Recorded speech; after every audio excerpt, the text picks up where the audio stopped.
Okay, I think we're about ready to start. If you take your seats, please. And incidentally, thank you for coming out early this morning. We appreciate that. Get us off to a good start.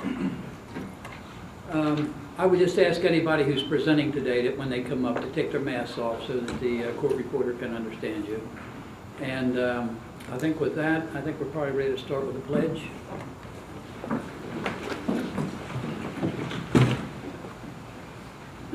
I pledge allegiance to the flag of the United States of America and to the republic for which it stands, one nation, under God, indivisible, with liberty and justice for all.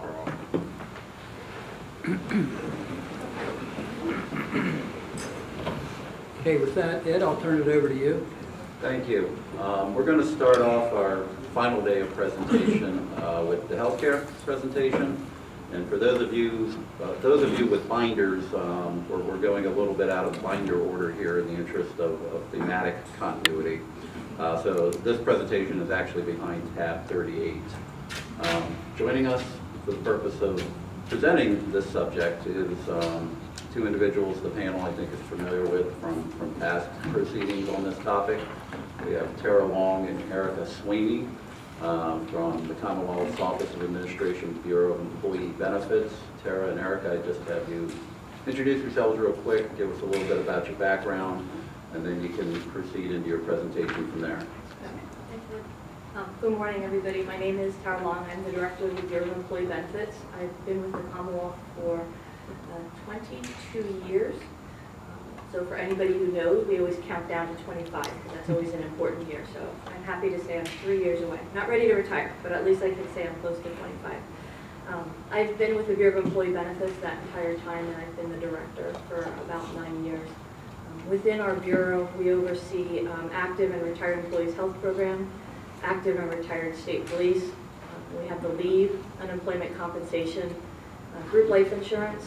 We also offer optional life insurance or optional programs for our employees to purchase, which includes life insurance, short and long-term disability, pet insurance, home and auto, identity theft. We also have an employee discount program. New in 2020, or 2021, we offered a healthcare flexible spending account, which we'll talk about later. We also have a dependent care flexible spending account, and our office also oversees the state employees combined appeal campaign. And my name's Erica Sweeney. I'm also in the Bureau of Employee Benefits. I've worked in the Bureau for about 18 years now. I did have some prior Commonwealth service, so I'm almost at 22, 23 years as well, so we're counting down.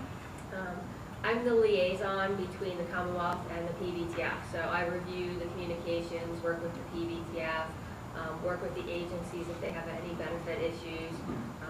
I'm also on the Board of Trustees along with Tara, and prior to joining the Bureau of Employee Benefits, I worked in a benefits consulting firm for about 3.5 years, and I also have a master's degree in public administration with a certificate in public sector human resource management, and we're both certified employee benefit specialists through the International Foundation of Employee Benefit Plans. Normally we would give an overview of the Pbtf, but we thought that Mr. Einhorn did a very good job of that, so we decided to save the panel and the audience going through that twice. One thing we just did want to point out in addition to Mr. Einhorn's testimony, we heard a lot about the Pbtf's authority, the Board of Trustees, in terms of making decisions regarding benefit plans. And I just want to point out that that is in the collective bargaining agreement. It's Article 23, Section 1B, and I won't read that for you, but that authority is within the collective bargaining agreement. So the next slide shows the total number of employees by union, and this is enrolled employees. So I do want to make a point here that you're going to see different numbers, and depending on who's presenting, and even in our slides, whether it's enrolled or eligible. So I normally will try to point out this is the number of enrolled employees, and it's based on our payroll system, so it does not include any of the independent agencies. But again, this is breakdown by union to show how many employees are enrolled by the union, and it's about 49,000. This was as of May. that were enrolled, almost 50,000 employees enrolled. And the next slide then will show you the breakdown of the union members by who's on the board, how many board members they have. So you can see that for, AFSCME does have 4 board members, but they have more employees that they represent. They represent more than the next largest union. So on that slide, you can see that they have 53% of the number of employees enrolled versus almost 20% for Pscoa and 17% for SEIU. And then there is a union, PDA represents all the other unions that aren't represented. We wanted to go over the plan design a little bit. I know Mr. Einhorn went over it, but I just wanted to remind everyone what plans Pbtf has and make a few points. There are 3 medical choices. There's 2 PPOs, choice PPO and basic PPO. And Mr. Einhorn mentioned that the choice was a better plan. And we just want to make it clear that both of our PPO plans are, they both have a national network. They're both similar plans, similar copays. The only difference in the plans are the deductibles. There are no issues with the Highmark plan in the West. There were a few years ago some talks with UPMC and Highmark that there might have been some issues, but that has been resolved. So they're both very good plans. I wouldn't even say one was better than the other. They're similar plans. The network is different and the copays, that's it. There's also a custom HMO, and that does have regional networks. So it's between Aetna and Geisinger. That one does have a limited network, but we'll show you why with the HMO. But that way, employees have 3 choices to make. It's their decision to look at the plans, the networks, and the copays, and determine what's best for them. Employees also have a prescription drug benefit. There's supplemental benefits, including dental, vision, and hearing aid, and mental health and substance abuse. And then this chart shows the changes since 2017, when we went to the basic, choice, and custom. So you can see that the copays for office visits haven't changed since 2017. For our PPOs, it's $20. For specialists, it went from $40 to $45, but it's been $45 since 2018. The emergency room copays, you can see urgent care. The deductibles have changed, and the last change was in 2019. So the deductibles for the PPOs, again, haven't changed since 2019. On this chart, you can see that the custom HMO does have lower copays, and there's no deductible, but that plan also has the smaller network.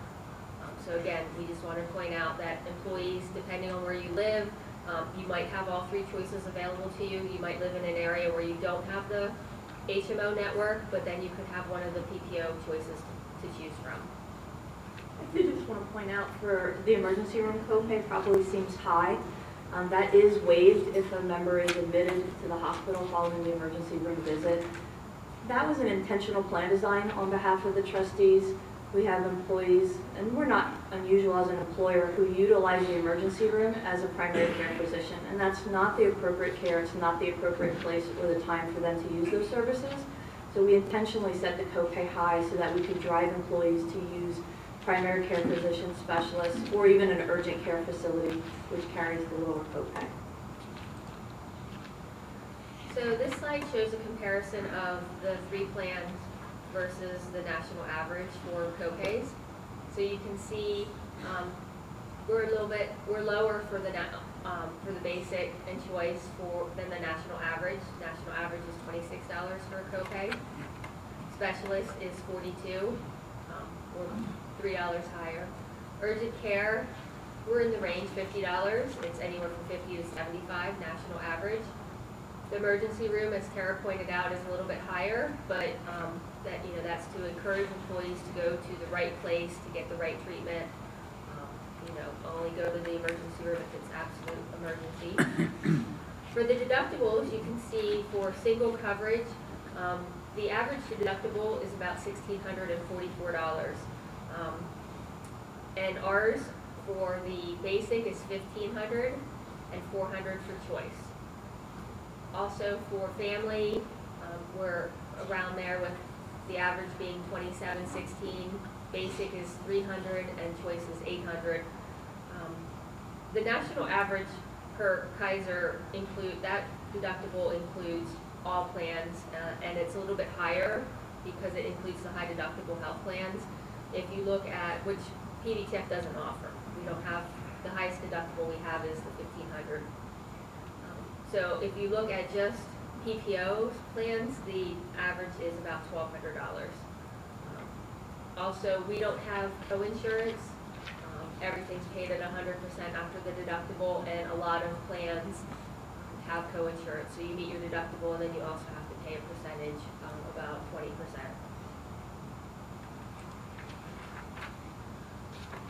Also with the deductible, for the Pbtf, a lot of plans, you have to meet your deductible before the plan starts paying. With Pbtf, you don't. A number of items do not fall under the deductible. So if you go to the doctor, you just have your copay. If you go to get an immunization, you just have, the immunization's preventive care is free.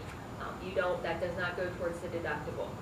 So on the chart, you can see the items that don't go towards the deductible, and the items that do fall under the deductible would be blood work. If you go somewhere other than LabQuest or LabCorp, diagnostic testing, outpatient facility, if you have to have surgery, inpatient or outpatient or other type of procedure, that would all fall under your deductible.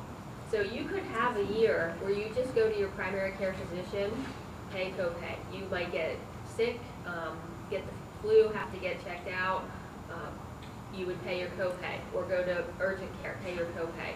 If you don't need any other services like x-rays, MRIs, having your knee scoped, anything like that, you might never pay your deductible. The next year, maybe you hurt your shoulder, hurt your knee, then have to have an x-ray. That would go towards your deductible. So it's going to depend on what services you need that year. But again, you could have a year where you just get your preventive care, go see your doctor a couple times, and just have your copays. I think it's always important too to understand personal stories, and so I'll share mine. Some years you have years where it's not an easy year. I had that this year. My husband was diagnosed with cancer, brain cancer, had surgery March 2nd, went through the surgery, he's doing well. Followed up chemo and radiation. That initial hospitalization was over $200,000. The chemo and the radiation that followed up was obviously very expensive. He is now on a medical device that he has to wear for the rest of his life that costs $21,000 a month. When we were in the hospital, we paid $400 for his deductible. And since then, we have paid $45 for his oncology visits. And we've been very lucky and very blessed that we did not have to pay out of pocket with this plan for that. So I just want to use, Erica gave a good case scenario. I happen to have this year a bad case scenario. And we'll talk about how I was even able to offset some of those out-of-pocket costs through some of our other plans. And also, Mr. Eckenrode mentioned about our the maximum out-of-pocket that we have a really high number. It's like $8,550 for single and $17,000 maximum out-of-pocket for family. And that's the maximum amount someone would pay, and then everything's covered at 100%. And that is that's a large number. That's a lot of money if someone is paying that. But that's set by the federal government every year. That's not a number Pbtf comes up with. And if you look at our plan, we asked if anyone has met this, and we weren't given like numbers. They don't know that anyone has met it. You would have to meet your deductible, and you'd be going to the doctor almost every week, a number of times. Because it includes medical costs, so your copays, your deductible, mental health, and prescriptions. So to meet $8,000 when you might have a $400 deductible and copays, it's going to be very rare. There's not many people that would have the $8,000 or $17,000 out of pocket. Pvtf felt that if someone was getting close to that, they were using out-of-network providers. They were electing to go out-of-network, and obviously there's higher cost sharing out-of-network. So the next slide shows the prescription costs since 2017. And again, we haven't had a change. The same copays have been in place since 2019. So if I go to the pharmacy to get a generic drug, I'm going to pay $15 for a 30-day supply, $40 for preferred brand, and $80 for non-preferred brand, plus the cost difference if I get a brand and there's a generic available. So it does encourage generic usage. That would be your lower out-of-pocket cost if you stick with generic. And then you can get 90 days at Rite Aid, CVS, or through the mail.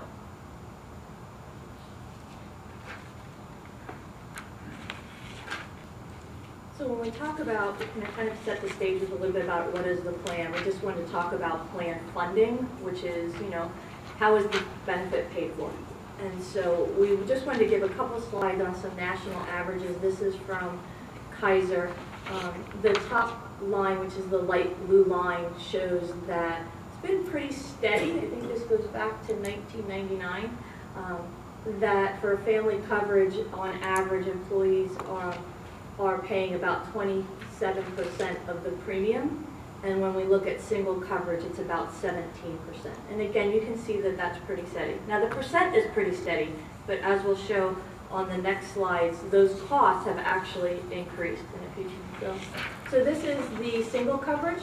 The dark blue line represents the employer coverage for healthcare, and the light blue line, or light blue bar, represents the employee's cost. So you can see that although those percentages have stayed relatively flat, the number or the out-of-pocket cost that employees and employers are paying for healthcare over that time period has increased dramatically as well. The next slide shows the blue bar again. This is for family coverage. I thought it was kind of interesting if you look at the single versus the family side, the light blue box for employee contributions has actually kind of gotten wider over time, and as that cost has escalated. We heard a lot of testimony from Mr. Einhorn about Pbtf reserves and the healthy funding for the Pbtf, and we don't disagree with that. But we are in uncertain times, and I think, over the last 3 days, and certainly during the union's presentations, we've heard a lot about the impact of the pandemic. Milliman, who is nationally recognized, has said that as we look ahead to 2021, we are faced with more uncertainty than ever before. COVID-19, vaccine penetration rates and efficacy, public health policy, and individual responses to new developments and new utilization patterns and behaviors all add to this uncertainty. We didn't receive care in 2020, whether it was because of offices limiting to emergencies, people were afraid to go get their preventive screenings, people were afraid to go out in public. We didn't utilize healthcare, and so if we look at the next slide, what we can see for the first time since healthcare costs are being tracked is we had a decrease in healthcare costs. Again, and this is from Milliman. On the single coverage, we saw a 3.3% decline. For family, we saw a 4.2% decline. That was never happened before. And what is uncertain by any of the consulting firms, any leading doctors, is what is going to be the impact of this. Delayed treatments, people who have gone undiagnosed, people who had elective surgeries and have delayed them. What's going to be the long-term impact on that? Anytime I delay care and I get diagnosed later, I have a higher average cost. If I get diagnosed with cancer at stage 1, it is much cheaper to treat than if I get diagnosed with cancer at stage 3 or stage 4. Mr. Einhorn did also note that, while other programs have experienced increase in benefit costs or a positive trend, mostly in the 7% range, the Pbtf has experienced a much lower trend. And we don't disagree with that. And I think Mr. Einhorn was correct in giving credit to the executive staff at the Pbtf and the trustees for continuing to manage costs and keeping that trend. But we also saw a negative trend in 2020. Our trend was not as low as other plans, but we did see a negative trend as well. And if we go to the next slide, we can see the comparison. So Mr. Einhorn had provided the slide at the top from January of 2021. And what it did show is a negative trend. And I just want to make sure that it's clear what this is looking at. So if we look at June or January of 2021, that negative 8% on the right side, that is taking the previous 12 months. So it's taking January of 2020 and January of 2021, that 12-month period, and it's looking at January of 19 to January of 2020. So it's actually not like a month-over-month look back, it's actually a 12-month look back. And so what you're mapping there is really a 12-month look back. And so from January of 20 to January of 2021, we had a negative trend. A lot of that trend was because of 2020 and the low, so you can see why that would go down. But those numbers are constantly changing. Those numbers are constantly looking. When we look at the 6-month trend back in January of 2021, it was actually 16.8%. So if I looked at basically July through January 2020 and go back 6 months, we were actually at a 16.8%. So we're starting to see those claims come back.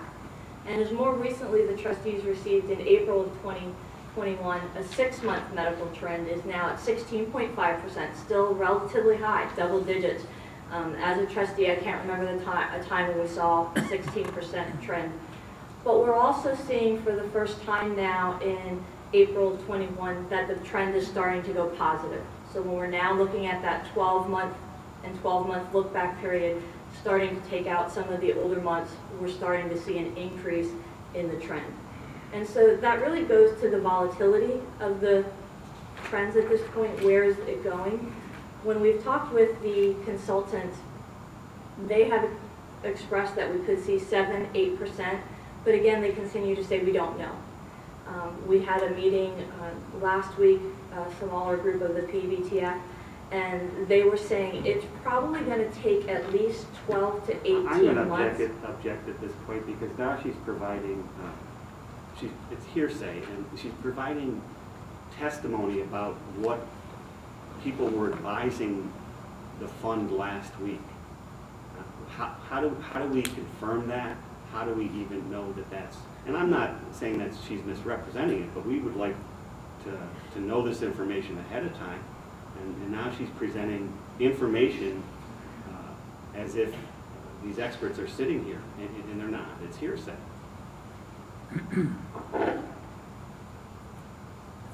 Todd, I understand your objection, but I want her to go ahead with the presentation, and we'll take it for what it's worth. Thank you very much. The 12 to 18 months is what they're thinking that we're going to have until we can start to see the impact of what COVID has had on the medical trend. So what the consultants have basically advised is that there is uncertainty, and it's going to take a long time for that. They haven't given us exact numbers. They haven't said this is what's going to happen, this is what's going to happen. They've basically cautioned to say that they don't know, and we're going to have to wait and see it out. So I know the employee costs were mentioned. Mr. Einhorn talked about this, but we just want to make sure everyone's familiar with it again. So employees hired prior to 8103 pay employee contributions, and then the spousal eligibility rules is if the spouse is eligible for coverage through their own employer, if the spouse is eligible and there's no cost or there's no incentive to enroll, then they can remain on Pbtf as primary. And Pbtf would be secondary if they do have to take it. And just to explain what secondary coverage is, they have to take their own coverage as primary, and then Pbtf would cover anything that's not covered. And because our plan is so rich, we have lower deductibles, a lot of the claims do come to Pbtf and do get paid by Pbtf. And then for the post-8103 employees, they also pay the employee contribution. They are eligible for the HMO or the base PPO at no additional buy-up. There is a buy-up for the choice PPO. And the spousal eligibility rule is if the spouse is eligible for coverage, they have to enroll, and it doesn't matter if there's a cost. And again, if they are offered coverage through their own employer, they have to take it, but they can be on Pvtf as secondary, and we do see that in a number of cases, and we do have claims come through because of that. And just to let everyone know, there are about 72% of Pvtf members are in the post H-1, so it is the majority of employees now that are in this group that are post H-1. So to compare the two plans with the deductibles and the buy-ups, we keep mentioning that the basic PPO has the higher deductible, but even if you look at the single buy-up, which is about $339 a year, and add the deductible, the total single cost is about $739 a year. So again, as I pointed out earlier, it's up to the employee to decide if they think they might be using might need services, if they know they have to have an x-ray or an MRI that year. Maybe they want to enroll in the choice PPO. They know they're going to have a lower deductible. They're paying about $739 a year versus paying $1,500 for the deductible. Family coverage, you can see the choice, even with the buy-up, has lower out-of-pocket costs with the buy-up and the deductible. And again, that doesn't include the contributions which all employees would pay. We wanted to go through some of the things Pvtf has changed, some enhancements since 2018. So in 2018, Pvtf introduced a new service that was free to all employees. It was called the Pvtf Health Advocate, and it offered personalized support to help employees navigate the healthcare system. So it provides one-on-one help. They can help arrange appointments, find providers, specialists, assist with claims. I can call, I get a bill from a doctor. I can call Health Advocate, and they will research the claim, work with my health plan and the doctor if something needs changed. One call for me, they do all the research, they do all the calls, and in many cases can get it resolved. I don't have to be calling my doctor's office, maybe not understanding everything they're saying, calling the health plan. One call. Health Advocate will also work, like I said, with the health plan and provider. You do have to give Health Advocate permission. There's an authorization to sign. They will help transfer records. If I need to go to a specialist, they'll make that appointment, make sure my records get transferred, anything I need. If I need information on I'm diagnosed with something, they can help get me some information to understand anything I need to know about that or what the next steps might be. Again, that's all free for the members. Okay? Pvtf also added Livongo for Diabetes program. It's for all Pvtf covered members, so dependents, spouses who are insulin dependent. It provides meters, supplies, and personalized tips and coaching. So the free supplies, which includes meters, strips, and lancets, are shipped directly to the member. So I don't have to go anywhere to pick them up. They're sent directly to the member for free. You can have, the machine will send your readings, your blood sugar readings to Livongo, and if they're out of range, it asks you some questions like, did you just eat? Like, were you exercising? It'll try to troubleshoot, and if that doesn't help, then a diabetes response specialist will reach out to the member, call or text. There's help available 24/7. You can also share readings with the family or with your doctor, so you can make sure they understand if you have highs and lows.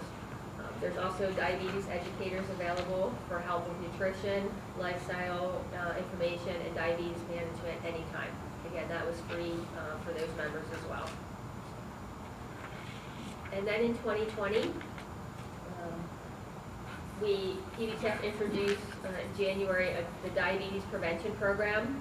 It started to be covered by the medical plans, and it was free to members.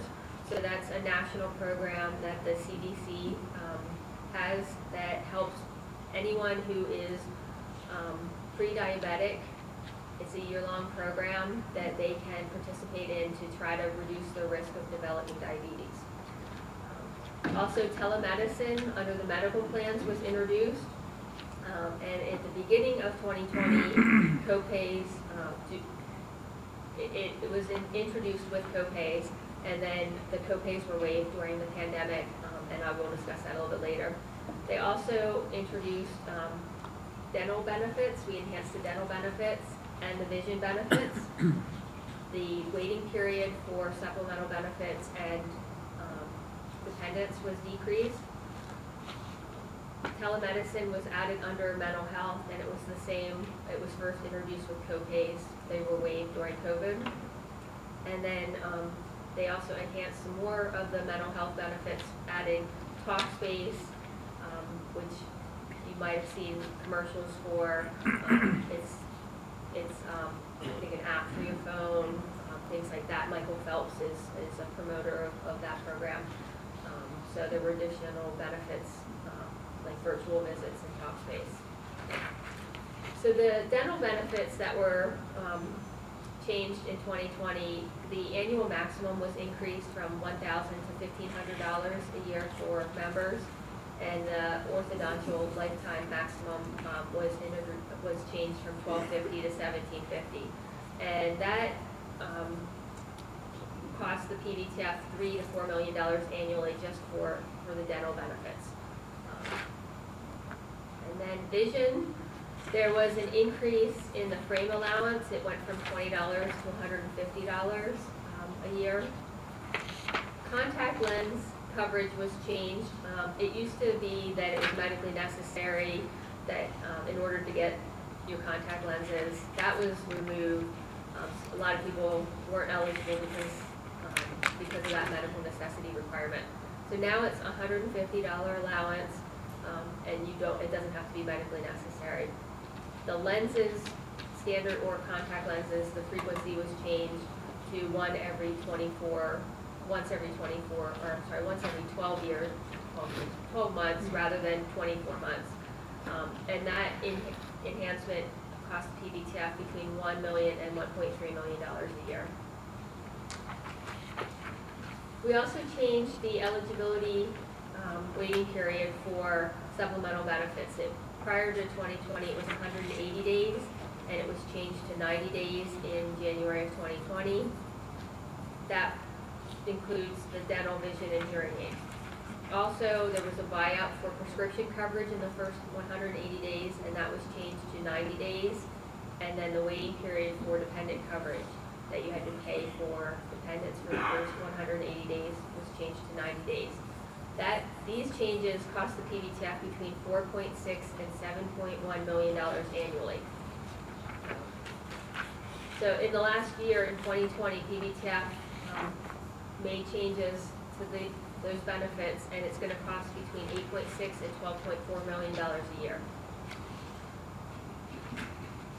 So on top of those changes, when COVID hit in 2020, there were a number of other changes Pvtf made. They waived the out-of-pocket costs, which include deductibles, co-insurance, and co-pays, starting April 1st of 2020, and we're expecting it to go through July 2021 for all COVID-related inpatient, emergency room, or urgent care services. The telemedicine copay visits that I talked about earlier, the copay's been waived. And again, that is currently waived through probably July 20 of this year. And that includes the virtual mental health visits as well. So employees can go use the telehealth medicine, call their doctor, use the app, and not pay the copay right now. They removed the laboratory copay for COVID testing. So if I went to anywhere other than Quest or LabCorp, there was a $30 copay. That was removed. They lifted the early refill edit, so from up until June 20th of 2020, rather than have employees go to the pharmacy multiple times to get prescriptions, they removed the edit that said you could only get 30 days at a time. So they removed that. They waived the original eligibility requirement. Employees had to show original marriage license or birth certificate to enroll dependents, and Pbtf is allowing copies. They extended coverage for dependents. So normally dependents are eligible through the month they turn 26. During the months of March, April, and May of 2020, they extended that and did not terminate the dependents that were turning 26. We didn't feel it was right that someone should lose coverage right in the middle of the pandemic in case they needed services, so that was extended. They permitted, they extended the Get Healthy screening from 45 days to 90, so a new hire coming on has 45 days to get a screening to reduce their contribution. They extended that to 90 days so that they had time to either get to their doctor or to a Quest laboratory, since many of those were still open. They deferred terminating employees who didn't pay for coverage. Normally, if you don't pay, your coverage is terminated and you have a 6-month wait to get back. You have to make your payment, and then there's 6 months that you have to wait to get your coverage reinstated. So they reinstated that as long as employees made a good faith effort, made some payment, or set up a payment plan. They didn't terminate employees for not paying COBRA premiums. There was an extension granted there for non-payment. They allowed one mid-year plan change due to COVID as permitted by the IRS, Notice 2020-29 in 2020, and one mid-year plan change in 2021. And they suspended the Get Healthy program for 1 year for current employees. And new hires had to complete the requirement, but current employees did have their, if you earned the waiver, it was extended. So all of these changes due to COVID in 2020 also cost the Pvtf. By extending coverage or waiving costs. These are all additional costs to the Pvtf. And then in 2021, Pvtf is introducing the Livongo for Diabetes Whole Person program. So it's an extension of Livongo. It's a diabetes management program. That continues, but participants also now will receive help for hypertension, weight management, high cholesterol, and mental health, because they're realizing all of these components fit together, and employees or members need more help. It might not just be your blood sugar, you might also have high blood pressure and high cholesterol. So by treating all of those and treating the whole person, they're going to be, employees will get more out of it. So that was an additional benefit that's being introduced. So if you've talked to us since the Affordable Care Act went into place, one of the things that we like to do is see where do we stand according to the national standard. And the Affordable Care Act really defines the national standard for how you evaluate how good or how bad potentially your plan is. And what the Affordable Care Act looks at is what's covered. What are your co-pays? What are your deductibles? What does the member pay out of pocket to utilize the plan? It doesn't evaluate the cost of the plan, what are employer or employee premiums. It's just what does the plan cover. The minimum standard that all plans have to offer is 60%, and that's considered a bronze level plan. And it goes all the way up to Platinum Plus, which is considered a 92% plan. When you look at the Pbtf, and on the next slide, you can see when we first started measuring this in 2003, we were at 91.5%. So we were considered a Platinum, not a Platinum Plus plan. We did have periods of time in 16, 17, and 18 where the plan actually did go into the Platinum Plus level. So even though, and Erica testified about plan design changes in 17 and 18, even with those plan design changes, the Pbtf remained at the Platinum Plus level. As of right now, we are at 91.8%, and that's looking at all 3 of our plans. Looks like our plan has dropped. Again, we haven't changed deductibles or anything since 2019. And our plan is still valued higher than it was 18 years ago. And I think that's a testament to how good the plan is. So one of the things that we wanted to do, kind of put it in perspective when we look at the marketplace and what, people who don't have a coverage available through their employer are really going to healthcare.gov or onto the marketplace and are purchasing coverage. And we specifically, in this case, wanted to look at the REHP. And we compared Retired Employees Health Program, which is the middle column. We looked at the REHP, and on average, this unit is paying $90.66 per month for their premium. And you can see that the out-of-pocket max under that plan is $2,500.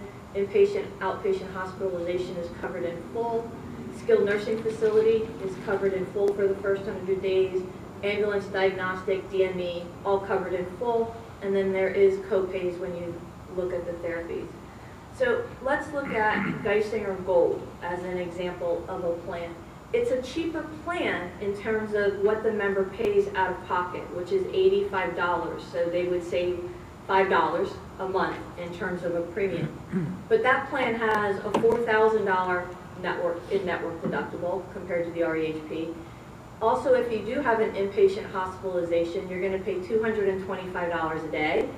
If you're there for 6 days, you're going to pay over $1,300. If you have an outpatient hospitalization, you have a copay. If you go to a skilled nursing facility, you do have a $160 copay for days 21 to 45, which is $4,000 if someone would stay in the hospital, in the skilled nursing facility for the 45 days. And there are copays for ambulance, diagnostic procedures, and the DME and others. So while I'm saving $5 a month, if I have to utilize any of the services, I'm far going to outweigh compared to the REHP. So then we said, well, let's look at a more expensive plan. Let's look at Freedom Blue PPO Deluxe, which is a $289 a month plan. And we compared that. And again, that plan has a $4,500 in-network deductible compared to the REHP. It also has a inpatient hospitalization $235 copay. Now it's only per stay, it's not per day, and so you do have some savings there. Outpatient is $200.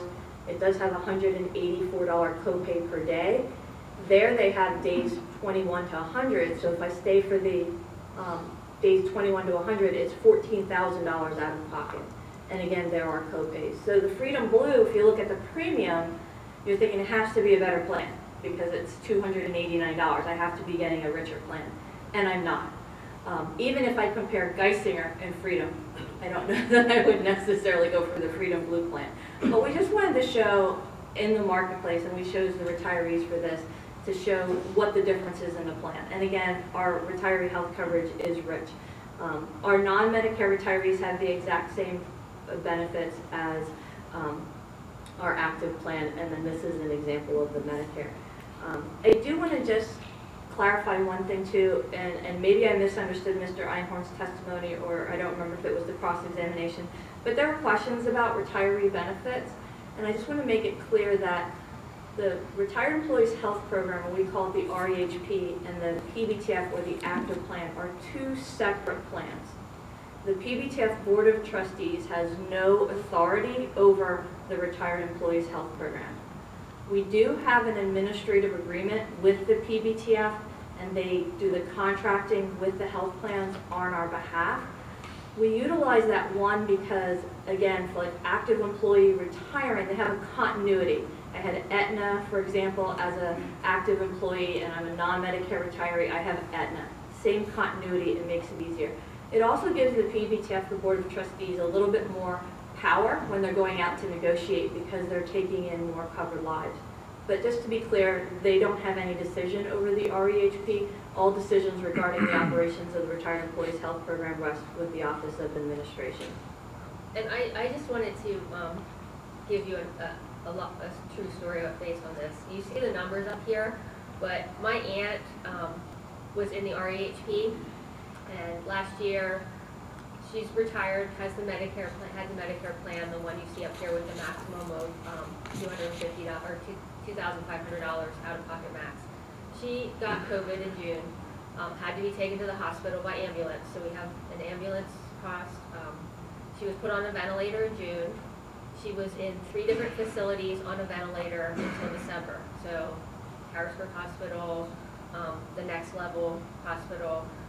She was taken to a skilled nursing facility, and at the time, in November, the closest that was taking patients was in Ohio. So she was transported to Ohio. She ended up, there were complications, and she ended up not making it. But she was in 3 facilities for over 6 months on a ventilator.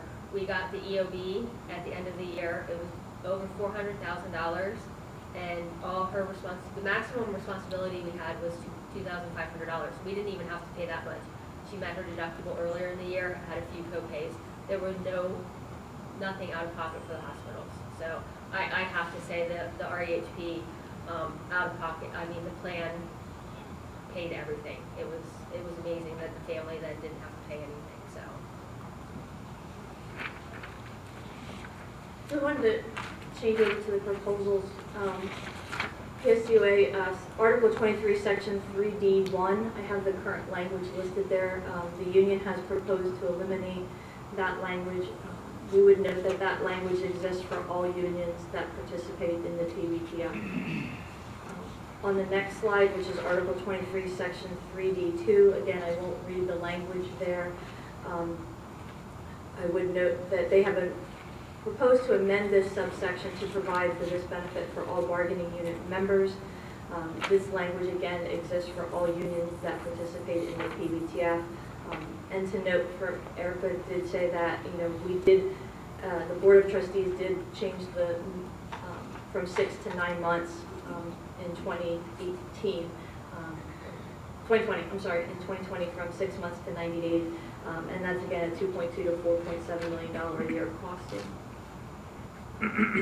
The union has proposed to provide for full spousal and dependent benefits under Article 23 for a period of 90 days in the event of a non-service connected death of a bargaining unit member. No other bargaining unit under the governor's jurisdiction or in the Pvtf has this benefit. We did a cost estimate for 4 years for PSCOA. It would be about $322,000. If we expanded that and included all members of the Pvtf, it would be about $3 million for a 4-year cost. Sticking with Article 23, Section 1C, the Commonwealth is proposing to increase the employer contribution, which is currently at $502 biweekly, which is at the bottom of the slide. In July of 2021, we're proposing to increase that to $519 biweekly, and in July of 2022, we're proposing to increase that to $536. July of 2023, we're proposing that the employer contributions for this unit would be equal to that in place for the DOC management employees that participate in the Pvtf.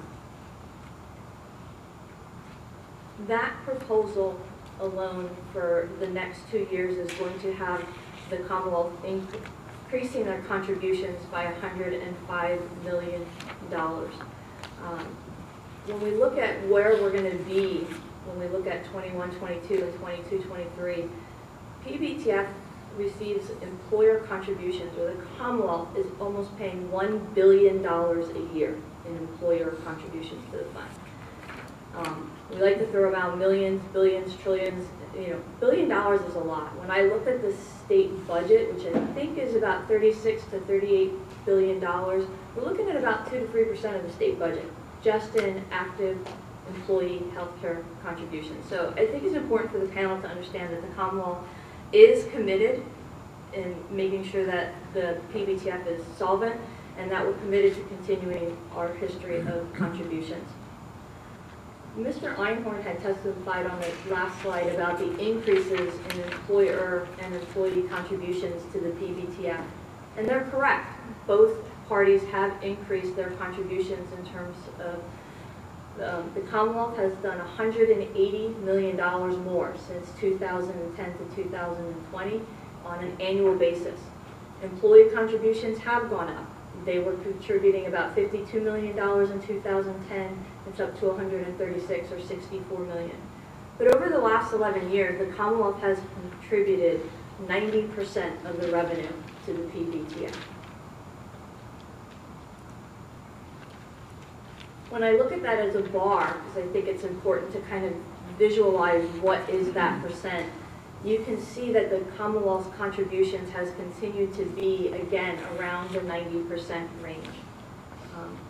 This data is taken using the Pscoa's presentation, slide 7. I didn't change their numbers, I just put them into a graph.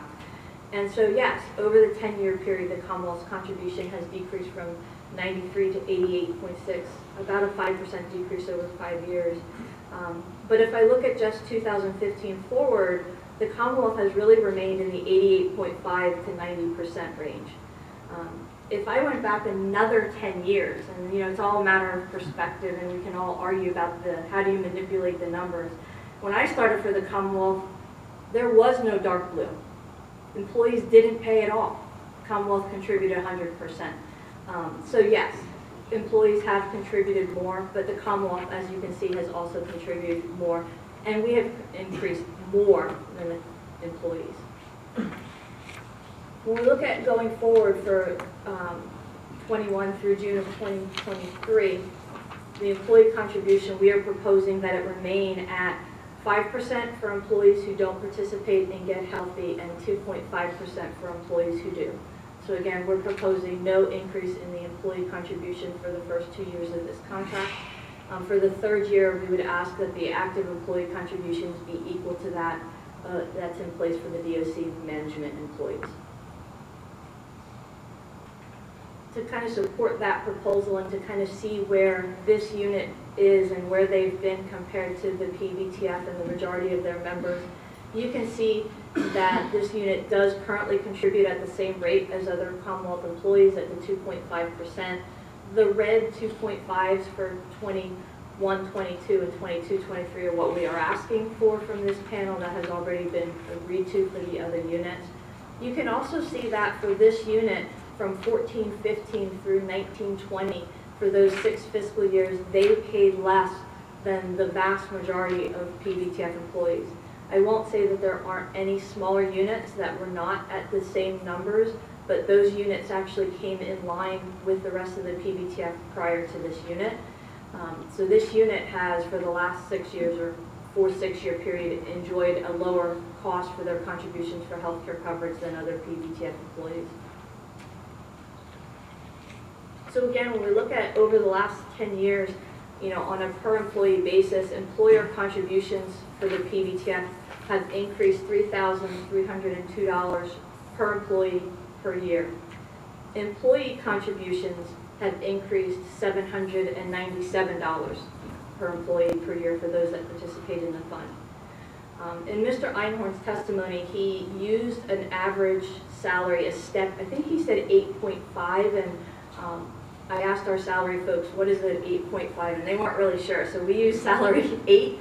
And what we did is we looked over that 10-year period, and we just looked at the CO35IE, and I'm not a pay scale person, so don't ask me to explain that, but that's what they said to use.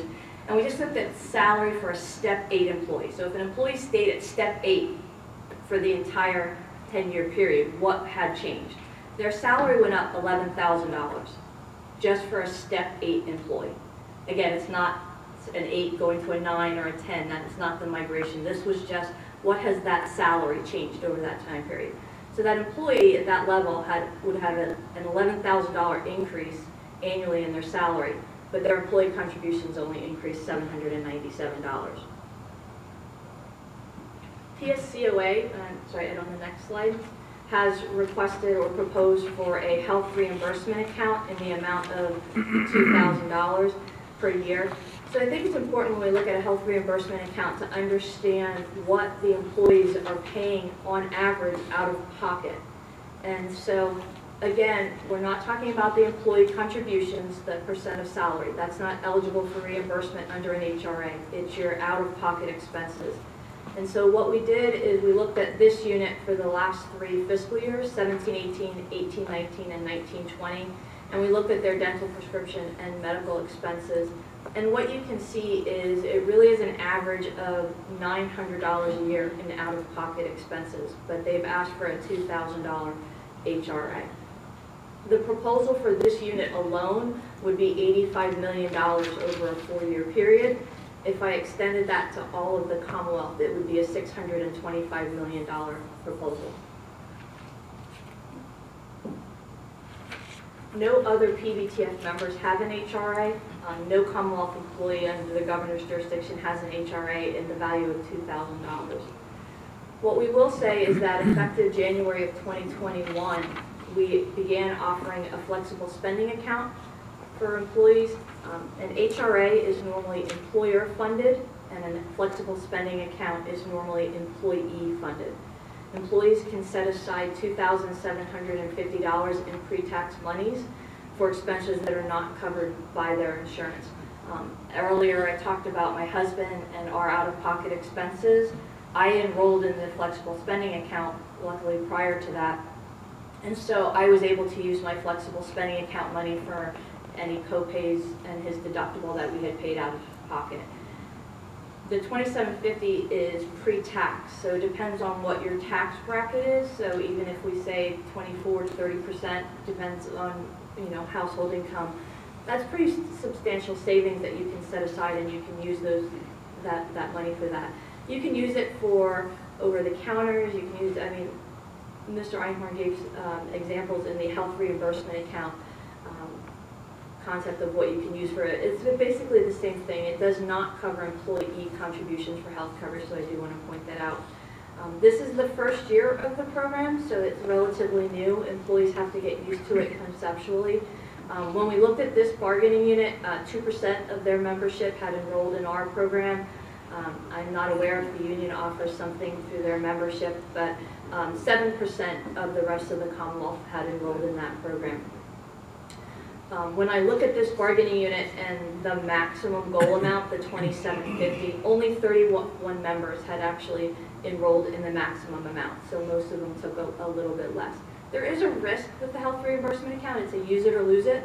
You can roll over some of it, so a lot of employees tend to underestimate what they need, and that's understandable because you don't want to take that risk. You can roll over $300 if you haven't used it.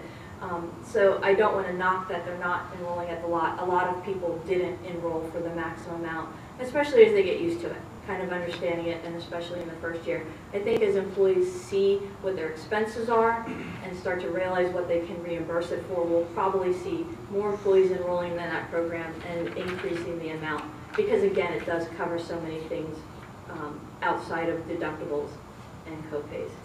Karen, you had mentioned to me about some other things that could be covered. Oh, yeah. Sorry. Clinical trials. So I mentioned that my husband has brain cancer. He was able to get into a clinical trial. Unfortunately, the clinical trial is in Florida, and so he has to travel to Florida periodically. That's reimbursable under the under the flexible spending account. So under federal guidelines, we were allowed in the mid-year to allow for an increase in enrollment. So employees participated in the open enrollment last November. And then in May, under the federal guidelines, they recommended that employers allow a mid-year enrollment to encourage employees to set aside more because of the uncertainty, and we took advantage of that. So I did. I took the $2,750 because at that point we knew my husband was going to be in the clinical trial, and I can reimburse all of that through that. So then when we talk about the extra stuff that is there, those are some of the things. So traveling for medical appointments, you can get reimbursed for mileage. So if you have to travel for doctor's appointments, things like that, that can all be reimbursed under the the flexible spending account. Pscoa has proposed to amend that retiree health co-shares be 3% of the monthly pension, and we are proposing that it will revert to the annual contribution rate being 3% of final average salary used for pension purposes, which includes overtime and shift differential. And I won't read the current language, I just put it in there for you. Just to do a comparison on the next slide, Ed, you can see that The pattern and the Commonwealth's proposal is 3% of final average salary at the time of retirement, as determined by the methodology used by the state employees retirement system to calculate pension benefits. So that is your salary. It also does include the overtime. Pscoa's current is 3% of final average salary at the time of retirement as determined by the methodology used by SERS. For bargaining unit members retiring, the retiree contribution healthcare used for pension purpose excludes overtime and shift differential earnings calculated within such final average salary. They are the only unit with retiree contributions that have that exclusion for overtime and shift differential. Pscoa has proposed to move to 3% of their monthly pension.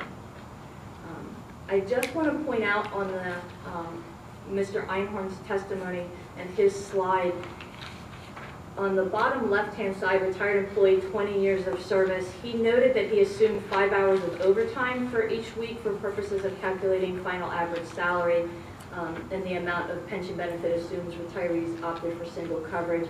Just for clarification, this unit, currently their final average salary calculation does not include overtime, so we would not agree with that number in the way that he reported it.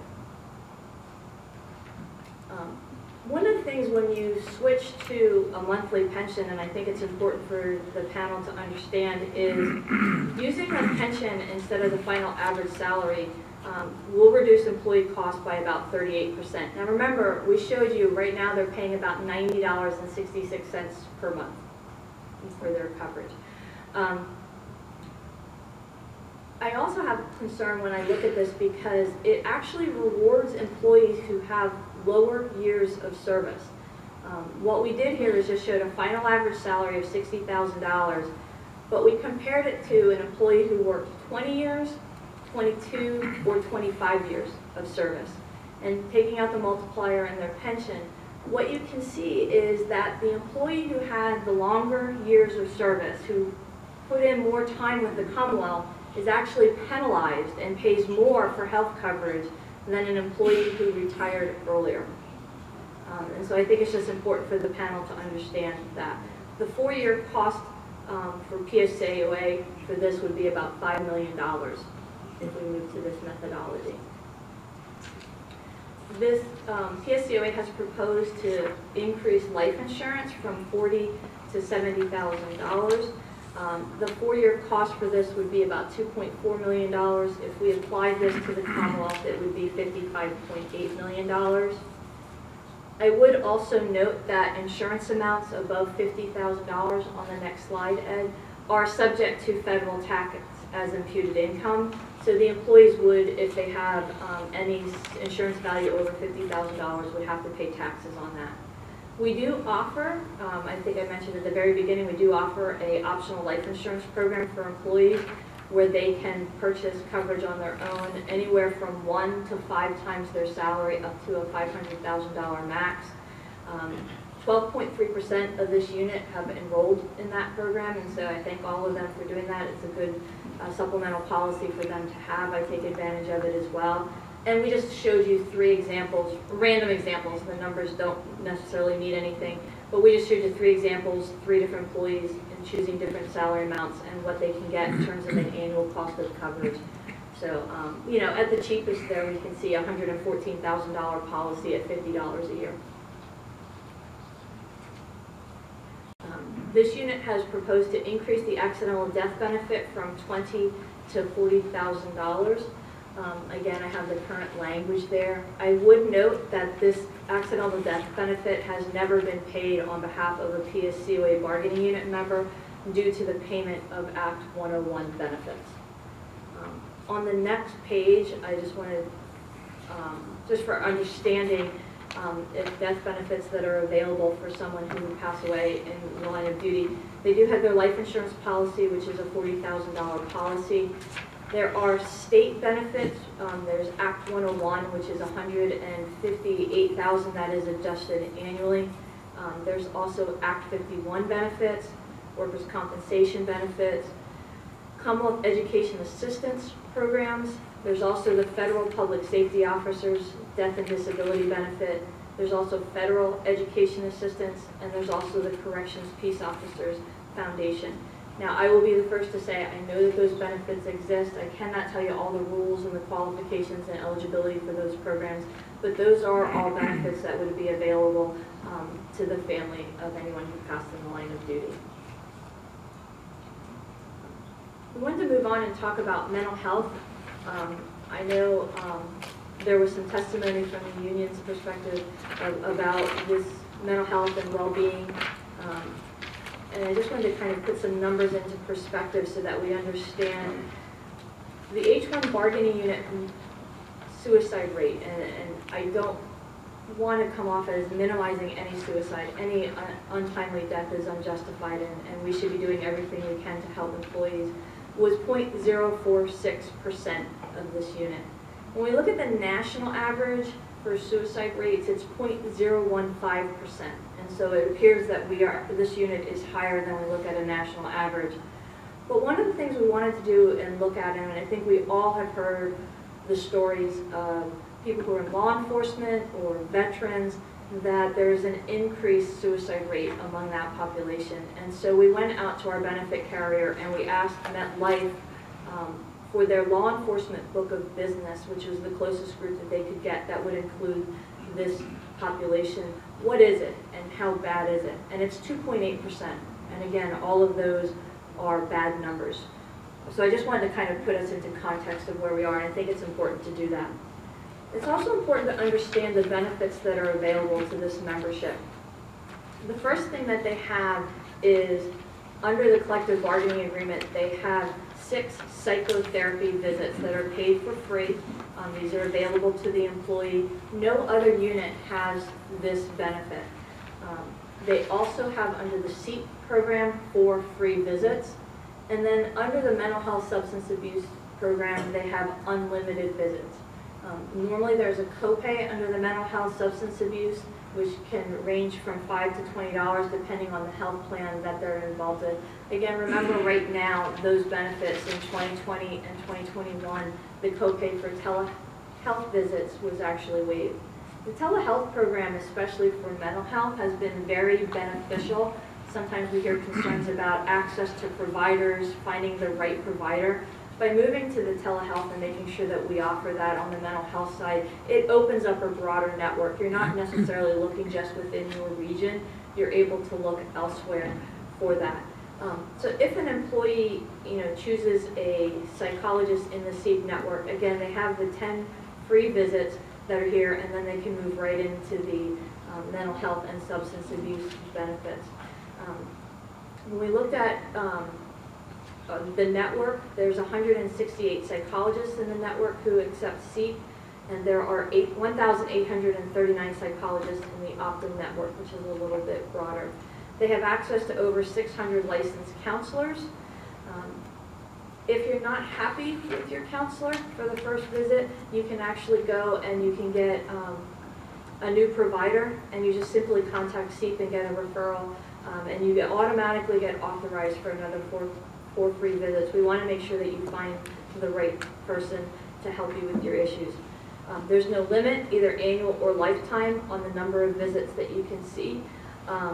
My son did not do well with COVID. I use my family as an example.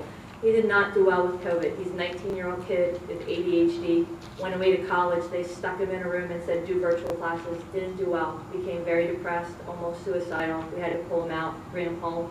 He's been in counseling every week. He does the telehealth visits. He likes that. He's a 19-year-old. He likes doing anything he can on his phone.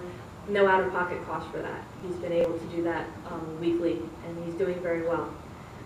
We do also want to note that within the Optum network, they have over 10,000 providers who are able to treat PTSD into anxiety, in addition to anxiety. We also have over 9,700 providers who are able to treat anxiety. For substance abuse, all employee visits are free with the national network, so if there's issues with that. If in addition to those benefits that we have, I know that we've heard a lot about this unit having a lot of veterans, and there are a lot of benefits available to veterans at the federal level as well. I was able to look online and see VA benefits that are free. If there's concerns about finding a provider under the VA, again, remember, we have the backup through the SEEP and our program. Telehealth is free, so we can find providers for them. And then there's obviously all of the various support services that exist for veterans and their family members. When I was looking online, I was seeing things like Wounded Warriors and all the things that we've seen. So there's a lot of services. Mental health, and I think anybody will tell you this, the number one thing is admitting it's okay to talk to somebody else and getting to that. And that's why you're starting to see, Erica mentioned Talkspace, and you saw Michael Phelps and Demi Lovato, and I'm not comparing a corrections officer to Demi Lovato, but you're starting to see more and more celebrities coming out and admitting and talking publicly about the problems to say it's okay to talk to someone and it's okay to get help. And so we just want to make sure that this unit understands these free resources are available for them to use.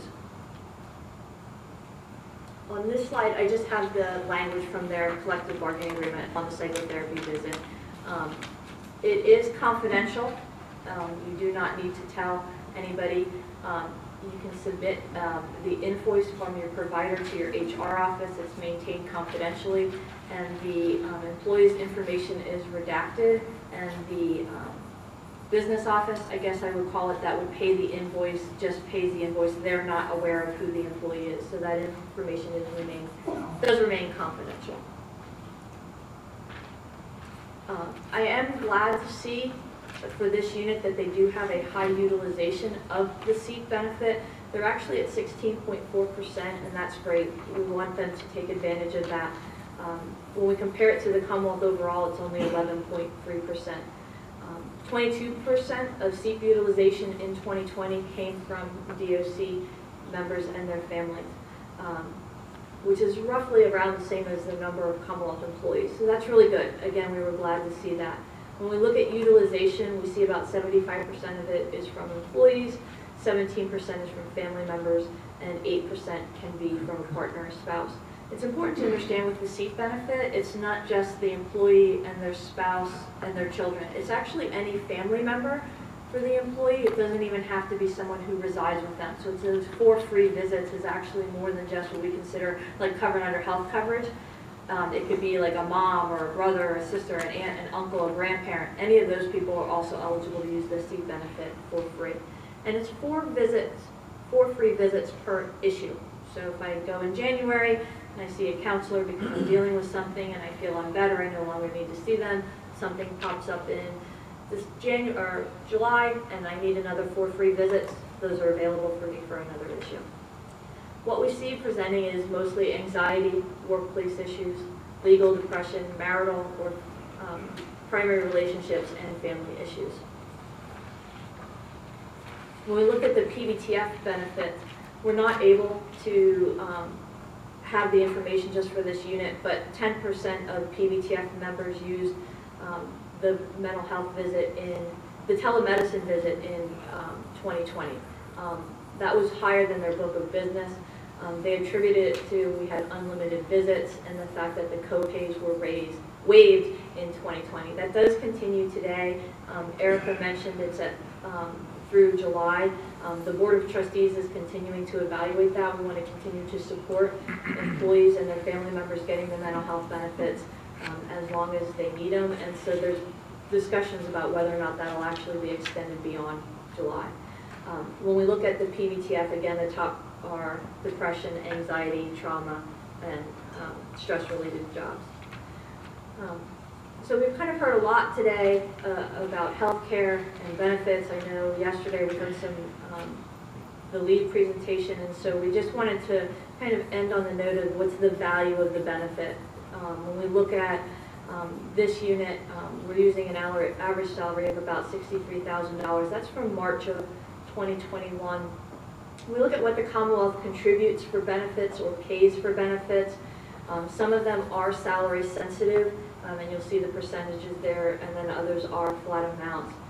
The average value of a benefit package for this group is $46,700, or about 74%.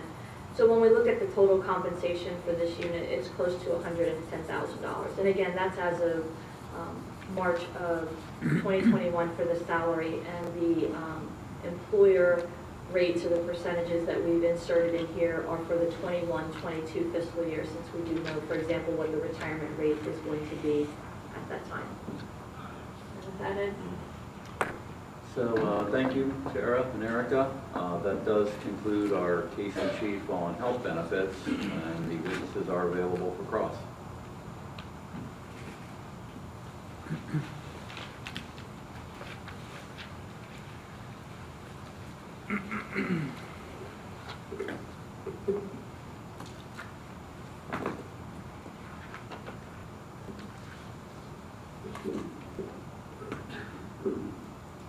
Good morning. My name is Todd Egan. We've met before. I'm going to ask you some questions. If you don't understand my questions and you want me to clarify, just ask me to do so and I'd be happy to, okay? Sure. So the first question I have, because I know that your trustees, both are trustees, currently trustees for the fund? Yes. And I didn't know if you identified that during your first presentation. So as trustees for the fund, we talk a lot today about the benefit package and things of those issues. And your duties as trustees are to be responsible for the plan design and the benefits that are provided, but you're also responsible, or you're knowledgeable about, because you're presented with the financial condition of the trust, correct?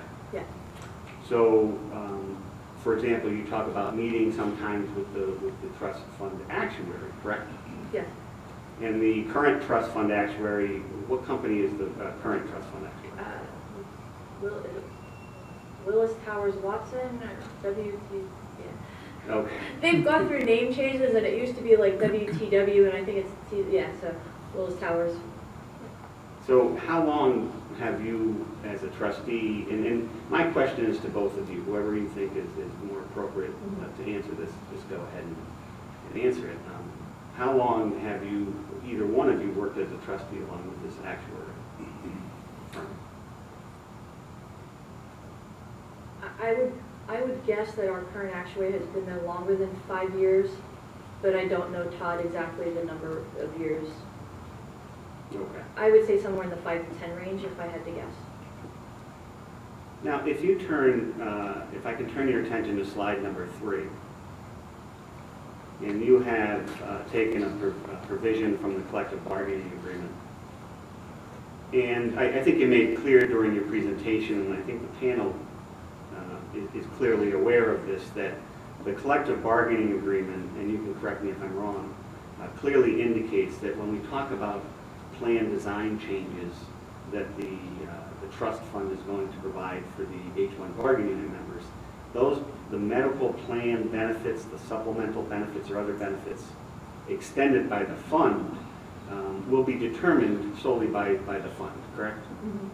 So if you want to have a doctor's copay of $10, a specialist visit of $20, and I'm not trying to use exact figures, those are things that the trustees determine on a yearly, monthly, however you look at those, correct? Correct. And it's not something that you believe that this panel has jurisdiction to change, correct? Correct. Now, when we look at the next slide, we look at the total number of enrolled union employees of 49,641. Is that the total number of, and you can correct me if I'm using the wrong terminology, but there's more than that that are covered by this plan, correct? Correct. Non-union? Non-union and management. Okay. It would be about 70,000 total. Okay. So there's 70,000, and the way the trust is set up is that you have equal representation between management and the various unions, correct? Correct. There's nine management and 9 union trustees. Okay. And if we look at at least the numbers that you have presented here, with AFSCME being 26,000, Pscoa being roughly 9,700.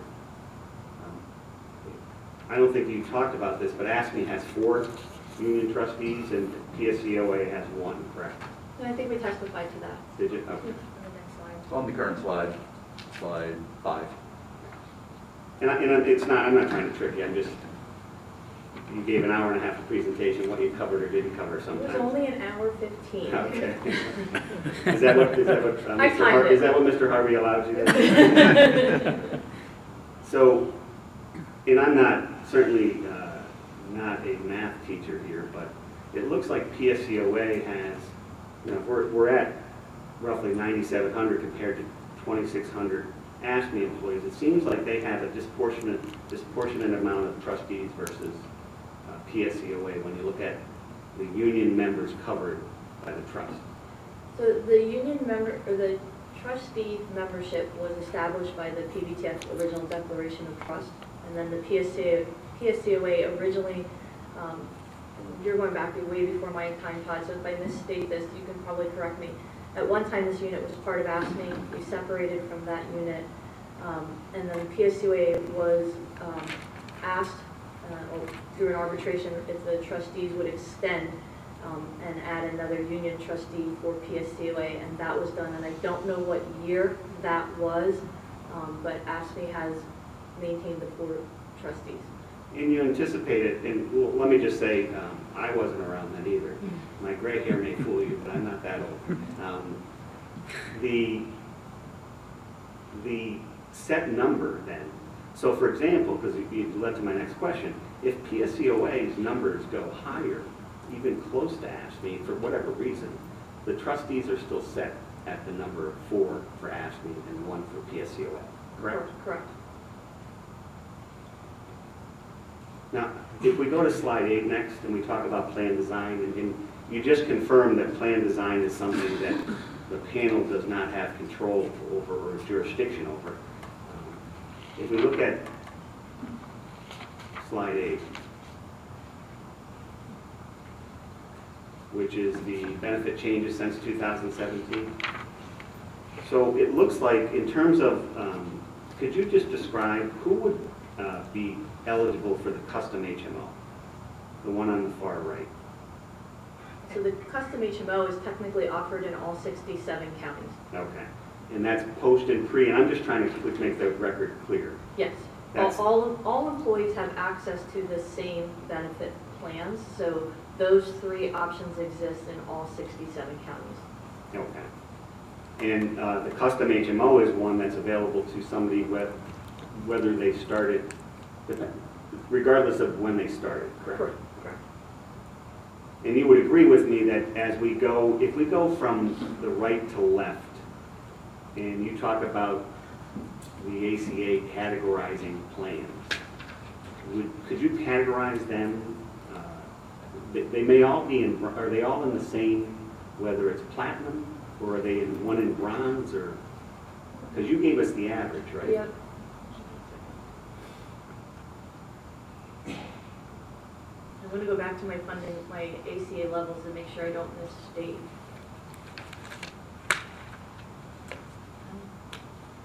We have plans that range from Gold Plus to Platinum Plus. And gold being the lower level plan, platinum being the higher level plan. Yes. So if you look at slide 31,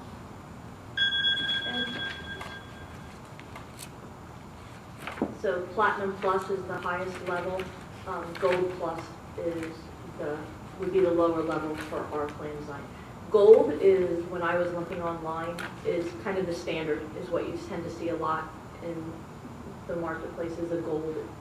It's weird to say the gold standard, but it is. Gold is kind of the standard, but our basic option would be probably in the Gold Plus, and our HMO would be in the Platinum Plus.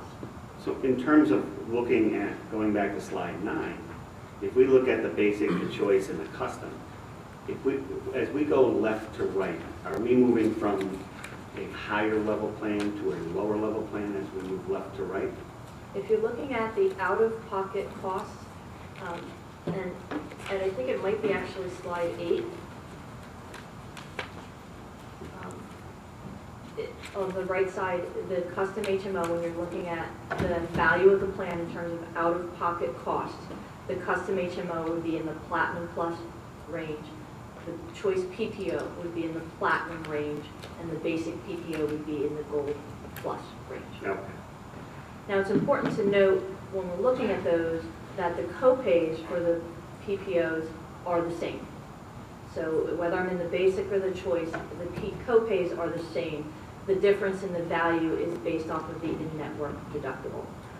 Those plans have the same out-of-network, maximum out-of-pocket network, which is set by the feds.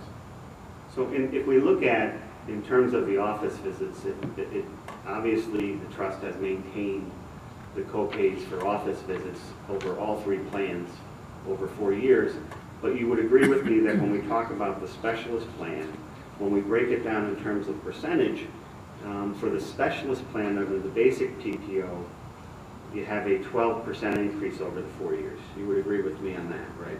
If that's what 40 divided by 45 is, I don't have the calculator in front of me. There was a $5 copay per increase for that, yes. And then in the same plan for the emergency room, we see $1. You have it represented in terms of $150 to $200, but that would represent in terms of percentages a 33% increase, correct? Correct. But as I talked about, if the employee or the patient is admitted, that is waived. So that does not apply in all cases. And again, that was an intentional because we have employees and family members who are using an emergency room as a primary care and they shouldn't be. Well, in certain instances, some people may have to use the ER room if there's nothing available, correct? You don't know every instance that's out there. Not in every instance, but if I have someone who's going to the emergency room 10, 12 times in a year and not being admitted, that's an indication that they're not using the right care, the right place at the right time. But you are correct. If I fall and I break my arm and I have a bone sticking out, I better go to the emergency room. But yes, so it is situational. That's why we also encourage the urgent cares. I know that urgent cares are not available in all areas. That's why we also have the televisits that you can do. So depending on like an ear infection, I think anybody who's ever been a parent knows that their child never gets an ear infection Monday through Friday from 9 to 5. It always happens at night and it always happens on the weekend. That's why we extended and offered the telehealth visit so that you can reach a doctor any time of day and get your child taken care of. And you actually anticipated another one of my questions because as we know, the Commonwealth of Pennsylvania is a very big state, very diverse state in terms of what services are available to people in every range of services, including medical. Would you agree with that? Yes. So as you alluded to, in certain areas, the urgent care is not an option for some of the H-1 members, correct? Correct. Okay. So this, when we talk about the co-pays that are applicable here, as you said before, you may have one employee that's using the ER more as a primary care physician, but for example, in that case, did somebody go out and say, is there an urgent care available for that person in that area? Is there a primary care doctors available for that person in that area? What's the issue? Because you do have these coaches, and I might not be using the right terminology, but you do have these health coaches, so why aren't they reaching out to these people? Are they? We have.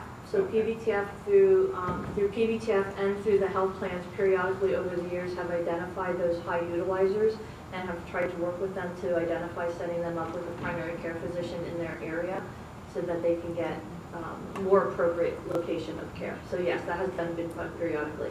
Does it occur every year, Todd? I can't say that it occurs every year, but it has occurred over time.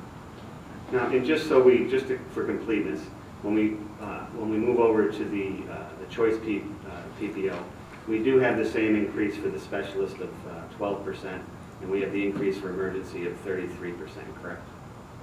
Yeah, they went from 40 to 45 and from 150 to 200.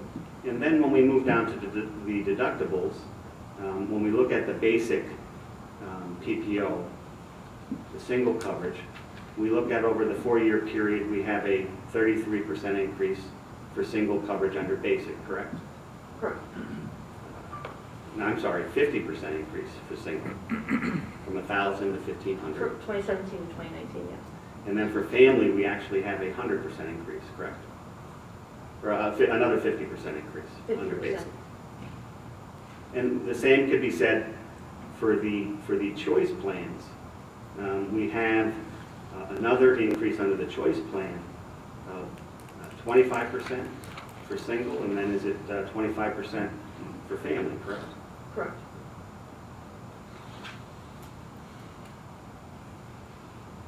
So when we look at increased costs for the H-1 bargaining unit members, these costs, the co-pays that we're seeing increases in, obviously the Commonwealth would like to break them down in dollar amounts, but we've shown that the increases are at times 12% and at times as high as 100%. Those increases are in addition to the contributions that the employees pay, correct? Out of their paycheck? They are, and I understand you using the percentage in terms of your narrative of the increase, but I could say that I went from $1 to $2 and I had a 100% increase. So I think it's important to know that, you know, going from 300 to 400 is a 30% increase, it's $100. And that $100 increase was over a 2-year period. And it doesn't apply to everybody, and it doesn't apply in every case. And I would go back to when we look at the average cost, the out-of-pocket cost for this unit, and I look over a 3-year period, their out-of-pocket costs did not go up 33%, did not go up 25%. They stayed relatively flat, or even, they went down a little bit in 1920, but I would probably attribute that to partially with COVID. Now, when we move to the next slide, slide 9, you're comparing the co-pays, the deductibles to the national average, that slide? Yes. Now, in terms of, I won't use percentages here, but I'll point out that you're using the national average, correct? It's not an average that's unique to Northeast United States. No, in this slide we put in the national. I did look at the Northeast and they were relatively consistent, but I don't have the exact numbers with me. So the national average, for example, would take into account states that have a lower health care in the Southeast. It would take into account some of the states in the Southwest that also have lower health care costs. And then it takes into account the Northeast. And you would agree with me that the Northeast has higher health care costs than any other place in the United States. Well, this isn't cost. This is plan design. So Right. this isn't the fact that I go to Philadelphia for healthcare costs versus I go to Tioga County. And if you look at some of the data, you can't, sometimes those rural areas are actually more expensive than And I misspoke. I didn't mean costs in terms of, what I meant was when you compare co-pays and in-network deductibles. Yeah, I don't have the information in front of me to testify that the plan design, co-pays and deductibles vary that dramatically from Northeast to Southeast to the Midwest to the West. You can't say whether or not that is true, correct? I don't have the data in front of me. And then you also decided in this slide, for the co-payments, you used the Kaiser annual report, but then for the deductibles, you used Highmark. Why didn't you use the same source for both? Because Kaiser didn't report it this year. Did Highmark report it? We went to them and asked for it. It was just the emergency room copay for Highmark. It's just the emergency room. Okay. Kaiser had previously included that in their annual report. They did not do that this year, unless I missed it. And Erica missed it. So, and then moving to slide 10, and this is another clarification question because during your presentation, you made it seem that it was unusual that plan design does not, because you're saying, okay, what goes into the deductibles? Are you trying, is your testimony that having your primary care physician visit, specialist visit, immunizations and preventive care, annual physical well visits, all these things, that it's unusual for them not to be included in the deductible? That's your testimony? Okay. Yeah, there's a number of plans out there that first off, you have to meet your deductible first before the plan will pay. Because I am a user of healthcare, and I'm not in the trust fund, but I've never had any of these not be included in the deductible. Well, to clarify, immunizations, preventive care, and the annual well visit, those are covered under the Affordable Care Act now. Those are required Right. free of charge. So, Well, even before the ACA, the average plan would include these in the deductible because it's an incentive for you to go to the primary care physician, right? Prior to the Affordable Care Act, those were not all covered before the deductible. Most plans, it's a first dollar application of the deductible, regardless of what service or where you're getting it. Next, I'd like to move to the prescription coverage. And we have what the costs have been from 2017 through 2021, 4-year period. And you would agree with me that for generics, we're up at the 30-day supply from the pharmacy. The generic increased 50% over the 4-year period, correct? Yes, $5. The preferred brand name increased by 100%, correct? Yes. And the same You'll thing. say 100% and I'll say $20, so Okay. we'll agree to that. So, but the non-participating also increased by 100%, I think you mean non-preferred. non-preferred. And that is a yes, it increased by 100%. Yes. And the same thing can be said, and I'll go through these quickly, for the 90-day supply mail order and the 90-day supply at Rite Aid. The mail order is also at CVS. But we see increases there for generic under both of them is of 50%, and we see the other preferred and non-preferred increase 100% under both categories, correct? Mm-hmm.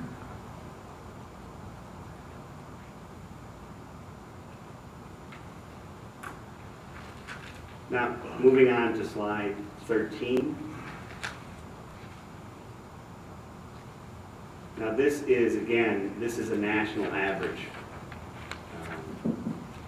presentation. The information here is based on the national average. Correct. Did you look at the Northeast? No. I looked at it, Todd, but I don't have the numbers with me. The slides that Kaiser prepares or screenshots like this that you can pull did not break out the Northeast in that way. Okay. And the same thing on slide 14 and 15. We're looking at national averages, not Northeast United States. Correct. So it's fair to say that you didn't break it down. A lot of times we hear presentations on comparables in these with this unit, including Ohio, New York, New Jersey, Maryland. You didn't do any analysis like that? Now, normally the Northeast tends to be one of the more expensive regions because it includes not only Pennsylvania, which would include like the Philadelphia, Pittsburgh, high utilized areas, but it would also include New York. And so when you think of New York City and then the highs, and it also includes Massachusetts and Boston.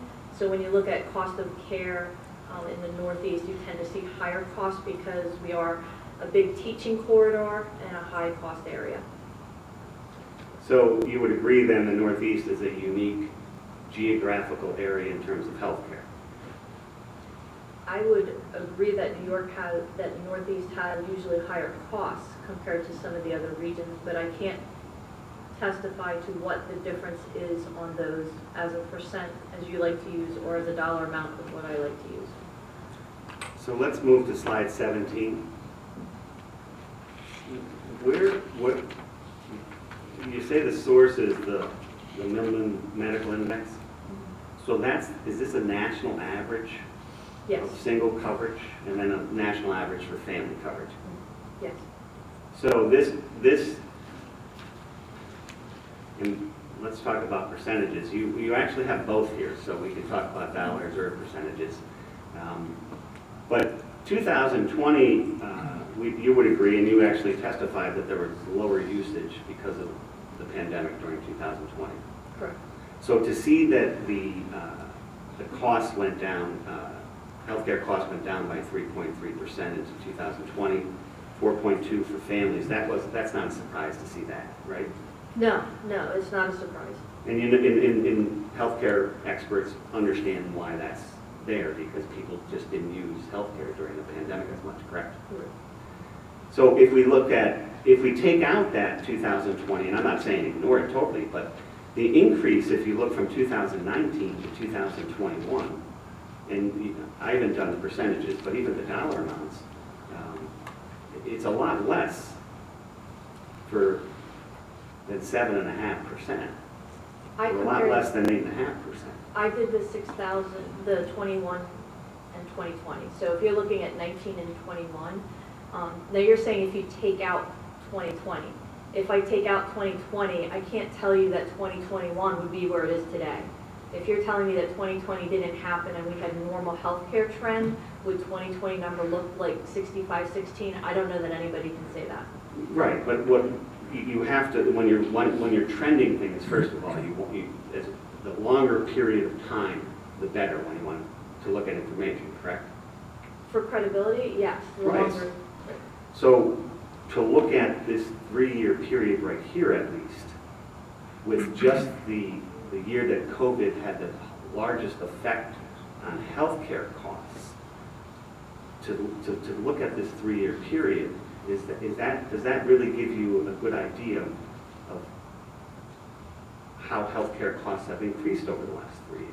No, and that wasn't my intention. That's not what I testified to. I'm not saying that this is where the trend is. My point of this slide was to point out that just like Mr. Einhorn testified, the Pvtf had negative trend in 2020, but we were not unusual. And the next slide shows that our numbers weren't as low as you saw compared to other groups, and that there is a bounce back.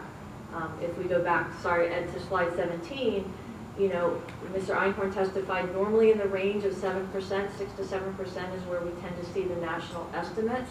When we compare 2020 and 2021, what Milliman is showing is they're going to see a little bit higher is what they're projecting for 21 at the 7.7 or 8.3%. So almost a full percent higher than what we see for normal trend.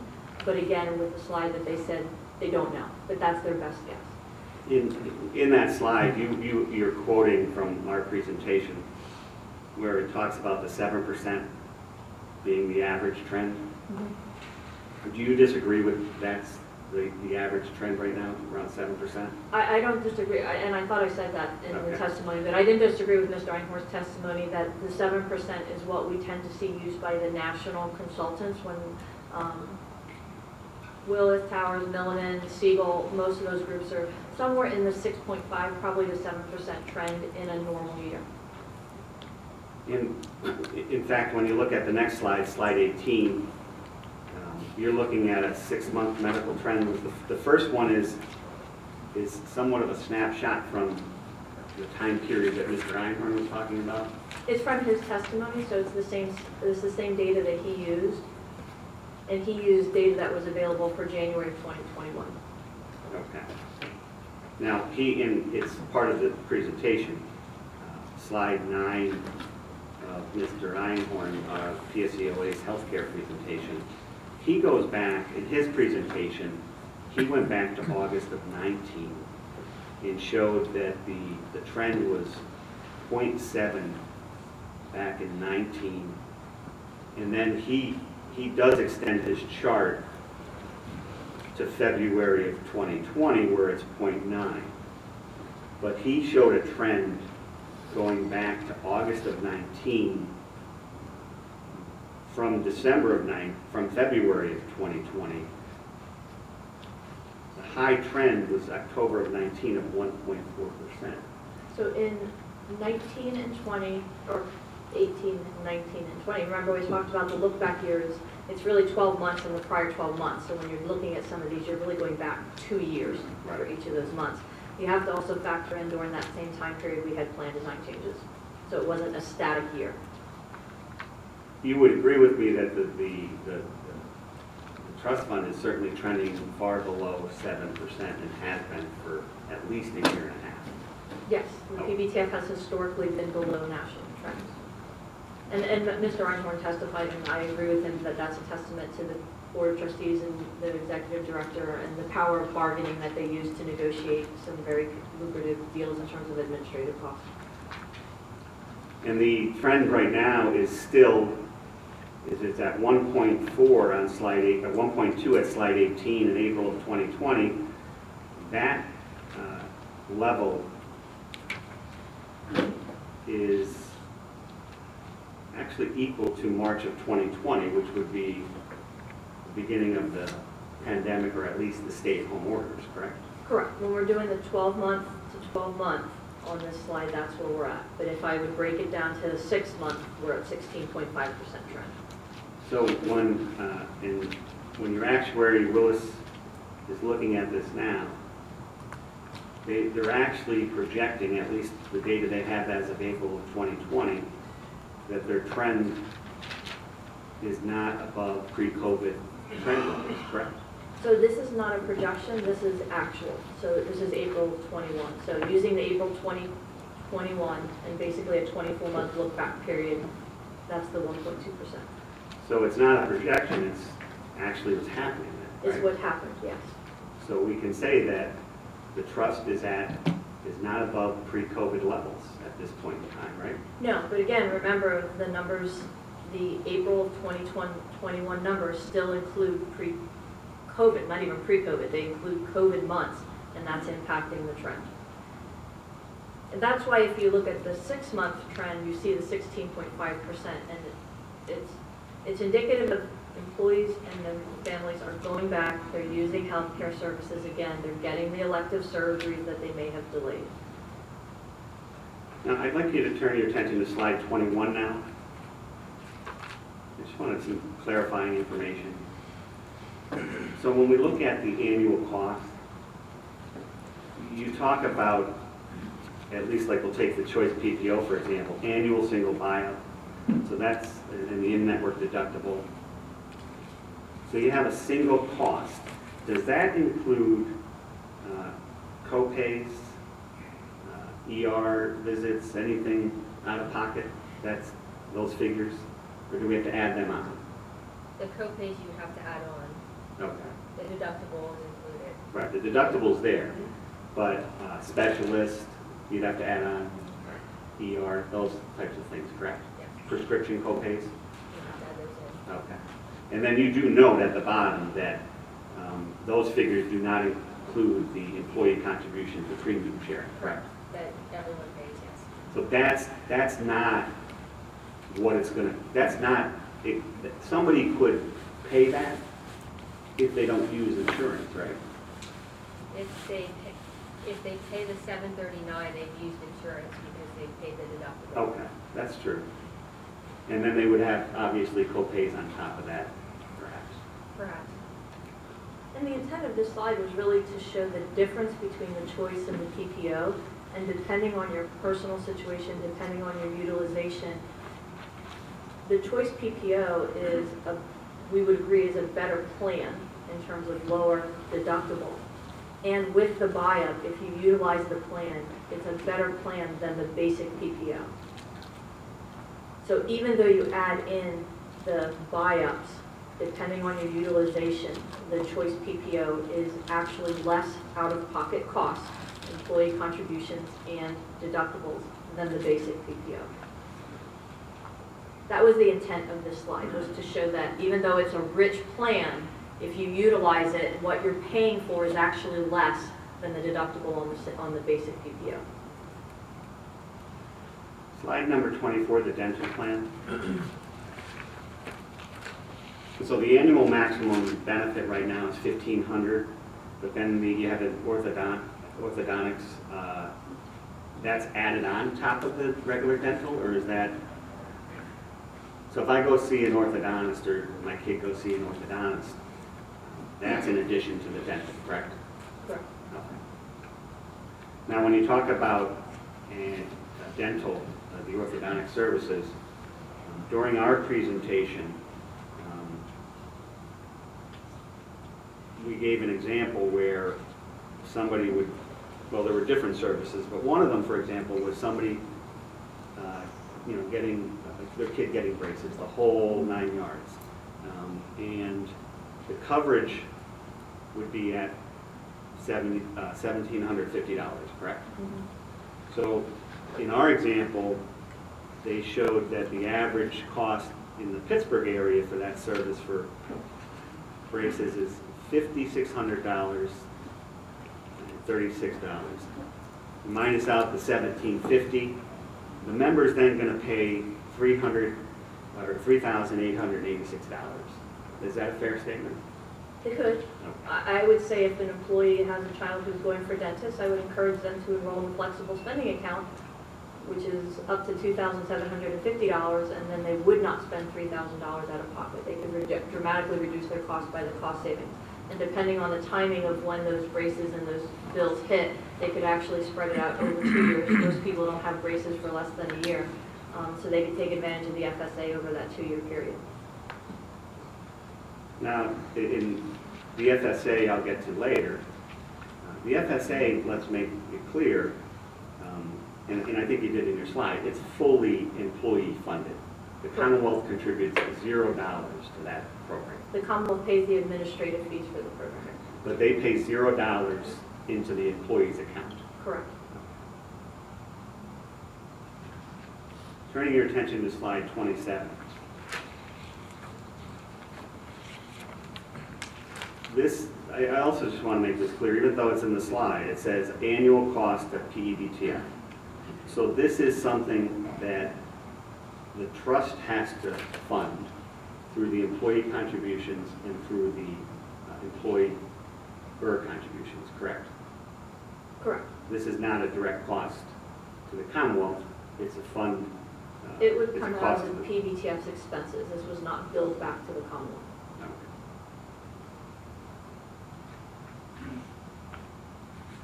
Turn your attention to slide number 32. And I just want to understand, slide 31, it's the ACA healthcare plan coverage levels.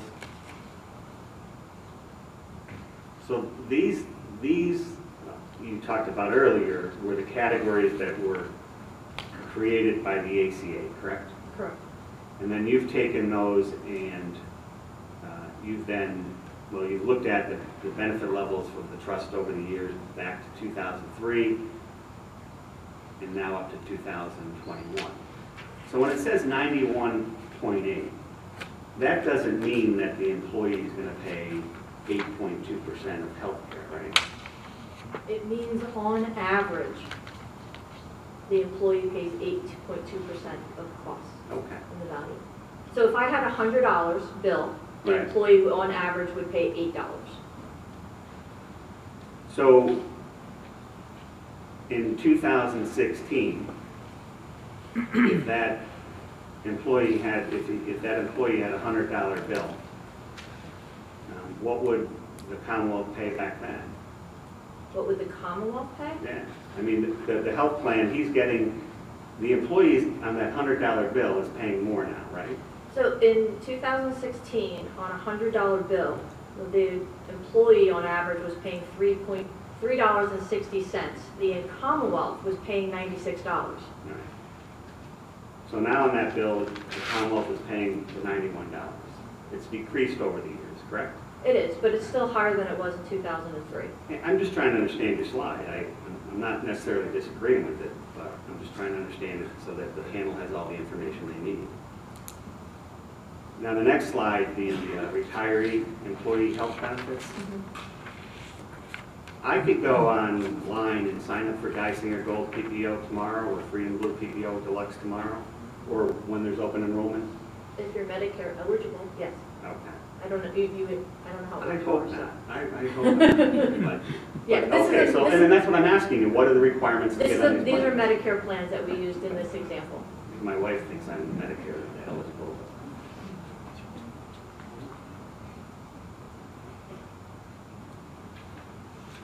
So the only requirement to get there is if you're Medicare eligible, right? Yes. There's a big difference with the retiree health plan, right? You have to work at least 20 years to get that, right? That's a lot of time, and that's earned, right? I'm not disputing that that's an earned benefit. I'm just pointing out the difference in the levels that's available in the private sector where employees work 20 years and do not get health care coverage in retirement. Well, you don't necessarily know that, though. You don't know every employee's situation. Not every employee, but I don't think that we can sit here and agree that 100% of employees have access to retiree health coverage in retirement. Oh, that's not what I'm saying. But employees work all different jobs, right? Yeah. And all different jobs pay all different benefit levels and all different salary levels, correct? Correct. So this is what these employees signed up for, right? They knew after 20 years they were getting this benefit. That was part of the deal, right? Well, when the employee came to work for the Commonwealth, they knew what the benefit package was at the time that they came to the Commonwealth.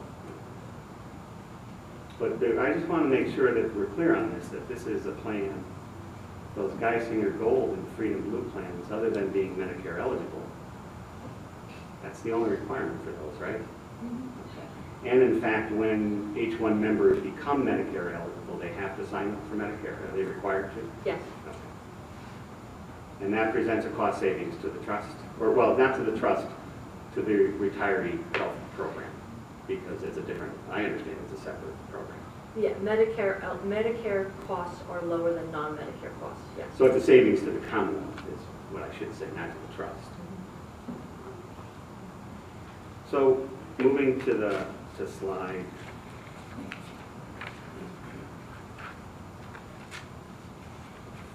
40.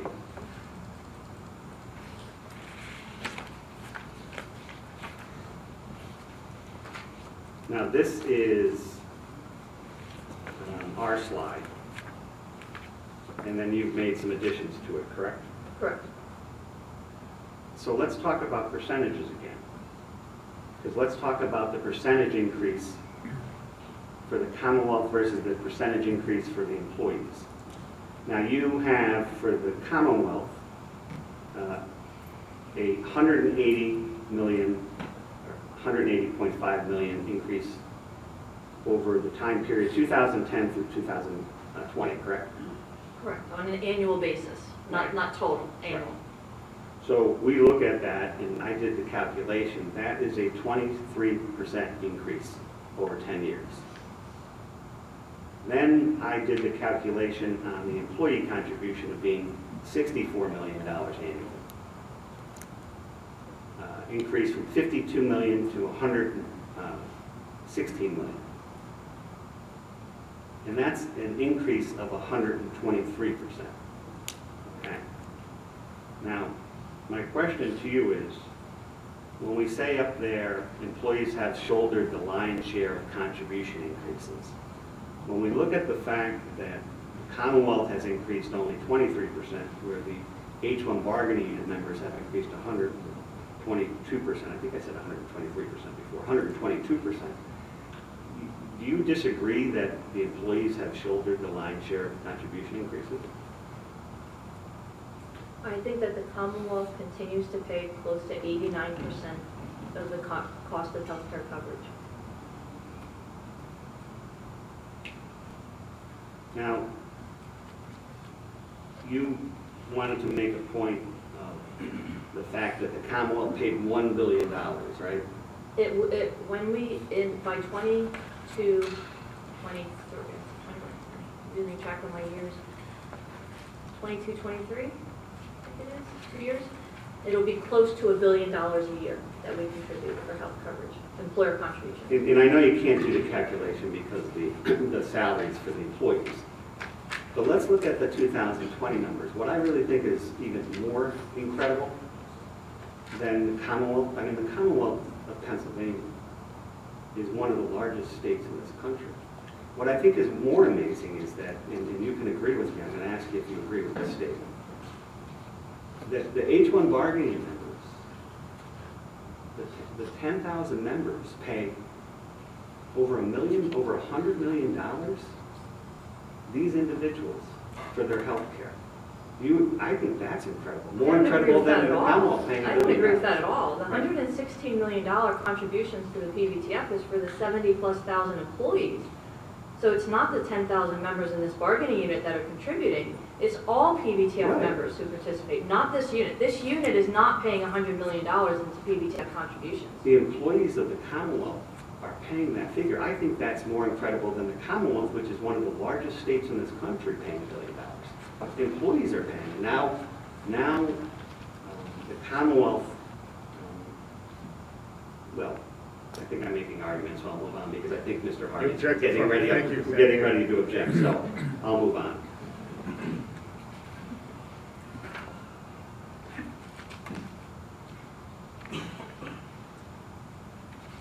look at slide 44.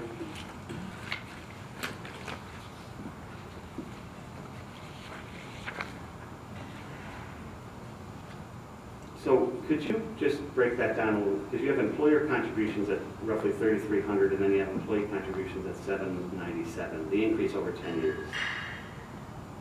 And then you have the salary step increase. When you said 8.5, was that 8.5 years? Do you know if that's what they? Mr. Einhorn testified that he used the salary at step 8.5. Yep. I cannot tell you what that equates to. We use salary step 8. It may be the same step. He testified 8.5 years, but I just was confused on that. I wanted to ask that. Now, when you look at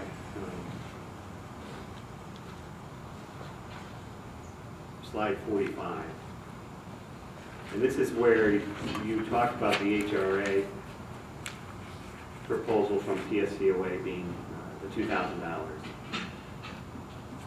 Now, when you say average, this takes into effect because you talked about the employee who goes to the doctor and pays the $20, and that's all the employee is going to incur. This averages that in, correct?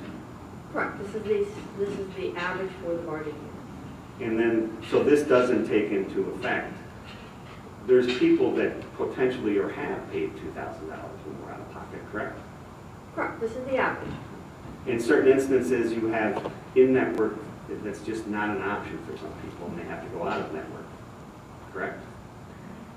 I'm not aware, where do we have a problem with employees not being able to access in-network medical coverage?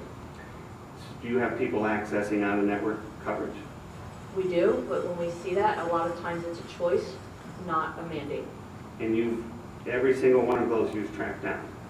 No, Or I is that didn't say everyone. Okay. I said usually when we see that it's a choice, not a mandate. There are times Because when you would ask me to give an example, and then that's why I was asking you. I was asking where employees don't have access to a network provider.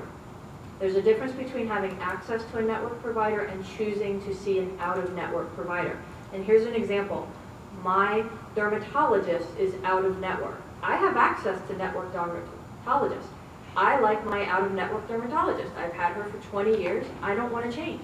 I choose to go out-of-network to her. Now that's a minor cost compared to what some of the other things are. But that's a choice where an employee has made to go out-of-network where in-network providers are available. We see a lot when employees elect to go out-of-network, sometimes when they have unusual cases and their primary doctor or their primary specialist has referred them to a specific doctor who may not take insurance, and they choose to do that. When we work with the employee, and if they're willing, we can find in-network providers that provide the same level of care, have the same credentials. But sometimes employees or their patients do choose to go out-of-network because of a preference, and that's their choice. And their liability on the out-of-network benefit is also limited as well. Now it's much higher, but it also is limited, but that's a choice. You don't know that all of those are choices, though. I mean, you're bringing up examples of working with. Let me finish the question. And you can respond. I'll give you as much time to respond. But you're giving examples when you've worked for people. But you have to agree that there are some people that just cannot get services in network. Have you tracked down every out-of-network, or not you, but the trust? The trust has not tracked down every person that uses out-of-network. If an employee is having trouble accessing an in-network provider for care that they need because an in-network provider is not available, then they can work with the health plan, they can work with the Pvtf, and they can work with health advocates. And what the Pvtf does and the health plan does is they will treat that doctor as in-network because the employee does not have access to an alternative provider. Now, if the employee does not reach out and ask for assistance, then that is correct. They will pay the out-of-network. But I am not aware of cases where an employee has not been able to find an in-network provider as an alternative. But services are available to help an employee or a patient find in-network providers based off of their geographic region Or if an in-network provider is not available, they can make exceptions for that. And I'm not questioning whether the trust tries to work with people to find in-network providers versus out-of-network providers. My question to you is, you're making it seem like people will never get to that above these averages that you're putting in this slide. I said it was an average. I never said this was the max. This is an average.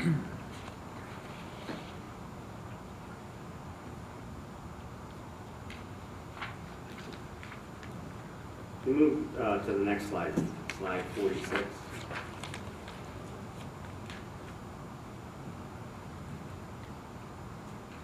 So this is the flexible spending account. And again, we clarified earlier, this is all, this would be employee driven in terms of dollars, correct? Correct. And you have 2% H-1 bargaining unit member enrollment versus 7% non-H-1. We don't know every employee situation, whether or not they can afford to contribute to this. That would be a fair statement, correct? We do not know every employee situation on whether or not they feel that this benefit is right for them to elect, yeah. And there is always that danger of using, putting it away and then not being able to spend it and losing it. Although I know you can be creative in spending under the FSAs.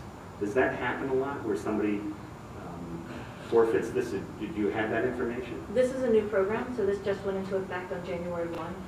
And I believe I testified that's why you see a lot of employees who enroll in this program tend to underestimate their expenses to avoid that risk.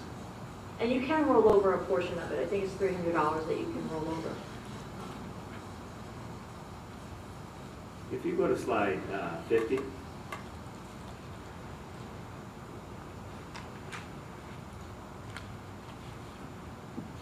And this is the pension rate for retirees. So if we look at your example with the $60,000 20-year employee, the multiplier is 2.5. Now, if you break down what he's paying, he or she's paying in pension, the pension, he gets a pension of $30,000. So his contribution, he pays $1,800 for his health care right now? That would be 3% of the final average salary, yes. Now, if you look at, if you look at it deducted from the pension, he's actually paying 6% of his pension, correct? I haven't done the math, but I'll assume your calculator works. And then if you look at and as you said, if you look at the 60,000 figure, it's the 3%, right? That's how you get the $1,800.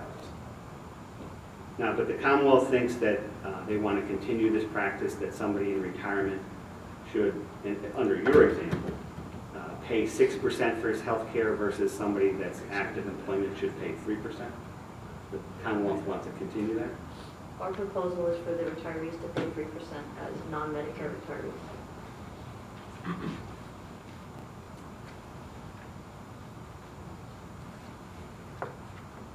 Now, in slide 54, the death benefits available, and I think you alluded to this already. You provided this information, but you said that you're not sure whether or not somebody would or would not qualify for one of these benefits, correct?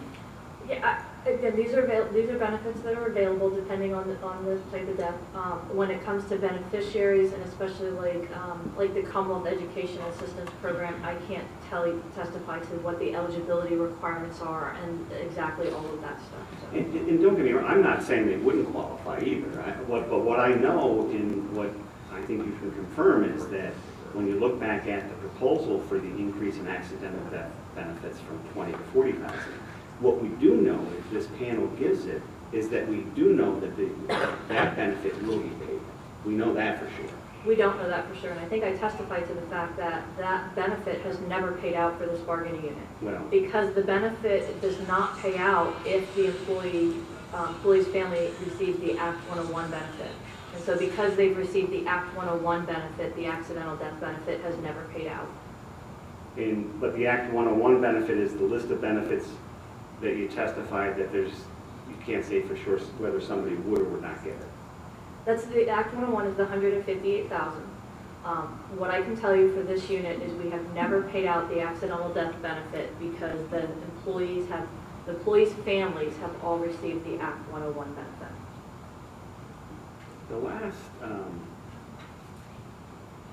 the last slide I want to look at, 61. This is the value of benefits. You testified 4 years ago during these same proceedings. Do you recall that, 2017? You lose track of time as we get older, Todd. So when we're looking at this slide, we see that we have a salary of $62,969, right? Mm-hmm. Now, that's before taxes. That's the base salary, yes. So, I mean, we're going to get taxes taken out, we're going to get our health care contribution taken out, we're getting Social Security taken out. All the normal stuff is coming out of that $62,000, right? Mm-hmm. No. General rule is sometimes it could be up to 1/3 deduction, right? Is that a yes or a no? My husband's the banker. I just put my check just goes in the account, he pays the bills, I don't look, so. Now, what's the reason you put benefits as a percentage of salary? What are you trying to show the panel there? The 74%. Normally when you look at your compensation package, when we see things like total rewards, sometimes you see those in the public sector, is what is the value of the benefit? Because what the employee receives as a compensation package is not just their salary, it's all the benefits that are attached. And so when we look at a rewards package, how much above and beyond the basic salary does an employee receive? What is the value of that? And for this group, it's 74% of the salary in addition. So, and it's the total compensation under your exhibit here is $109,654, correct? Right, so that's their base salary plus these benefits. That does not include things like, so this salary does not include overtime, shift differential, anything like that. This is just the basic salary, the step 8, for example. So if we look back, 2016, 2017, the same slide, now you named it cost of benefits then. At that point in time, you listed the salary as $58,380. So you had $4,000 less in salary. You had the total benefits back then listed at $49,597. You had the total compensation back in 2016-17 at $107,977. With a percentage of salary, benefits as a percentage of salary actually back then was 84.96%. So would you would certainly agree with me that the total compensation and the value of benefits over the last 4 years has decreased, correct? Well, I think you said the total compensation was 107, so I think total compensation has actually gone up. Well, I meant the benefits of salary is what I was, the benefit And as I a don't have percentage of the slide salary. in front of me, Todd, so I mean, you're reading me numbers, I'm not going to disagree with what you're reading, but I can't testify to what those numbers represent and what the changes are that have impacted those benefits. Okay. But you certainly, by putting the slide in now, you think there's some value to the panel, correct? I think it's important for the panel to understand that not only does this unit, and any Commonwealth employee, receive their base salary, but there is an additional cost to the Commonwealth to provide those benefits, and a $46,000 benefit package is not small.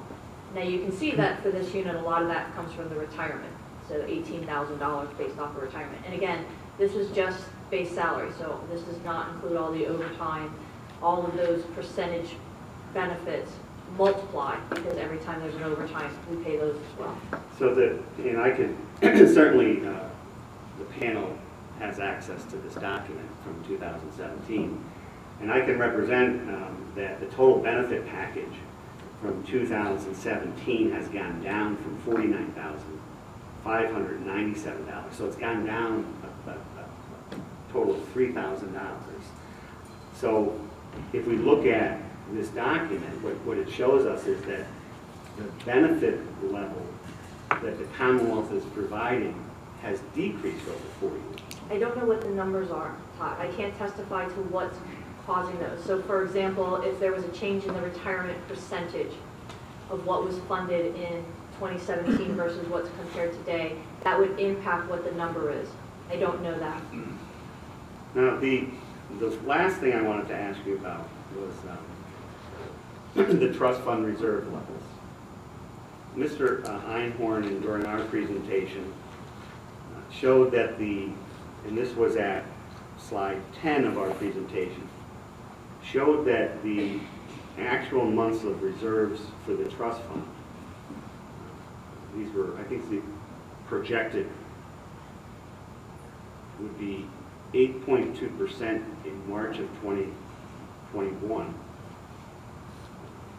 You're familiar with the reserve analysis that the actuary does with the trust? Yes. And do you disagree with the numbers that Mr. Einhorn presented? No. Now, when we look back at your presentation 4 years ago, you presented the months of reserve then. And you presented them over it's like a 7-year period. So you had the months of reserves back in 2017 during your presentation. 2011, 2012 months of reserves was 4.2%. Next year, 3.6. It stayed under 4.4, and then in 2018, 2019, your presentation had the projected reserves at 3.3%.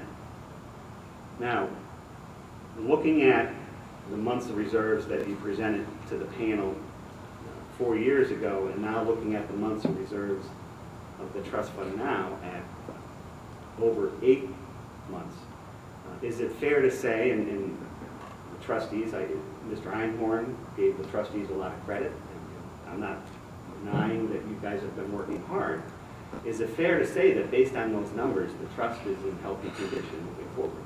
Yes, the trust is in a healthy condition. That's all the questions I have. Okay, we don't have any further questions. We thank you very much for your presentation. We're ready to roll pretty quickly. I don't know if we need like a 5-minute comfort break or whatever the panel thinks. The cross was a little lengthier than we thought it would be, and I should have asked to start at 8:30 last night as opposed to 8:30 this morning. But if we could just do a quick comfort break, I really would appreciate it. Okay, I think we're about ready to resume at this time. Ed, do you want to introduce ourselves? Yes, thank you, Arbitrator Lowe. We're going to continue to go a little bit out of order. The next presentation we have is our budget presentation, which should be behind tab 39. I just handed the presentation out. If there's anybody more busy than the folks in this room with this proceeding right now, it's probably the folks in our budget office, given the time of year and everything that's going on with the budget. So, Mike Wood, I thank you very, very much for being here, and we appreciate you spending some time with us. You can begin by introducing yourself, give a little bit of your background, and then just proceed into your presentation as you see fit. Sure. Good morning, everyone. My name is Mike Wood. I am the Assistant Director of the Bureau of Budget Analysis and Budget Administration in the Governor's Budget Office. I have worked in the Budget Office in different stints for about 5 years, and then worked at the Department of Revenue in a number of capacities, and then outside of that, spent about 10 years working for a think tank outside of my state service. Other than that, I guess I could just get started with my presentation, so thank you for having me here. Next slide, please. Just an overview of kind of where we are in the process, and this is an unusual time of year for this sort of thing for us, but also it's unusual in that we had the governor's budget that came out in February. Since then, we've had a significant amount of aid that has come from the federal government that's been awarded to us after we put out our budget proposal, and since then we still haven't had, the final budget hasn't been negotiated yet. So we're in kind of this area of limbo where there are lots of things on the table, but not a lot of things that are known for the next year. And then with the federal aid, that might have something an impact over several years. Just a couple notes. While general fund revenues this year have been much better than were expected, we still have some very serious fiscal problems in the future that I will talk about. The federal government with the American Rescue Plan Act provided significant assistance to the state and local governments and a kind of a once-in-a-generation opportunity to make significant investments in infrastructure and try to address inequality, things that came up during the COVID-19 pandemic. General Assembly has not said how those funds will be spent yet at the state level in Pennsylvania. One of the things that I guess an unfortunate hallmark of Pennsylvania is that we have a long history of short-term fixes for our budget, just figuring out ways to get through the next year and not thinking about how things are in the long term. This has been a problem for us compared to other states, and I'll talk about a bit about that. And then finally, just a little bit about the budget proposal we put out back in February. Had proposed some fairly radical changes in the personal income tax and for funding for education, but also for helping address our structural deficit. With the federal aid, it is hard to see how that is being taken in terms of what the final budget proposal is going to be.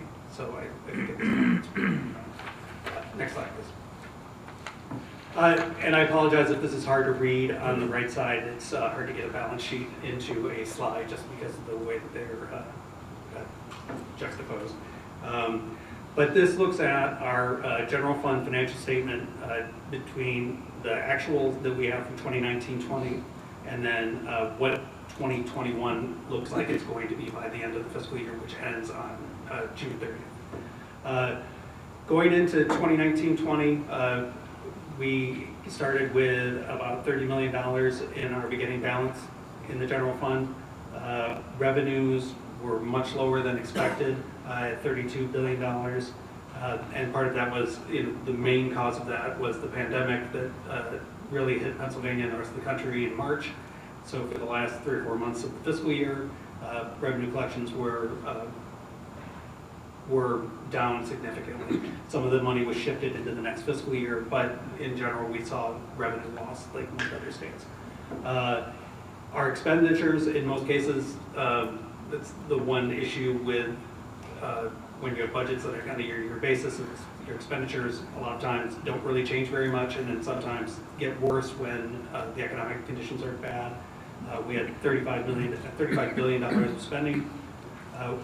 Before that gave us a negative balance of about $3.9 billion before any federal assistance. In 1920, we received federal assistance from increased medical assistance percentage. It's called FMAP. It's the federal share of what we pay for our Medicaid costs. In times of pandemics or in times of economic downturns, the federal government often will increase what they are able to pay for that because states are not able to deficit spend in the same way the federal government is. With that aid, it dropped our deficit going into 2020-21 down to $2.7 billion. We carried that into this fiscal year. We had several budgets in the last year just because of the uncertainty with what was happening with the pandemic. There was a budget that was passed in May of 2020 that we called a 5-month budget that was just trying to get the very basics of what we need to appropriate and give us some time to see how the pandemic was shaking out, and then we would readdress it. And we did that in November. And then at the end of November, we ended up having the second budget that filled out the rest of the fiscal year. At that point, we thought we were going to have about just under $37 billion in general fund revenue. What ended up happening was since then, economic conditions have been better. and base revenues ended up having about a $3 billion surplus. I think we're going to have at the end of this fiscal year with revenues, which is substantial, but a lot of that was revenue that's coming from other years, but substantial. Our spending is still also up with that at about $37 billion for the year, leaving us, before any federal aid, we still had a deficit of $980 million projected. But we have received federal aid this year of about $3.2 billion, with 1.8 of it coming from the enhanced FMAP, and then the General Assembly appropriated $1.3 billion from the CARES Act money that we received in December. With that gave us a preliminary balance for going into next year of $2.2 billion, and by law, we are supposed to put in 1/4 of that, or $550 million, into our rainy day fund, the budget stabilization fund, and that would leave us with about $1.6 billion going into next fiscal year. Next slide. This slide looks at how general fund tax revenue is kind of compared before the pandemic and to what it looks like now. And the bars in blue on here are what our tax projections were back in February of 2020, the last time that we had any kind of official projections before the pandemic hit. And if you look at it, it's kind of hard to see with the red, because the red kind of dominates what's going on there, but you can kind of see it's just kind of a slow growth over time from year to year. And then what is in red is the forecast that the Department of Revenue did for us back last month in May, the end of May 2021. And what you see in this is in 1920, we ended up having revenues, we were hoping to have about $35 billion in tax revenue. We ended up getting $31.6 billion in tax revenue. Those are actual tax dollars in 1920. In 2021, we were expecting, as we saw in the last slide, $36 billion in tax revenue. We ended up receiving 38.9, so we have a pretty significant surplus there. But in the next year, I think this is important to know, when we go back to the economy has like this big decline in taxes, we recover a bunch of taxes, and then we kind of go back to kind of where we were before of just this kind of slow growth.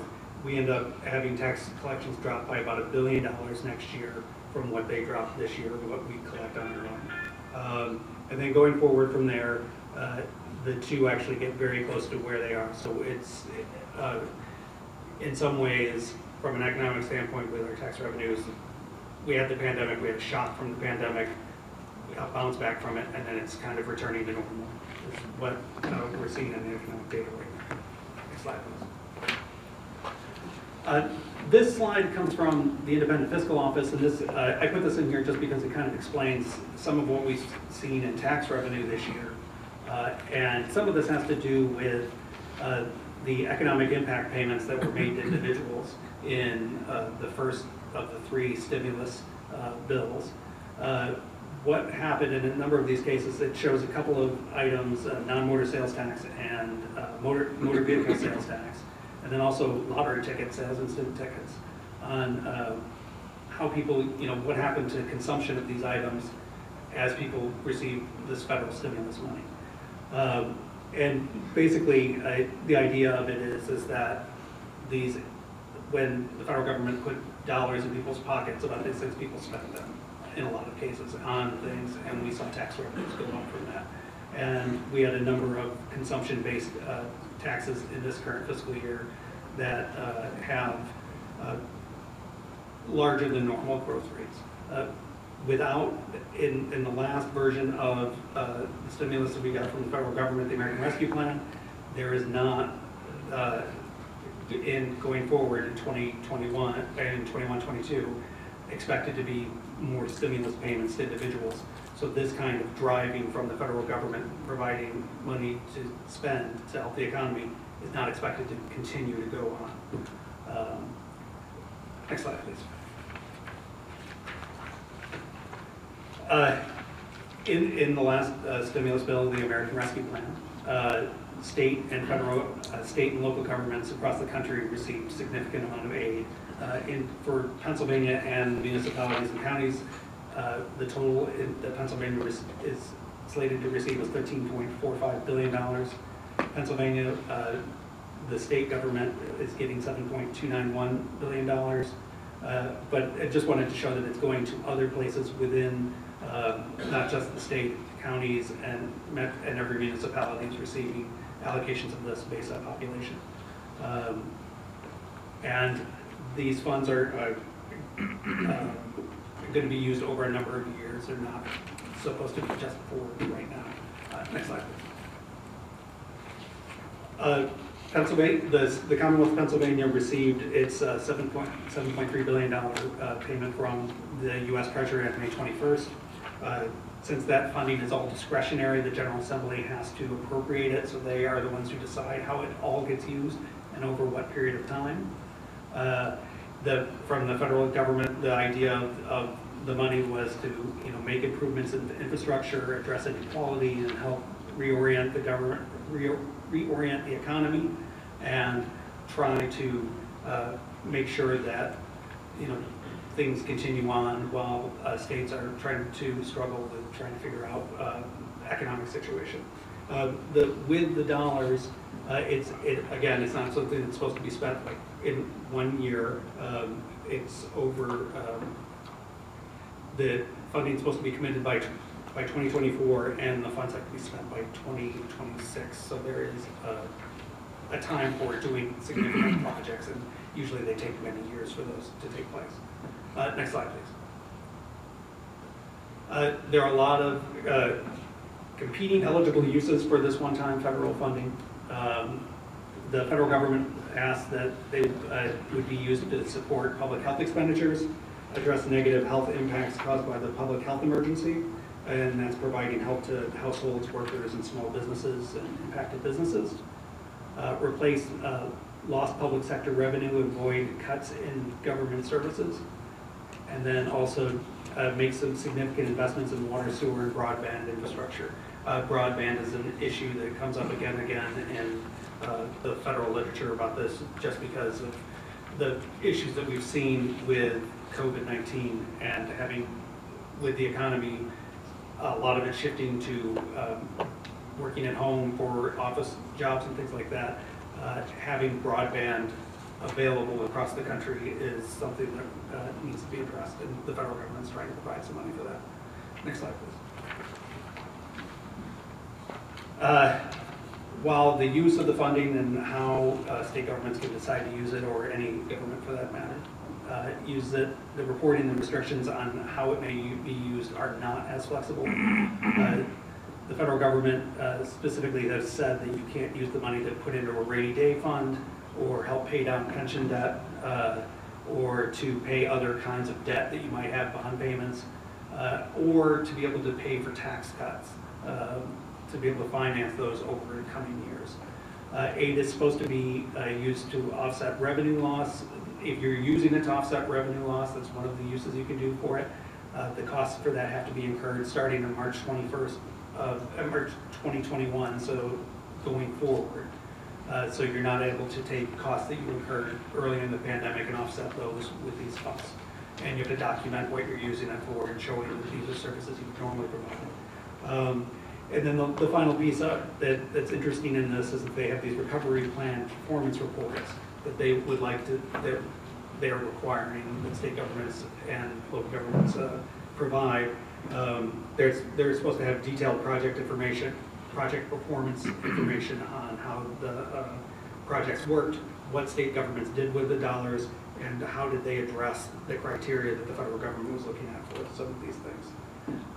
Next slide, please.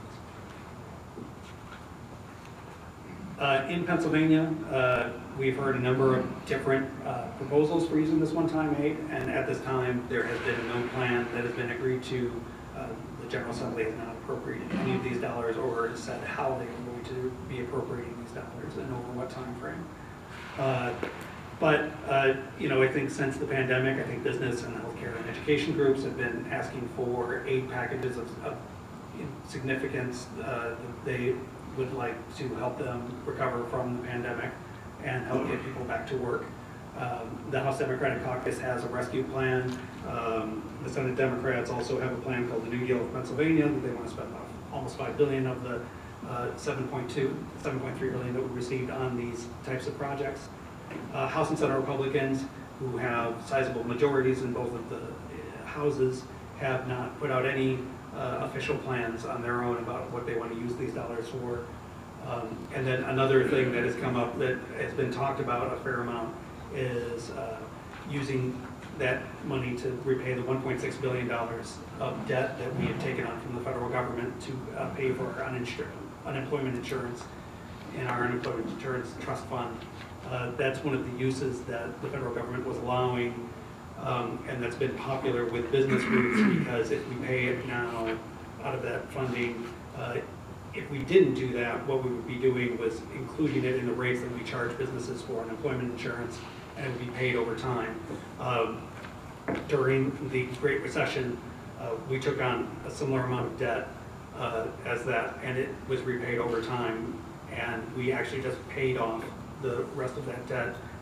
I believe it was in March of 2020.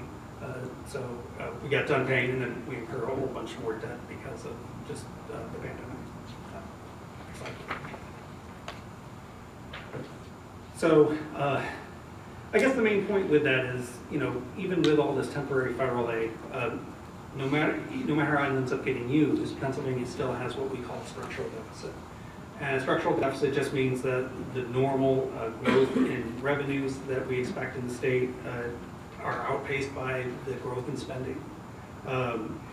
Just due to the nature of the relationship between the governor's office and the different caucuses of the General Assembly over time, not just in the current administration, there haven't been a lot of long-term deals that really address this issue of revenue adequacy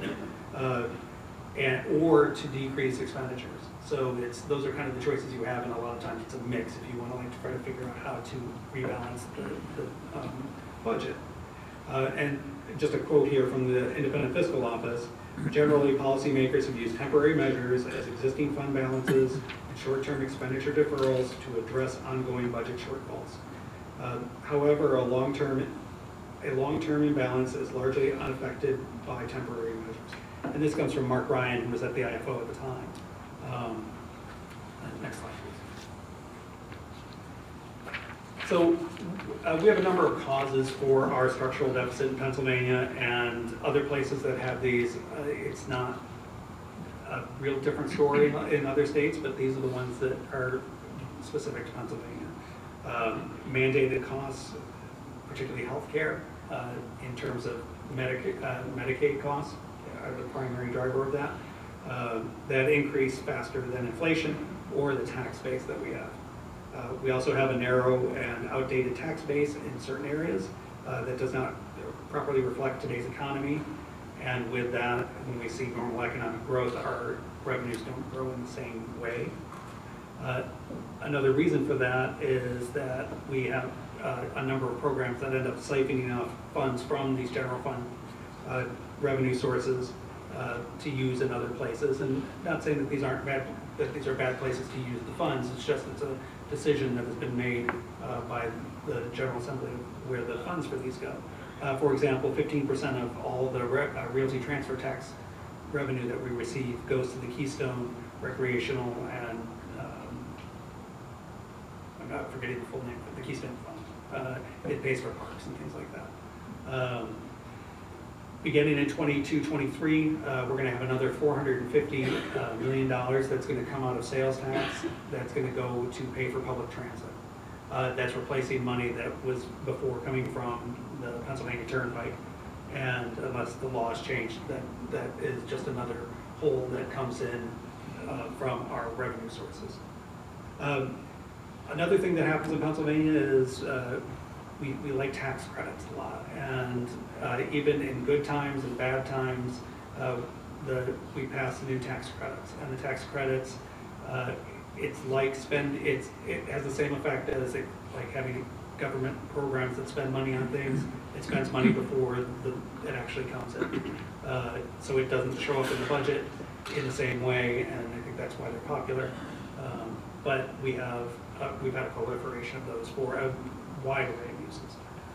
We also have an aging population in Pennsylvania, and that has impacts on both the expenditures that we have in terms of health care, particularly higher demands for health care, and then also it has an impact on revenues, and in part because the way our personal income tax system is set up, pension income is not subject to personal income tax. And so as we grow older, it's a revenue source that most states end up taxing. Pennsylvania does not. And then also, as people age, they tend not to spend money on goods that are taxable in the way that younger people do. Another issue is we end up sometimes having abnormally high costs for things, and a lot of it's because of prior crises that have happened, that things that could have been fixed earlier haven't been, and they get to a point where they become a crisis, and then you actually have to fix them, and it becomes very expensive over a long period of time. I think, the pension system, I think it's an issue where that's been happening, and we've been making really great progress on that, but the amount that we have to devote from our state budget to be able to pay for that has increased dramatically in the last few years, and it's going to be at this higher level through 2040, and then it starts to drop down to a more normal rate. So that's a long-term impact on our general fund budget. And then, and I think in the end, it really comes down to the last bullet, that we really have not had the political will to make some of these changes. And that's not something that, I can fix, or people here can fix. It's just the nature of the system here in Pennsylvania, and unless, things change, I don't really expect it to be different than what we're seeing right now. Next slide, please.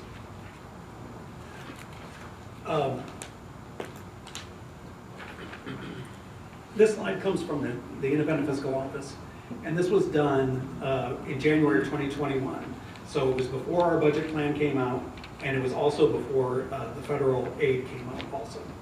But they were saying, looking at the way they're looking at projections is, and the IFO has talked about this for years, is that Pennsylvania has a structural deficit. And they just show here, going over time, that revenues are growing, but not growing as quickly as expenditures are. And even though we were expected for 2021, this was after the November deal was done, that we were going to have a budget surplus this year, that it quickly turns back, and it's a one-time thing, and it turns back into being negative going forward unless there's some sort of action by the General Assembly. These look at current revenues, current law revenues, and then projections of just kind of normal expenditure growth in a number of areas. And the way that they characterize this, even though these numbers are pretty big in terms of the negatives each year, is that they said that it was leans optimistic. So they're saying they don't have a recession built into there, not a lot of inflation, things like that. Next slide, please. This next slide has a quote from a very recent bond issuance rating that we received from Fitch.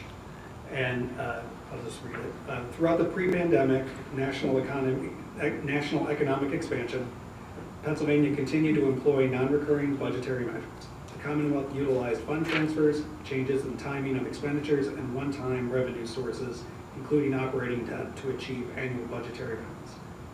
Pension funding deferrals, a budget balancing tool used consistently in the past, ended in fiscal year 2017, and the Commonwealth has made some progress in reducing the reliance on non-recurring measures until the pandemic hit. And so this was just from earlier this month. Next slide, please. And these kind of thoughts, it's not just Fitch that has this kind of feeling about the way Pennsylvania does its budgets. The next few slides come from the Volcker Alliance, which is a good government group led by Paul Volcker, who used to be the chair of the Federal Reserve. They did a report looking at how states do their budgeting and kind of gave them grades and trying to say like how prepared a government's going to be for things going forward. And Pennsylvania was singled out in a couple of categories and not in a good way. And then in this one, this is the main one. It's just that in terms of what they call budget maneuvers, Pennsylvania received the lowest possible grade that they gave to any state. And it says, Pennsylvania's reliance on budget maneuvers or one-time actions to achieve balance made it the only state to receive the lowest possible average grade of D- in the category for fiscal 2015 through 2019. And then they go through what do they mean by this, and they're talking about deferring recurring expenditures, revenue cost shifting. They can do that by incurring costs in one fiscal year and paying for it the next fiscal year by how things are reimbursed. Funding recurring expenditures with debt, and we did that in several of the years that were being done here. And the other thing is asset sales and upfront revenues. Next slide, please. The Volcker Alliance goes on to say, its chronic shortage of cash was an underlying cause of Pennsylvania's poor showing in 2 other categories, and legacy costs, the state averaged a D. Though it began to fund public worker pensions on an actuarial recommended basis in 2017, its failure to do so in previous years left the state with a pension funding ratio of 58%, and in 2019, 13 percentage points below the total for all states. And then finally from them, Pennsylvania's C average and reserve funds reflected minimal balances in the general fund and the budget stabilization reserve fund in 2017 through 2019. The shortcoming was partially offset by the state's disbursement and replenishment policies. Pennsylvania received B averages in transparency and budget forecasting. So it was not all terrible for Pennsylvania, but just on the fiscal aspects of it, it was not a great report for that. In terms of the balance that we have in our budget stabilization reserve fund, or what people just call the rainy day fund typically, as of yesterday, the balance in that was $243.6 million. That equals 0.67% of the spending that we are expected to do in 2021 out of the general fund alone, or that equals about 2.4 days of being able to pay for expenditures.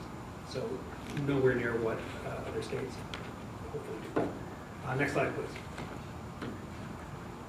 So with that, I guess going forward, budget pressures in 21, 22 and beyond, we still have a lot of things that we have to work in the state. We still have an uncertain recovery from the pandemic that faces everyone. We have uncertain use of temporary federal aid to states, how we use that. That could make a real big impact on the budget or on how the state's economy does. The aging population of Pennsylvania continues to be an issue, and it's going to be something that we have to deal with over time. Increasing costs for healthcare is another issue that, again, we're going to have to deal with, largely in the Medicaid section. And then also we've had, just changes in the criminal justice system. That's been something else that will affect budgets going forward. Next slide, please. This comes from the Independent Fiscal Office once again, when they put out their official revenue estimate last month. And they were, our budget the governor's budget proposal had come out. We had received money from the federal government, and they were taking this into account when they were looking at things. And they were basically saying that, in terms of the real gross domestic product, for next year, the next fiscal year that they saw, they were expecting some pretty strong growth for that. So that's good. The economy's doing okay. And then also with wages and salary over the course of time from pre-pandemic to post-pandemic, pretty decent wage growth across the economy. The one issue that they brought up at the end there, though, was that with payroll employment, that there's still, we still have loss of jobs that happened from, largely from the pandemic, but they have not completely recovered because we still have sections of the economy, particularly in the hospitality industry, childcare industry, that have serious issues that they're trying to recover economically and just structurally that they're going to have to recover from. And from the Independent Fiscal Office, they've been a little more pessimistic than I've seen from other places about how long it's going to take to recover some of these jobs. But back in I think it was April that they were talking, they thought it might be 4 or 5 years for those jobs to recover. So not something that's going to happen overnight. Next slide, please. In terms of Pennsylvania's demographics compared to a number of other states, we are aging more quickly than other states. These are projections that were done by the Independent Fiscal Office showing that we have a shrinking number of children and working age adults in Pennsylvania over time, and this projects out through 2030, like kind of what the trends are. And it's basically saying that, you know, what we've seen in the last 5 years just kind of continues going forward. There's not like a big shift, other than that we're getting older. And the place that we're seeing growth in our population is between, you know, the ages of 65 and older. And that has an impact on our economy and on the general fund budget situation. Next slide, please. One of the other big cost drivers is Medicaid, medical assistance, as we call it in Pennsylvania. And these costs have increased substantially in 2021 and expected to increase in 21-22. And a lot of it's driven by the pandemic, but it's also, even in normal times, it's a big driver of our budget. As of March 21, these are the latest numbers we have available from Department of Human Services. The number of people eligible for Medicaid in Pennsylvania is 3.25 million people. So a pretty good size of a pretty good share of our population. One thing that happens with that is if people are eligible for it and they get onto the Medicaid rolls and they start receiving services, one of the issues with receiving extra aid from the federal government for that enhanced FMAP that they do is one of the promises. It's kind of a double-edged sword with that. It's very helpful in terms of being able to pay for these extra costs, but you have to keep people on those until, you know, the health emergency ends, and then after that you have to go through this process, which they normally do, of looking to see redetermination of people's incomes and moving people who have earned out of the normal Medicaid assistance income eligibility. They're on Medicaid until they're taken off of it, and it takes a while to take people off because you have to go through and evaluate their income. It doesn't happen overnight. So even with recovery, continued recovery from COVID, and having the medical emergency end, it's going to take months after that to be able to get back to what pre-pandemic levels of people on Medicaid are. And during that whole time, we're paying extra costs for it. We're sharing those costs with the federal government, but we have costs on our side. In the governor's budget, we had, back in February, we had asked for $903 million in additional Medicaid expenditures for 2020-21 because the Human Services budget was underfunded in the last budget deal. And then for the next fiscal year, we thought that the costs were going to increase over that, another $159 million in state funds over what they were in the current year. So these are serious increases in what our costs are as the Commonwealth. And the last bullet I put in there, I just put in because it's interesting, but it just kind of shows some of the issues that we have with the economy, just not now, but going forward. The number of kids that are able to receive subsidized child care, the number of kids receiving that care dropped 31% from January 2020 through January 2021. And subsidized child care is for people at the lower end of the income spectrum. And if people in those places of our economic spectrum are having a hard time finding, getting their kids into child care, they're not going to be able to be in the workforce. They're not going to be able to be part, and I think we saw this in the pandemic. People at the bottom rungs of the economic ladder really got hit much harder than people towards the top. And as we go forward, we have to be able to refill jobs in childcare and be able to bring people back. And some of the federal aid, that's what some of that was intended to be used for. Next slide, please. And then finally, this is just a slide of state correctional institutions and what's happened with operating costs and population over the last several years since the last, two conferences.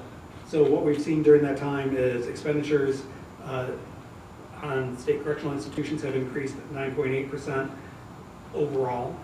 So fairly modest growth from year to year, but overall you're talking almost 10% increase.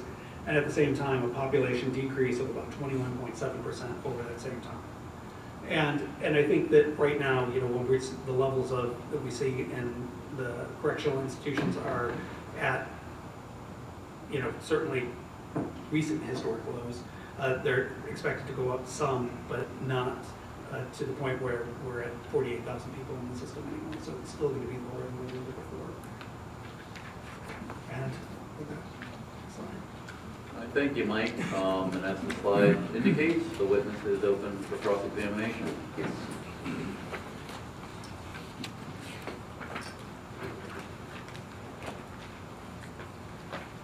Troy, if I could draw your attention back to slide 18. Sure. One of the things driving costs is changes in the criminal justice system. What are you referring to? Well, I was, with that, I was just saying, we have had, going forward, like in the last, I would say, 20 years, we've seen, you know, increases in the number of people that were in correctional facilities, and we've spent more of our budgets on those. And I think what we've seen in the last couple of years in particular is a fairly dramatic shift in the decrease in the populations of the state correctional institutions. Okay, so if we have a decrease of people, why is that a driving cost in terms of? It's a factor of going on in this. Okay, because in reality, the more recent changes in the criminal justice system have placed a greater onus on the Commonwealth to provide more benefits to inmates, correct? I can't answer that. Those benefits, those services to those inmates come at a cost to the Commonwealth. It also comes at a requirement that these folks here in the H-1 bargaining unit deliver those services to the inmates. Which is why, ultimately, if we go back to slide 22, it doesn't matter if we close institutions, it doesn't matter if we reduce the population by 1/5, cost is still going up because the consumer, the inmate, drives those costs, correct? I would say partially. I would say also labor costs are a significant amount of that. I would, you know, I think if you look at correctional institutions, you know, what it costs to run them, most of it's labor costs. Okay. So we talk about labor costs, but let's put that into context over what has happened in the last 18 months. You talk about a group of people who, a demographic of people who, if you give more money to, they tend to spend their money on things that generate tax revenue, correct? Mm-hmm. And that would be the same demographic of those people working inside our institutions, correct? We're typically not seeing that the aging population working in our institutions. I don't understand the question. Our elderly aren't operating our institutions. Correct. So that demographic that you want to be spending money on good taxable sources, that's these folks down here, correct? And other people that work. So. Okay. And as they continue to work, they're also paying into that unemployment insurance fund, correct? Correct. So, in the context of the American Recovery Act, there is no prohibition to continue to pay salaries or wages for essential functions of government, correct? Any essential functions. Okay. And you'll agree with me that not only is corrections essential, it is persistent. We will not stop seeing corrections happen in PA. So to the extent that we have talked about what that fund can be used for, it absolutely can be used for wages and benefits. It can be used for other things too. And paid for education, I think, was one of the main things that they were talking about it being used for. And yeah, it can be used for. Now, when you talk about it can be used for education, that would include the governor's 21 proposal for increases in the education budget, correct? It depends on what ends up getting enacted with that. What the governor was proposing in 2021, and particularly in the basic education funding, was about a $1.2 billion infusion of new funding for that. That was funded through the change in the personal income tax. We don't know if that's happening yet. Obviously, nothing has been enacted, so. And in that proposal, it actually called for an increase in minimum teacher salary from $18,500 to $45,000. Correct? Correct. Now, some school districts obviously pay that or more, but there are places around this Commonwealth that don't pay that, correct? Correct. And that's a huge jump, 18.5 to 45. Yes, I think the vast majority of school districts pay much closer to the 45,000 than the 18. Now, if I could draw your attention to slide 4. Sure. When we're looking at tax revenues versus projections, we're all but back at status quo. Yes. Yes. And After this fiscal year, it will lose about $1 billion tax revenue next year, is what we're expecting from what we received this year. And then from there, it kind of goes back. Okay. And so the actual impact in terms of tax revenues from COVID has now been covered? Obviously, it depends on what happens with COVID going forward. I don't know anyone can say for sure what's going to happen with that. But just generally speaking, I think people have been fairly pleased with how states have recovered from in terms of And could I draw your attention to slide 5? Sure.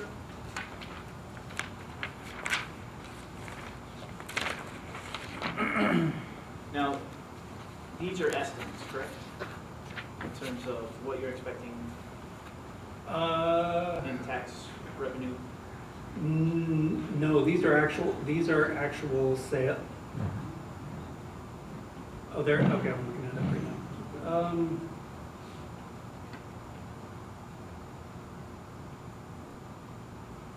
And if I could... Their estimates through the end of the fiscal year, yes. So through the second quarter, we're not even through that yet. It's still June, so the last part of it is estimate. You'll agree with me that this doesn't actually reflect the rapid economic improvement that we're actually seeing. No, I think it actually shows that you had, over the course of time, instant tickets increased 31% from the beginning of the time period they were looking at. It's showing that there are things that when people that consumable goods were affected by the economic impact payments from the federal government. Now, and I hate to jump around with this. No problem. You pointed out that we have a dramatic decrease in the use of subsidized child care, correct? Correct. And the reality there is that there's a dramatic decrease in the use of that because there's a dramatic decrease in the need for it because those folks who utilize it are simply not working. In some cases, I'm sure that's the case, yeah. It might not be economically feasible for them to work. Those same folks are also likely on unemployment insurance or unemployment compensation. In some cases, I'm sure that's the case. And you'll also agree with me that the unemployment compensation benefit in Pennsylvania has more or less incentivized people to not get back to work. I would say it would depend on each person's individual situation. Certainly, I think that the extended benefits from the federal government have been an issue that I think people have talked about. But those expire in a couple months. So. And but it's interesting that you point that out because for a lot of people, and I think everybody agreed with this last year, that with the additional federal benefit, most people were making more money in unemployment than they were in their regular jobs. I think due to the nature of the pandemic and which industries were affected by it, I think that is definitely the case because I think you end up having a lot of people that were lower income people were the ones that lost their jobs compared to people higher income people. So ideally what we really need to do is incentivize people to get back to work instead of incentivize people to stay home and collect a benefit that we've now had to take a huge loan from the federal government. I think we just need to get all areas of the economy back to normal and at the same time address some of the issues that were even happening before the pandemic. Well, and we're almost to that point. We now have the federal government recognizing that people are just not getting back to work and could. There's jobs available even in PA. People are simply not taking them, and so now we have a federal incentive to just get back to work, correct? It's more complicated. What is the back to work bonus? I honestly don't know. Okay. The back to work bonus is indeed a federally funded bonus to pay workers to quite literally get back to work and get off of unemployment compensation. So we take into consideration then what our actual status is. You'll agree with me that the loss of jobs in Pennsylvania outpaced the national average. Yes. And that was driven by the decision of Governor Wolf to impose more stringent COVID restrictions than around the rest of the country. I would disagree with that. We haven't been able to open up as quickly as others. We shut down for extended periods of time for non-essential workers. And so the longer I'm just going to object here. Are we getting into a philosophical discussion on the masking and pandemics and precautions in this country and the state? The losses are the losses. And I would object to any kind of political or philosophical discussion of when we should have shut down, how we should have shut down. It's irrelevant. The money either came in or it didn't. We're talking about the fiscal state of the state and the fiscal state moving forward. So I would object to this line of questioning. And I'm not trying to get into a political. Well, I would object to the relevance of the question. You're blaming the governor for shutting down too soon or shutting down too much. It's irrelevant to this procedure. Here's the relevance here, is that we didn't make the decision. It was made from the governor, and it's the governor's decision. But we all have to live with the governor's decision. But these folks continue to work, and there's a lot of people out of work and not getting back to work because of the governor's decision. And whether we like it or not, the point is that we are now in a position where we're not moving as quickly as the rest of the country. And so we don't have the same economic forecast and outlook because of those decisions. And I'm not here to cast aspersions on the government. Well, it's exactly what you're doing right now. You just The did issue it. is Well, that wait a minute. Chris, you made your point. Let's go ahead and move on. we talk about then, we get to the big issue here. And I have to thank you for the way that you presented your case today, because historically, there's some other major issue going on.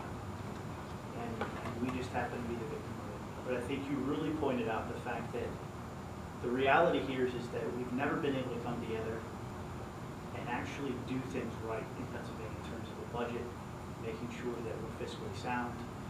We put Band-Aids on things, we put Bondo on things, maybe slap some duct tape on it, but nobody's ever really been able to fix it. And you point out in your slides that even since Governor Wolf's been in office, we've been receiving ratings of D+ or grades of D+ and C in the way that we handle things. But the reality here is and you point out that we have an underfunded pension. Pension is not bargain for these folks. You'd agree with me? I would just object to asking this witness, he's a budget witness. You want to know whether pension's bargainable or not? It's really an irrelevant question for this witness. But, okay. Yeah, I agree. I'll state as a fact, pension's not bargainable.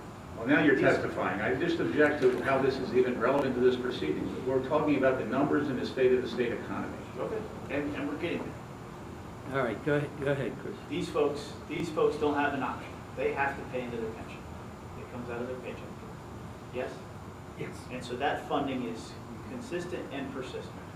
And they've never been given a pension funding holiday out of their paycheck, correct?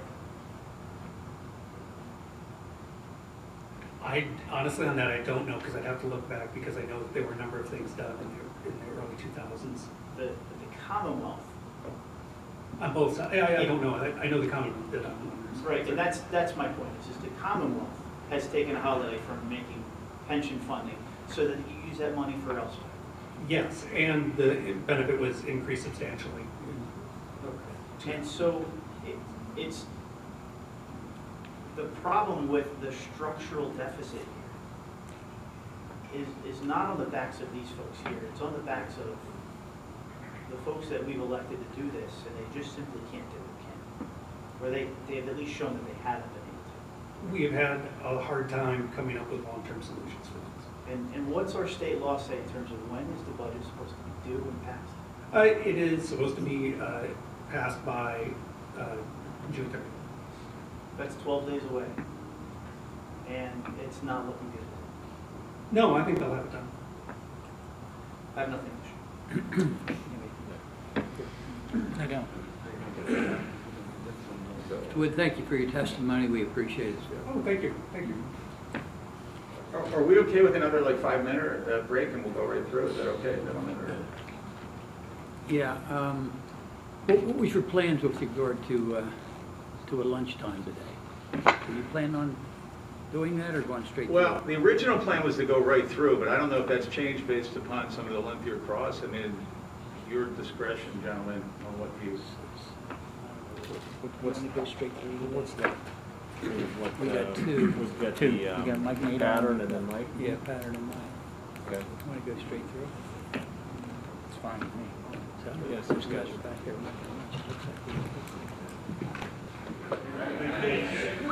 We're going to break for a half an hour for lunch. Please be back within a half an hour. It's 5 at 12, so be back here by 12:30. We'll start then. All right. Well, thank you all for returning so quickly. Ed, do you want to introduce our next speaker? Sure, and I apologize for the slight delay. I think both parties have to have a technological gap of some sort in the presentation. The Commonwealth has just endured theirs, but we're through it. So right now we have, for the panel's consideration, the expert testimony of Mike Nadel of PFM, a person I'm sure the panel is familiar with from past presentations. Mike, I'll let you introduce yourself, tell us a little bit about yourself, and then you can proceed into your presentation as you deem appropriate. Thanks, and good afternoon. Yeah, so is this on? Is it every night? Sorry. Thank you and good afternoon. As Ed indicated, I'm Mike Nadel. I'm with PFM Group. I'm a managing director with our firm. I've been at the firm for just over 20 years. We work primarily with state and local governments around the nation on a range of financial issues. My consulting practice within the firm that I lead works primarily on operating budget, financial sustainability issues, and in my personal practice, that's often, as today, at the intersection of workforce and budget considerations. In my work, I do a lot of different analysis on behalf of our clients, but as part of that, have done analysis similar to what I'll be doing today, compensation analysis, comparability analysis for clients really across the country. I've testified in interest arbitration in 10 states and the District of Columbia on a similar set of issues, as well as before 2 presidential hearing boards under the Railway Labor Act for that industry sector. Prior to joining PFM, I served in government in the city of Philadelphia as Director of Labor Negotiations and Director of Finance at different times over 8 years of service with the city. My full bio, including my educational background, teaching I've done in the master's program at the University of Pennsylvania, some of my advisory work for national industry groups is summarized briefly on the final page of the presentation book that you have. Mike, just one question. How long have you been doing work for this, in particular to this unit? My memory is 05, is that correct?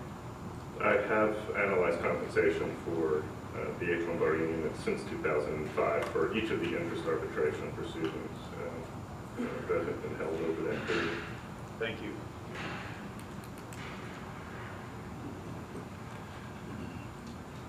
So to go ahead and move into the presentation, I'll be covering several issues this afternoon.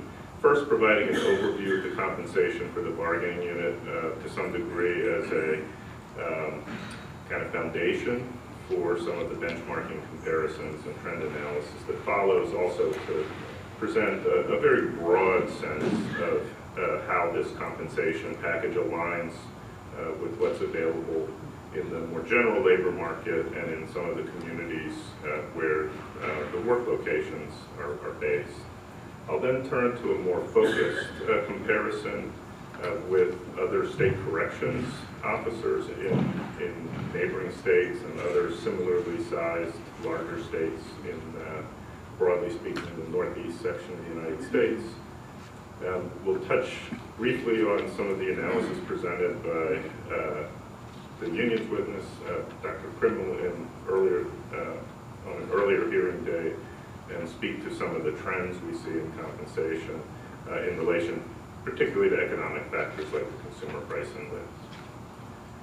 As a broad summary of what I've found and will be presenting this afternoon, the compensation levels for this bargaining unit in broad brushstrokes are very strong, compare well to the overall compensation available in Pennsylvania, and particularly, again, the communities where many of these jobs are located, and that results in favorable recruitment and retention experience.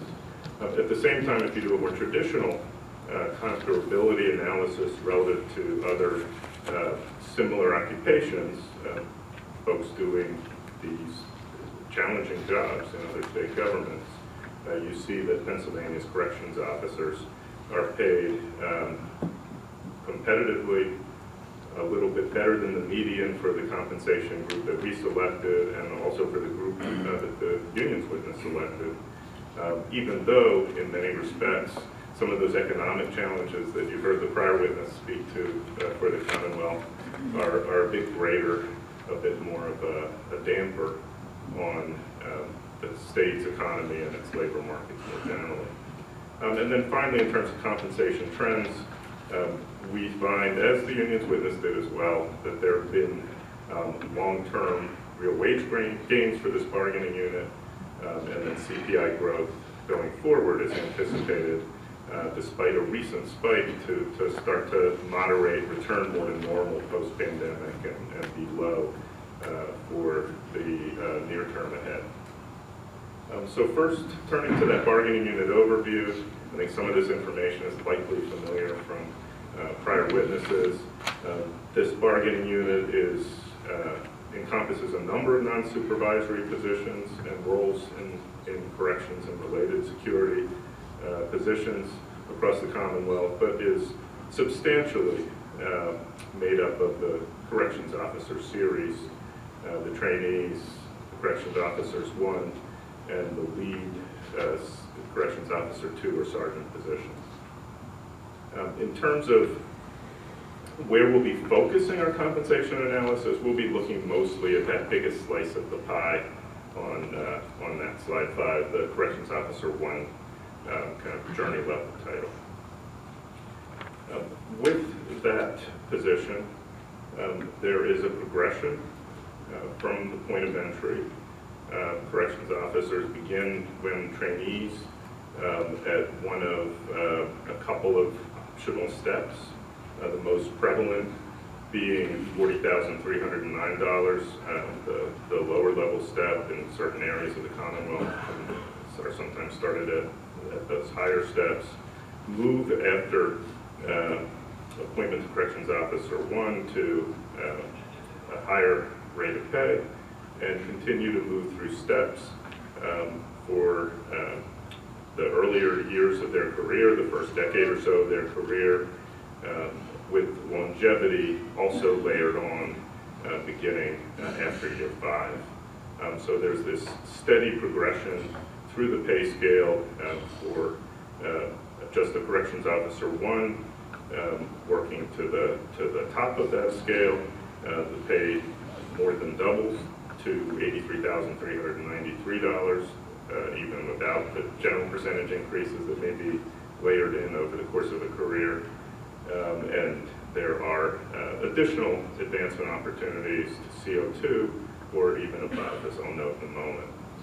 But just to spend another second or two on the pay progression on slide 7, you see that Those step increments and then the longevity pay layered on top of that results in steady annual compensation growth even prior to any general percentage increases. Through the first 10 years of completed service, that averages 5.9% a year.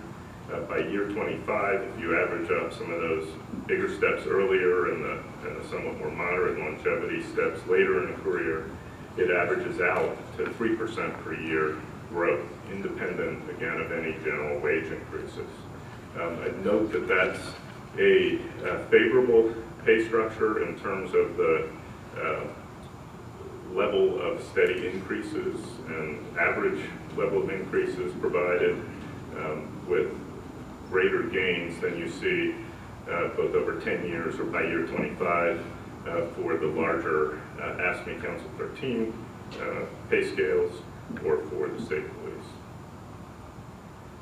As I noted a few minutes ago, in addition to the positions in the bargaining unit, we often, when we do this kind of comparability analysis, focus in on that pay progression for somebody who's in the corrections officer 1 position. And some folks do spend their full career at the journey level.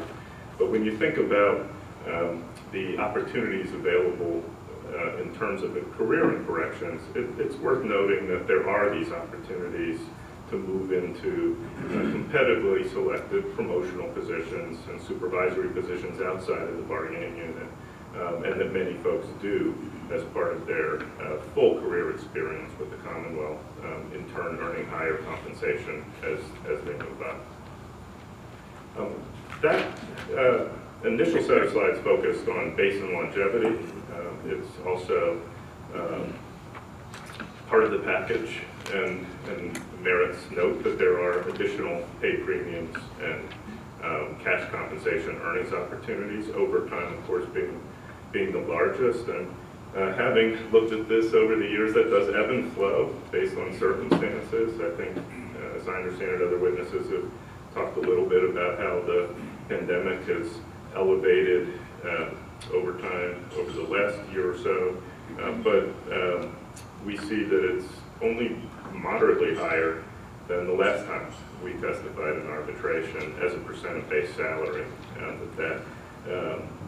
that upward pressure from response to the circumstances of this era results in 19.1% of salary in terms of overtime earnings for the bargaining unit, again up a little bit from the 2016 levels we looked at last time we evaluated these issues for arbitration, but it's a pretty consistent part of the overall compensation opportunity.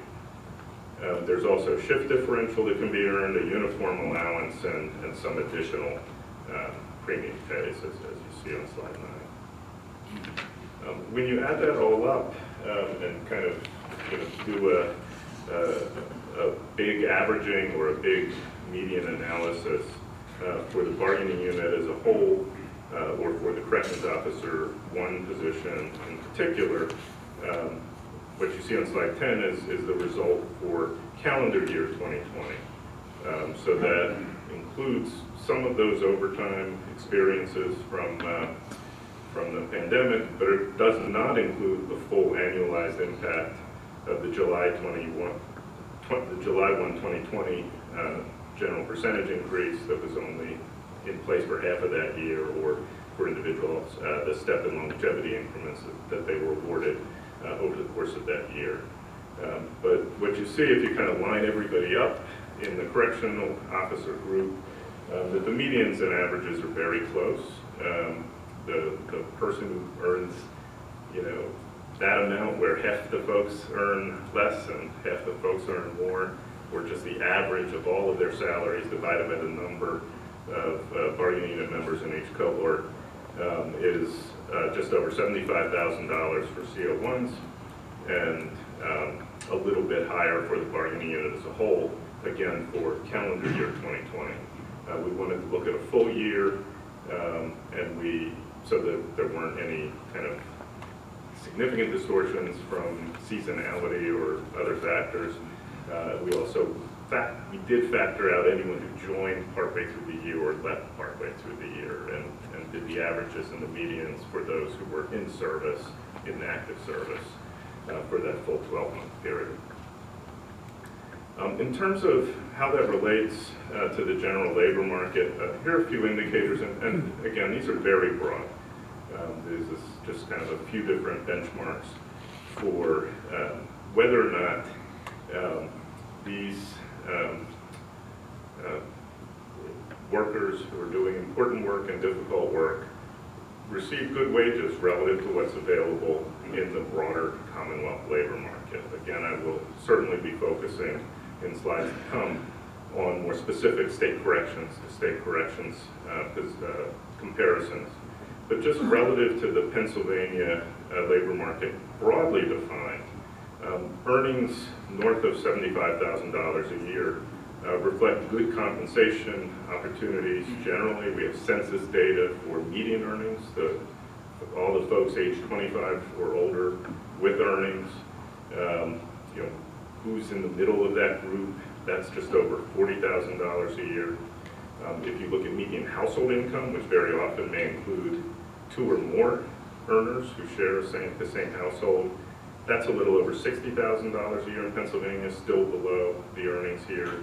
And then we have preliminary figures for statewide average annual pay, and average annual pay can include some very high wage earners mixed in the calculations as well.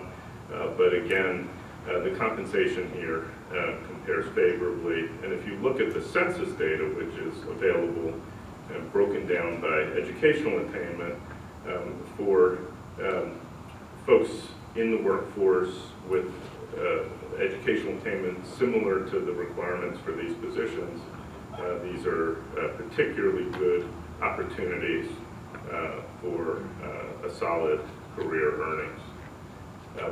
That's perhaps even more true if you turn to slide 12 and look at the communities where most of the state correctional institutions and larger facilities that are where these bargaining unit members work are located. Many are located outside of the major metropolitan areas of the state. There are some exceptions, but 3/4 of the facilities you see on this slide are in counties with higher unemployment rates than the state as a whole. Many of them also feature more modest community compensation levels, wage levels in the general labor market. So for these communities, these are, again, particularly positive opportunities. Slide 13 just summarizes that in more detail, using both the median earnings metric and the average annual pay metric. And you see, with the sole exception of average annual pay, which can include, again, all occupations in Montgomery County, very suburban metropolitan community with probably a healthy percentage of folks in high wage occupations. Even there, the earnings for H-1 bargaining unit members in the facility there are pretty close to average annual pay, well above median earnings. Everywhere else, the sort of delta is pretty significant.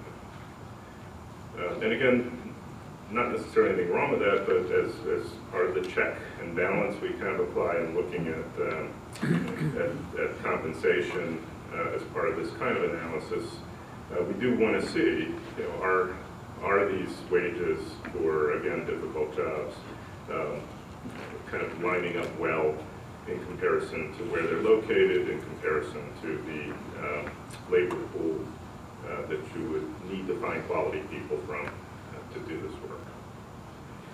That's the cash compensation side of things. We did also do a similar high-level look at some of the benefits. I know you heard from earlier witnesses going into more detail about the Commonwealth's overall health care and retirement plans. Just as some additional points of reference, you know, most folks thankfully do have medical coverage. Where they do, the premium costs are more typically 1% of premium for the employee contributions as opposed to a percent of salary with a somewhat different structure. That means that the premium coverage costs are pretty comparable for single coverage and a lot lower for family coverage for members of the H-1 bargaining unit, and are inclusive of vision, dental, and other supplemental benefits that not every private sector plan would have. In some cases, quite a few are lacking those supplemental benefits. In terms of retirement benefits, the traditional defined benefit pension that's still part of the Commonwealth's total compensation package, along with post-employment healthcare coverage prior to and even beyond Medicare eligibility, are increasingly rare benefits in the broader labor market. Looking at national data, fewer than 1 in 5 private industry workers still has access to a traditional pension, and even lower numbers have access to retiree medical care, and where they do, those are sometimes part of, in the case of pensions, a hybrid plan with a much smaller multiplier. In the case of retiree medical care, capped or more limited coverage than the dependent full family care that's available under the REHP. When you add that all up, it's a significant total compensation cost to the Commonwealth. These numbers are a little bit different from what the earlier witness presented. We're looking again just at 2020, so slightly different snapshot in time, so that the benefit costs line up with the pay data that we had for the most recent full year available. And we also kind of where Ms. Long was calculating a fringe factor, I think it was over 70% for benefits as a percent of base pay. We're looking at the benefit costs in relation to the total cost of the package on average. So that's what you see here, over $120,000 a year for just the compensation associated with each of these positions. In terms of where that lands with the effects it has, I mean, ultimately, one of the key reasons for a compensation package, in addition to providing a fair and reasonable quality of life, is to be able to attract and keep the people you need to deliver an important public service. And the current civil service list for the trainee position has over 7,000 candidates, or as of May, as of last month when we received the data and putting this presentation together. So there's clearly continued strong interest in filling these jobs as they do turnover, and that rate of turnover still remains relatively low. Turnover also can ebb and flow with the economy and other factors. In the broader economy, what you see for the recent labor market as a whole is a little higher than it has been in some of the prior rounds when I testified, and the turnover for the bargaining unit's a little bit higher too, but it's still very modest in comparison to what you would see in the general labor market, in the roughly 3% a year range for voluntary resignations, less than 10% a year for total turnover, inclusive of retirements, normal service retirements, and dismissals and other separations. And that's, again, very strong retention experience for an employer, and particularly in a field where turnover can be high elsewhere. Dr. Krimmel's testimony referenced a study of different corrections experience put out by the RAIN Corporation in 2018, and in that study they found nationally turnover in corrections officers to average about 20% a year nationwide. Commonwealth's experience, even in hot labor market in the late teens, and with some of the disruptions of the pandemic since, remains less than half that level. So with that, I'll now turn to comparison with, again, other state corrections employers and personnel. And I'll be focusing, as I've done in prior rounds, on two groupings of state comparators. First, the 6 states that are contiguous to Pennsylvania. That's very similar to what Dr. Krimmel presented, but we also include West Virginia, which was not part of his presentation. And then we've looked at a group over the years, I think originally based on some of a prior union witnesses' testimony, of larger states outside of the South, outside of the West, more Northeast, Mid-Atlantic, Midwest, that have populations of a certain size, at least half that of Pennsylvania. So that includes New York, New Jersey, and Ohio, 3 of the contiguous states. It adds to the mix Illinois, Indiana, Massachusetts, and Michigan, again, as further reference points. And our comparisons are all done as of June 30th, 2021, the last day of the expiring agreement prior to whatever additional changes the panel may make going forward.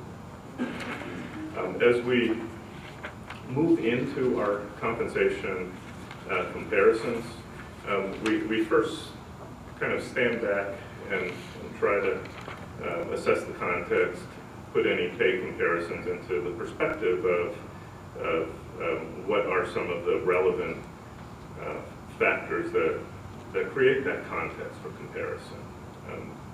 Each state will have somewhat different labor market considerations. Each state will have somewhat different tax base and fiscal comparisons. There may be differences in non-cash compensation that are material as well. And I think the union witness did some similar analysis before presenting his comparative pay data, looking at certain economic and financial factors across these states. Here you see those summarized on slide 21. Some of these are consistent with, in a few cases, we were able to update data based on recent releases and add a few more metrics and points of reference to evaluate some of the elements of the economies and the fiscal positions of these comparator states.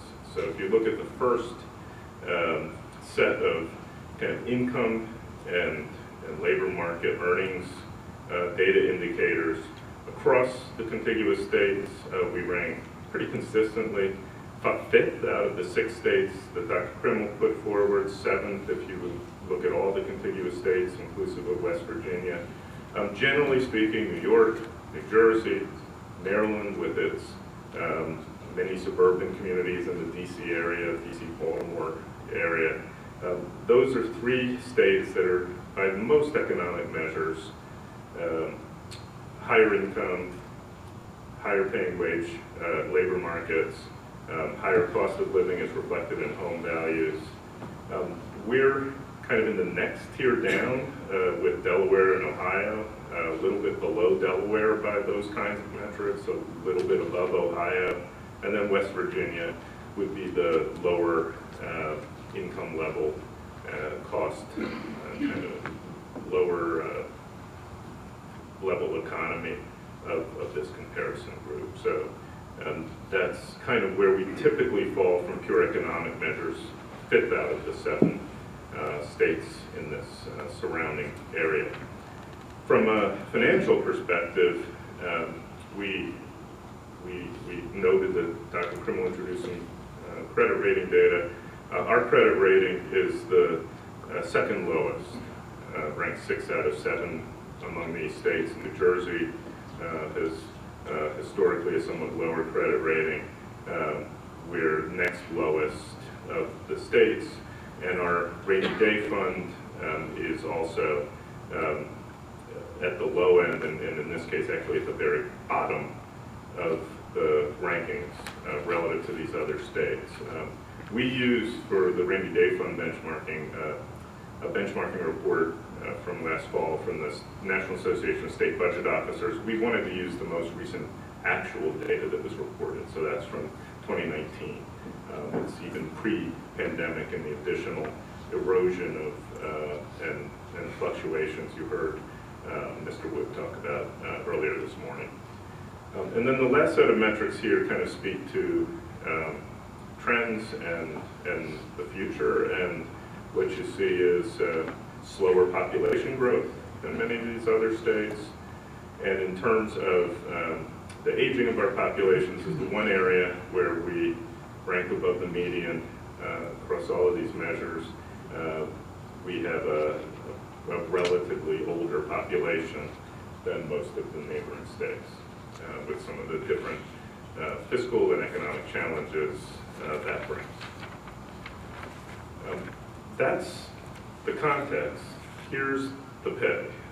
And first, presenting base plus longevity at 10 years of service, kind of midway through toward normal retirement age. And you see that while we're, again, kind of typically 5th of 7th, more or less, by most of those other measures, here we rank 3rd. You only see 6 here because West Virginia does not have a fixed step progression, so you can't pinpoint quite where they'd be at 10 years, but as you'll see a little later, their overall pay scale would be at the lowest end of the range. So really we're 3rd out of 7 pretty much at this level. I'll just note, I'll remark on a few variances with Dr. Krimmel's pay data. There were a few things that were where we just had different results in terms of what our survey yielded, but fundamentally the story's frankly pretty consistent. Whether it's by his analysis or ours, we tend to Pennsylvania tends to be higher paying for corrections officers than you might expect given our economic and fiscal position, as you see here at the sort of midpoint of a career. One of the differences I'll just note very quickly, Dr. Krimmel also focused on base pay and longevity. My data is similarly base pay and longevity. I did include 1 or 2 base-like elements of compensation. There are a few states that provide a signing bonus in the early years of the career. I included that in the later chart. I also included a premium that the state of New York provides to all of its corrections officers, which is, I judge to be equivalent to base, so I included it. In both those cases, that only elevated the comparators relative to Pennsylvania, and still we ranked 3rd at 10 years of service. At year 30, the Commonwealth's corrections pay ranked 2nd among the survey states, about a 1/3 ahead of the median for the group as a whole. Turning to slide 24, you can kind of see that throughout the full pay progression for each of the states, kind of starting out for the first 5 years or so in about the position you might expect Pennsylvania to be in, given our comparative economic condition and context. And then as the years go by, kind of increasingly pulling away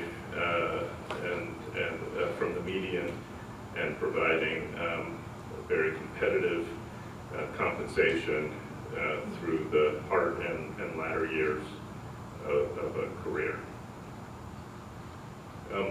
Slide 25, just in a very admittedly broad-brushed way, kind of relates the pay levels you just saw at some of those key junctures for Pennsylvania Correction Officers 1 back to the economies writ large for the other states, and just presents a simple ratio of corrections, base pay, and longevity to the average annual pay in those other state economies. And what you see is Pennsylvania, in some respects, outpunching its weight by providing very good compensation relative to those to its labor market as a whole on a relative basis.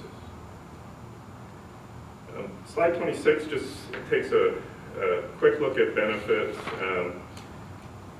There's some more detail about retiree health care pensions and deductibles, some other kind of finer points in the appendix to my report, but the total compensation package is, of course, more than just based on longevity. When you do look at the premium contributions Pennsylvania's corrections officers are making, they're lower than the median, less out of pocket, more take-home pay at the level of individual coverage, and for full family coverage, it's the least amount out of pocket, the greatest benefit for take-home pay in Pennsylvania relative to these other state comparators, over $2,000 a year for a typical set of circumstances relative to the median in the other states. Likewise, and again, more details in the back, the Commonwealth's pension benefits with overtime in the pension formula, which is not universal, with 36-month calculation instead of 60 months for determining average final compensation, with the strong position of the Commonwealth in the latter years of the pay progression, all yield, along with the full coverage under the REHP, a very competitive mainstream retirement package as well. Turning next to some additional reference points, again, we've looked over the years at other good-sized states in the Mid-Atlantic, Northeast, Midwest, Illinois, Indiana, Massachusetts, and Michigan. Here, Pennsylvania tends to fall at the midpoint economically, below Massachusetts, which is economically the strongest of these states, a little bit below Illinois, somewhat ahead of Michigan and Indiana, in the mid-range for income levels, earnings, and the like. For credit ratings, Illinois is the state in this group that's had trouble over the years, but we're next lowest, second from the bottom, 4th out of 5 for credit ratings and rainy day funds, and mid-range for population growth, oldest population or largest age 65 and over aging population cohort of any of these states. So with that as context, kind of mid-range economically, below median for fiscal factors, mid-range growth rates, you see that the Commonwealth's compensation for corrections officer 1 is a little bit above median on an average basis over the course of a career, starting just a bit below the median and moving up above it prior to the midpoint of a career, ranking second out of 5 at 10 years and through most of remaining years of service, and actually taking the top spot for those who remain in service to the top point in the range. From a benefits perspective, again, relative to these other large Northeast quadrant states, contributions for Pennsylvania corrections officers towards their medical premiums are toward the low end of the range, actually the low end of the range for dependent coverage, and pension and retiree health care benefits remain competitive. In fact, Michigan and Indiana have gone to defined contribution retirement plan. In the case of Michigan state employees, a hybrid plan with a much smaller defined benefit component in Indiana. And Indiana has also phased out any subsidy for retiree health care, while recent Michigan employees have only a defined contribution benefit for their retiree health care coverage. And so that's what we see in comparative terms. I'll come back to a little summary of that, but let me first just touch on a few variances with the union's analysis. Again, some of that was methodological. We just included a few signing bonuses that are base-like but not formally part of base pay. For Delaware, we included a corporal position that is part of the common progression in the journey level trajectory. We included longevity for Ohio that the union witness had omitted, and again had a few other adjustments that we could see the differences that are outlined here. For example, in New Jersey, it appeared that the union witness included a 2% pay increase that was effective subsequent to the June 30th end of the contract period, and we did not include that. There were some cases where we just couldn't quite understand where the variances arose with the state of Maryland in particular, but we validated our pay schedules with personnel context in each of those states. And overall, while there were, again, some slightly different numbers here and there, the story that is yielded stepping back is pretty consistent. We actually found somewhat higher pay for Delaware, New York, and Ohio, somewhat lower for Maryland and New Jersey. But if you look at the big picture story, Dr. Krimmel's own testimony, as summarized on page 32, if you just use his data without making any adjustments for the factors I identified on the prior slide, without taking benefits into account or looking at West Virginia or other Northeast states, just looking at the comparative group he selected, Pennsylvania Corrections Officer pay ranks above the median in 10 years of service, third out of his 6 states at top step.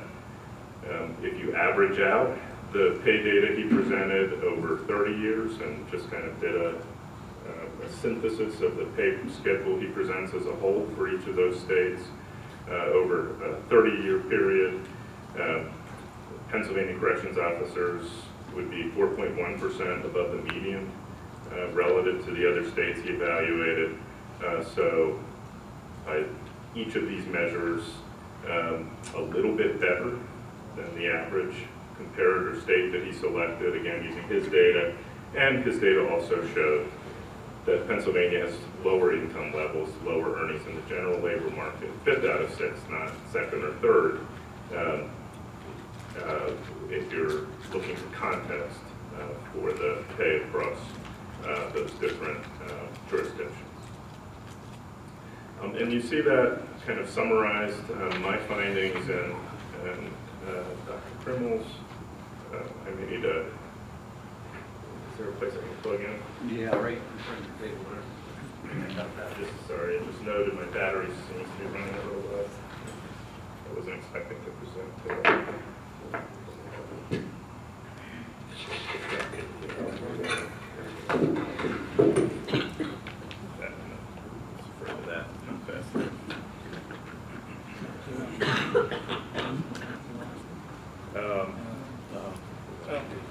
I'll try to reboot for those who don't have the book in front of them.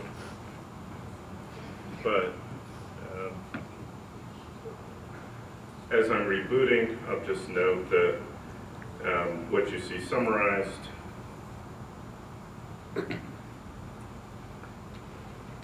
reflects the preceding slides, that by most economic or fiscal measures, the Commonwealth ranks 5th or lower within the comparison group of contiguous states, but from a corrections compensation perspective, ranks typically 2nd or 3rd with comparatively low premium contribution requirements for health care.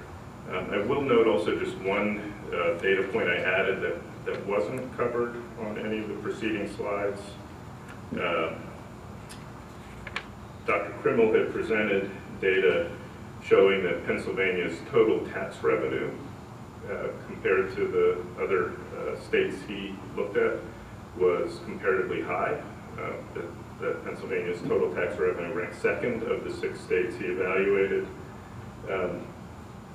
That data had not been adjusted on a per capita basis.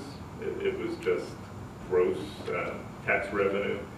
And we did a kind of second analysis simply dividing that tax revenue by the population in each of those states to see tax revenue per capita, what is the economic production of each state from a revenue perspective.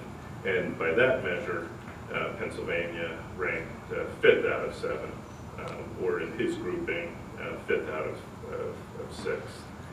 So it just gives a little additional perspective. And I'm going to pause just briefly in the hopes I can pull up the slide presentation at this juncture.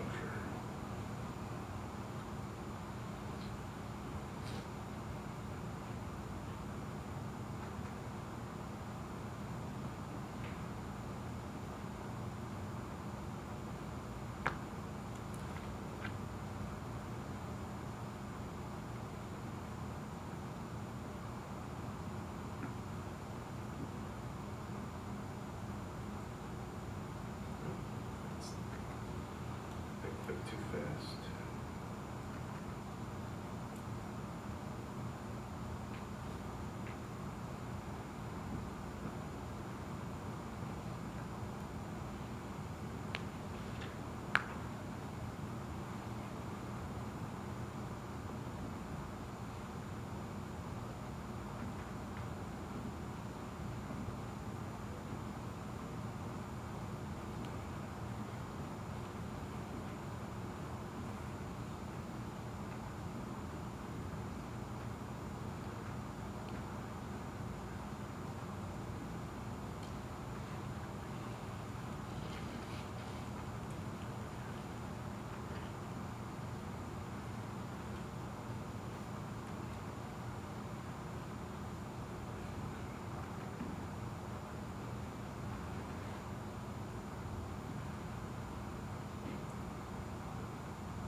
So the final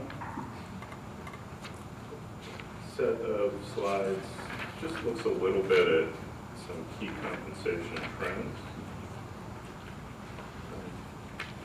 Often in this type of analysis, and as was part of Dr. Krimel's testimony, we'll look at changes in different measures for cost of living, typically consumer price index, and here again there was some commonality. Dr. Krimel's testimony found real wage gains for this bargaining unit over time. We did as well. He also looked at wage trends with regard to general pay increases, general percentage increases, across the board increases for the H-1 bargaining unit in comparison to several different measures of overall labor market performance, the Federal Reserve Bank of Atlanta's wage tracker, some other indicators that I'll touch on. And here we had a somewhat different conclusion from his because those measures are not apples to apples consistent with general wage increases that take other factors into account and I think merit just a little closer look to see how they inform a perspective on trends for the H-1 bargaining unit. But turning first to consumer prices, we look at a similar set of measures in this presentation to those presented by the union witness. He included a focus on the Philadelphia metro area labeled as Pennsylvania CPI, I think, in his presentation, but that's the largest metro area where the Bureau of Labor Statistics tracks a separate regional comparison. They don't do it on a state-by-state basis. They do it by broad regions like the Northeast states as a whole, which we also present, or by specific metro areas, Pennsylvania, again, being the largest in the Commonwealth that they present. We also include the chain CPI, which is a somewhat newer measure the Bureau of Labor Statistics introduced that takes different consumer behaviors a little more into account, and is what they talk about as being their closest approximation of cost of living, but it's only available nationally. And what we see when you look at the kind of recent contract periods, the last arbitration award and the 1-year agreement over the past year, is that general wage growth has been a little bit ahead of the largest region in the Commonwealth and kept pace with inflation as measured by the CPI nationally. And, this is in part, I think, reflective of some of the disruption to the economy from the pandemic. We've seen some pretty significant disruption to supply and demand as a result of COVID-19 that have led to, you know, what I'm sure many of you have read about, a recent spike in particularly early 2021 in consumer prices. And I'll talk a little bit more about that in a few minutes, and how that is generally expected to abate going forward. But for anyone evaluating the dismal science of economics, the last year or two has been a cause for humility, because the uncertainty and the disruption of what I hope is a once-in-a-lifetime set of circumstances has been pretty extraordinary. But you know, even with that spike in the last few months of this contract period, and even without, importantly, taking into account step increments and longevity increments that are also provided to the individual members of this bargaining unit, the across-the-board increases for this more recent period have held pace with or outpaced inflationary measures. If you take a somewhat longer-term look over a roughly 25-year period, up through the most recent available May data, you see the blue line there for the bargaining unit has actually pulled ahead of and remains well above growth in these different measures of consumer price change.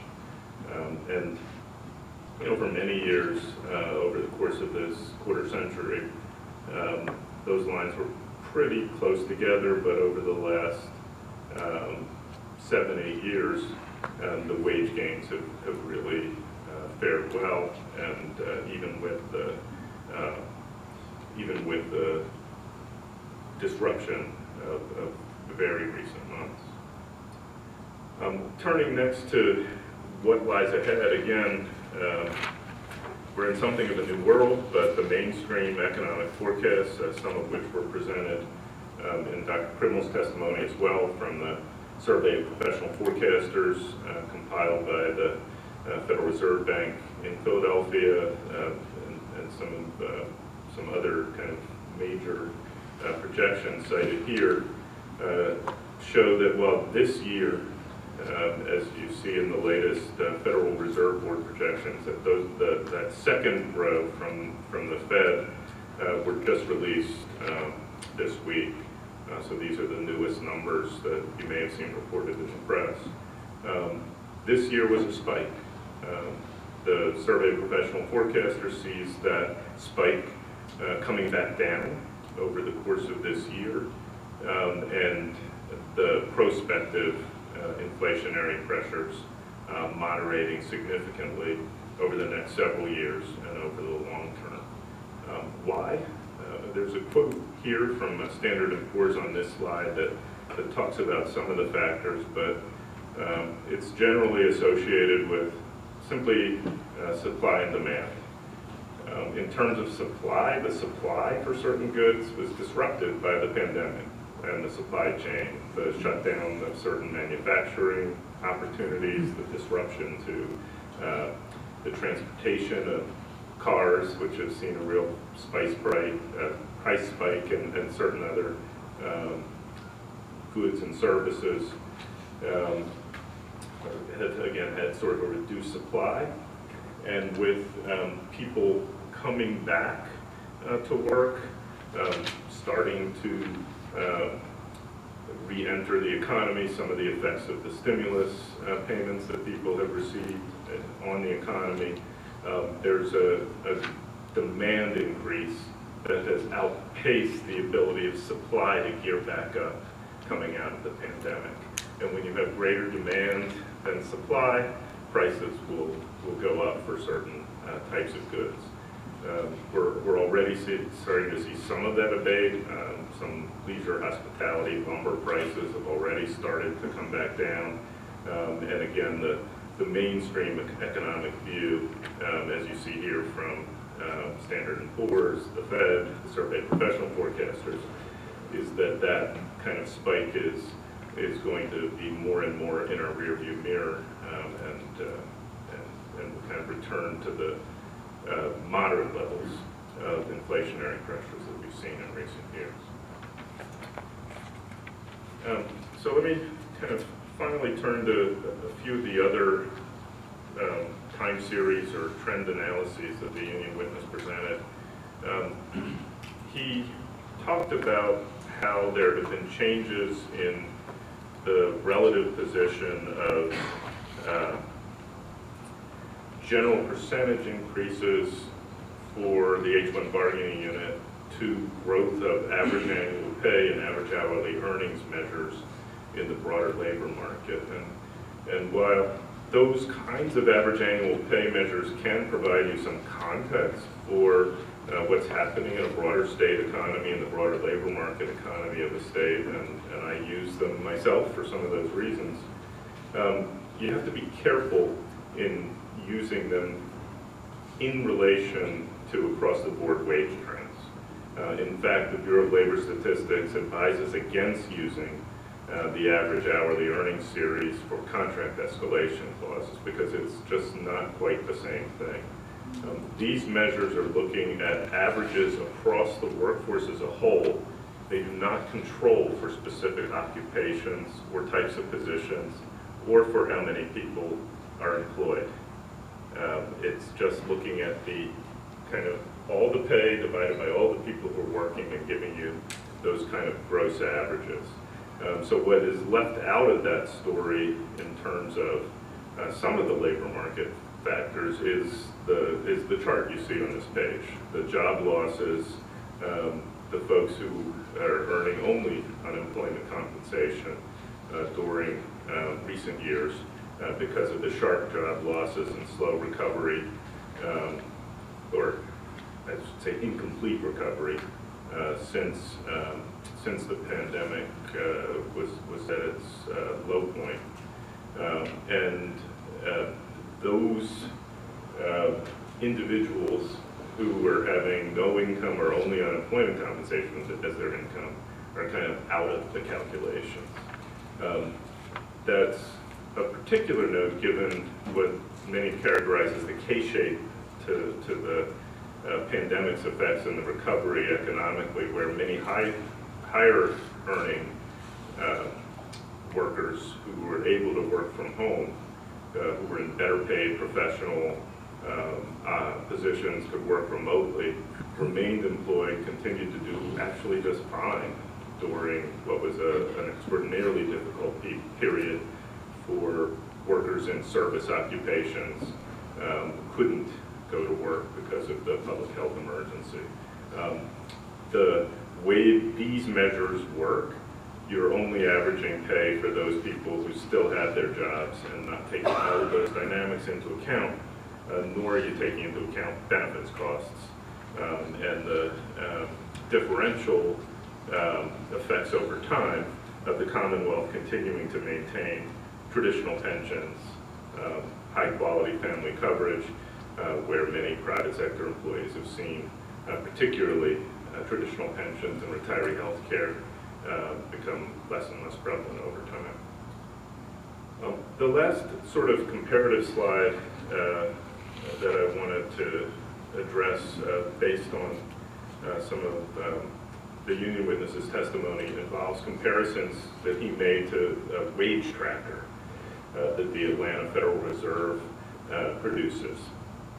And he presented a chart showing that if you indexed a $40,000 CO1 salary in fiscal 2011 to the growth in wages by the wage tracker, that salary would have grown to over $54,000 a year. And if you apply general percentage increases that this bargaining unit received over that time period, it would yield a lower amount.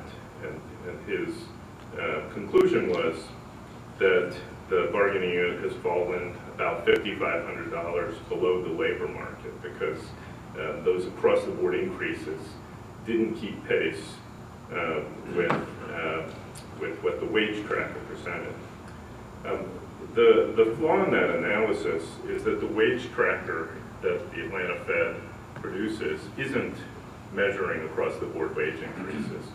It's measuring growth in the earnings, in the income of individuals from point to point over time. They actually go into the micro data from some of the job surveys and look at person X and person X's salary 12 months later, and they use the growth or change for that individual salary to average out and develop their overall index for wage growth. And if you think about how that works in relation to employees like this bargaining unit who are on a pay progression schedule with growing longevity increments, their snapshot in time relative to 12 months later is not just going to include across-the-board increases. It's going to include their steps. It's going to include their longevities. They're going to move up much more significantly than what Dr. Krimmel's analysis would have assumed. In fact, if they earned a promotion based on advancement to a supervisory rank through competitive promotion, that would even be part of what the wage tracker would pick up if the same methodology were applied to the H-1 unit. So even without assuming any competitive promotions, I took a look at the actual salary on the pay scale in fiscal 2010-2011 for a corrections officer one that was closest to the $40,000 hypothetical that Dr. Krimmel put forward. That was step D of longevity range A. It was $39,224. By the current fiscal year, even prior to any adjustments the panel may make going forward, that same correctional officer would be at step J of range K. He or she would be making $73,587. That's over $20,000 more than what was presented in Dr. Krimmel's testimony for a hypothetical. In other words, if you take into account all of the factors, the steps, the longevities, the full set of earnings opportunities that exist for pay growth for the H-1 bargaining unit, and do an apples-to-apples comparison to the pay tracker, the growth that is available for this bargaining unit is well ahead of what the broader labor market has experienced over the last decade. And just as a final related point, we took another look at the experience of individuals in the bargaining unit relative to those same CPI metrics over the last period since the start of the last arbitration award, inclusive of the one-year premium since. And even factoring out the bump that people get coming out of the academy, folks earlier in their careers who are moving through the step progression, having longevity pay layered onto that after 5 years of service as well, have seen much greater increases. And even those who are past the step increment part of the progression and just getting longevities in addition to their across-the-board increases, have seen, again, significantly more favorable experience relative to consumer price change than reflected if you just look at across-the-board wage increases alone.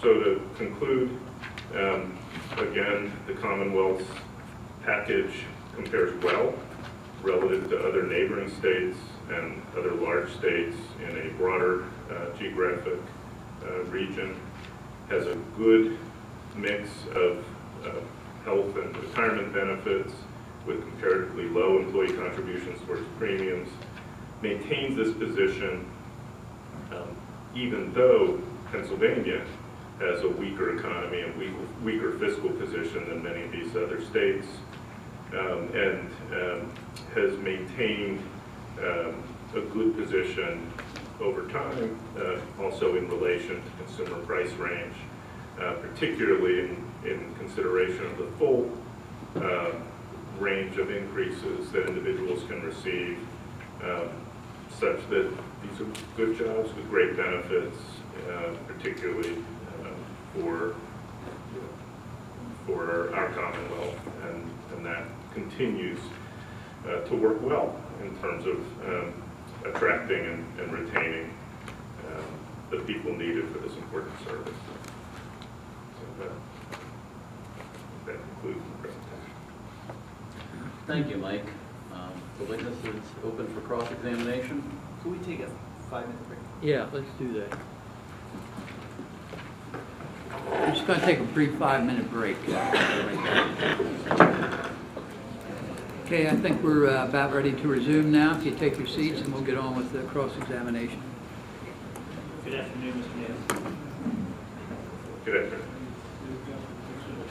Don't have a whole lot of questions for you because I think you stated them a number of times.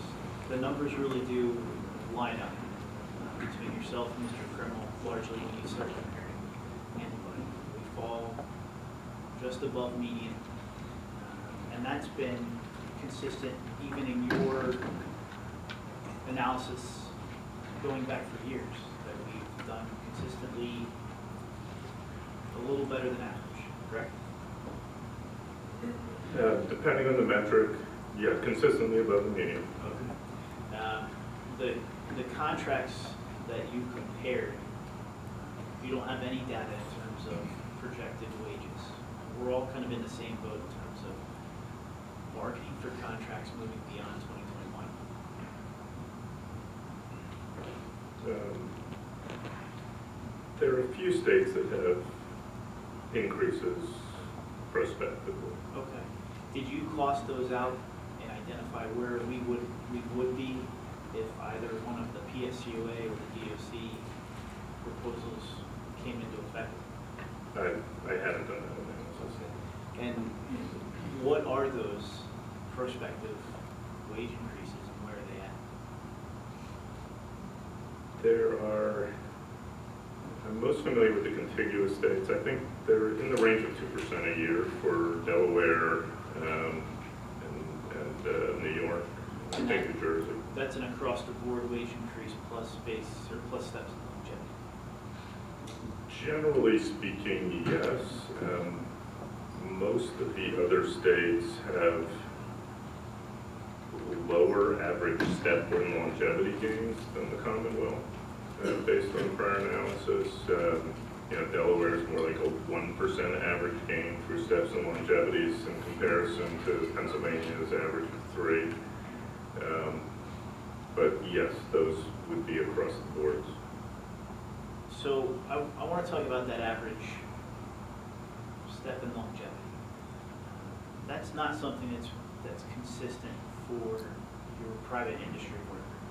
Private industry worker, especially the ones that are tracked by Wage Tracker, are either a laborer or a skilled individual. They don't have these types of contracts where their steps and longevity are built in, correct?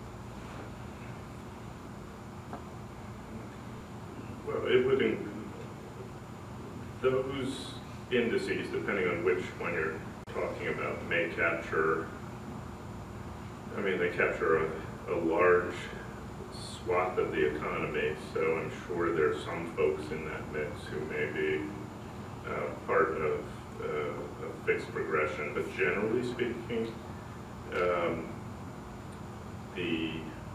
that structure is much less common in private industry, sure. Okay. And so when we start to cast that net to identify those folks who are getting things like steps and longevity, we start to look at groups of workers that look like corrections or other law enforcement units, correct? But it's the sort of fixed progression is common across the public sector. So you see it with teachers, you see it with general government workers, you see it pretty broadly in the public sector. Though again, the private sector's approaches are typically somewhat more flexible and may have more of a performance-based component in addition to, as opposed to a fixed progression. So, getting to that point, when you kind of bring up public service teachers, you said a number of times it's a wage and benefit package that not only attracts but retains, correct? Thankfully, that's been the experience today, yes. And in those industries, especially with teachers or even with corrections, there's an interest on the part of the employer to retain people and have them complete a career in that field, not necessarily coming and going like private practice or private industry where most people are changing jobs 5 to 7 times in their lifetime. Well, I've been with the same employer for 21 years and counting, but yes,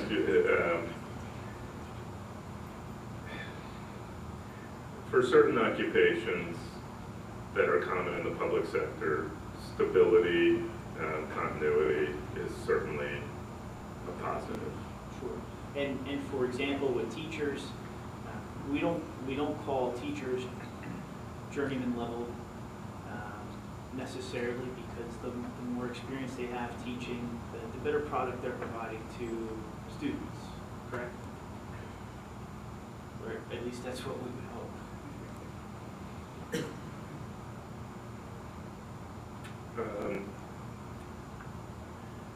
There's a typical teacher pay schedule does place a value on experience and educational attainment. You typically see different schedules for masters plus 30, and those kinds of pay schedules will vary as teachers through their careers gain both experience and other types of relevant proficiency.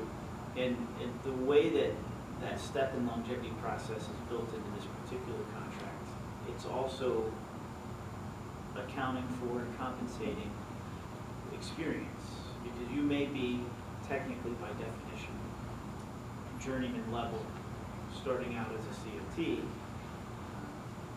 but there's a great value to experience as you progress in years in corrections, is there not?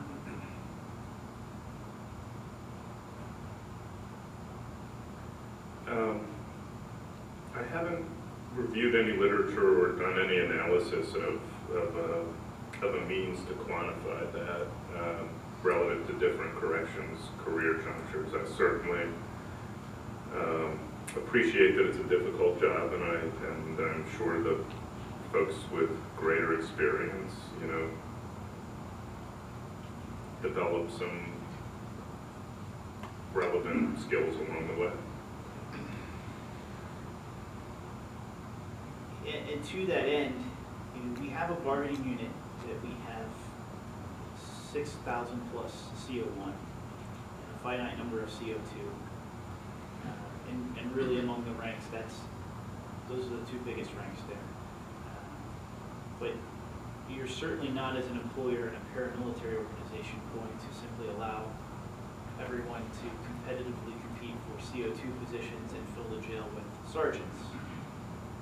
Those sergeant positions are finite, and you're only ever going to get to apply for them when they become open through attrition. correct? That's my understanding. So by and large, most of the CO1 body is not going to get to that CO2 over their career. Perhaps not most, many. If you look at the large segment of the bargaining unit that has made it to CO2 or higher, and take into account that it takes some time to get there, you know, I haven't done an analysis of the percentage of folks with more than 15 years of experience or 20 years of experience who have advanced beyond the CO1 level, but I would expect it would be significant, but certainly not everyone does, and perhaps not everyone can or chooses to. You'll also agree with me that this contract includes, as a matter of fact, 2 cycles ago, there was the recognition of the first class and master class. Last contract cycle, there was the pay recognition of first class and master class. There's been a recognition from this arbitration process that there is an intrinsic value to have longevity here. You're learning more, you have a better understanding of operations, you're better able to protect those below you, or at least train them to protect themselves. So again, with this unit, the more time on the job is important.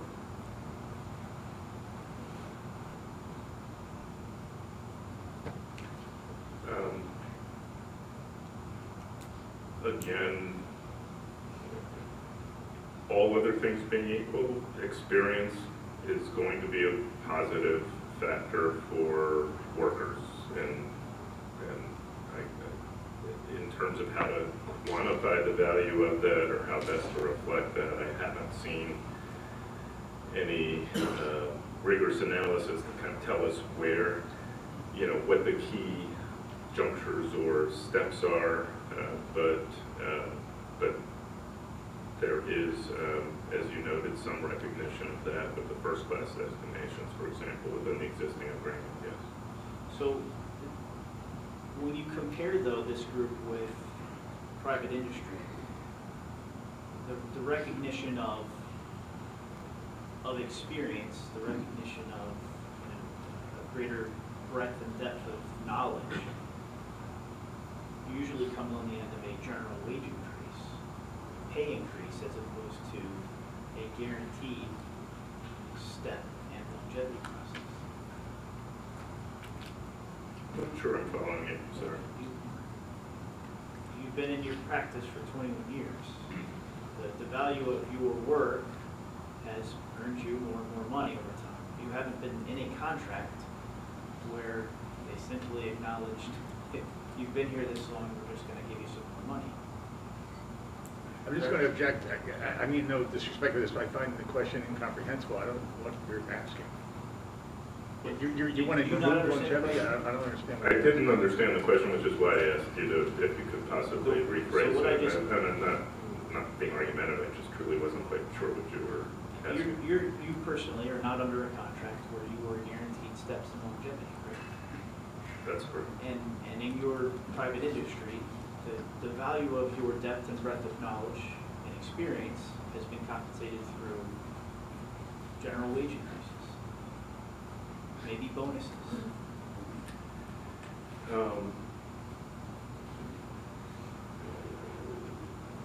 Are you asking him about his own salary now? Is that what you're asking? No, I'm really confused. I'm seriously confused. We've made a comparison of these COs to private industry and other general wage earners.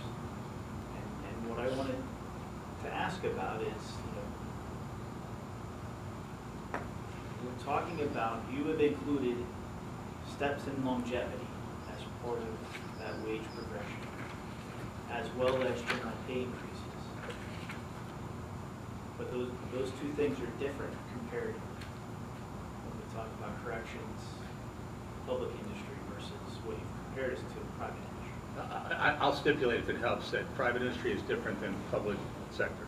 Done. I don't understand where we're going with this, really. do want to ask you some. Yeah, I think we're saying the same thing when it comes to the specific determination of how to interpret the wage tracker data that was first introduced by Dr. Crum. He introduced data since 2010-11 showing growth in that measure in private industry, or largely in private industry, out of the National Compensation Survey that collects it, and was equating that to general percentage increases, across the board increases only. And my point was simply that that is not apples to apples, because for many of the reasons I think you're describing, the private sector compensation drift includes, for individuals, includes not only adjustments meant to reflect, cost of living or what have you, but also their growth, the rest of their growth. And so you can't just compare general percentage increases to the tracker that's looking at every individual growth, because over here in the Commonwealth side of things, folks aren't just getting general percentage increases, they're also moving up through the steps. You've got to look at the whole, and that's all I'm suggesting. Okay. And if you look at strictly those base wages, and in terms of wage tracker, looking at how, if you take somebody and you put them in this job in year 1, you take that same person and put them in the job in year 5, there's a trend there.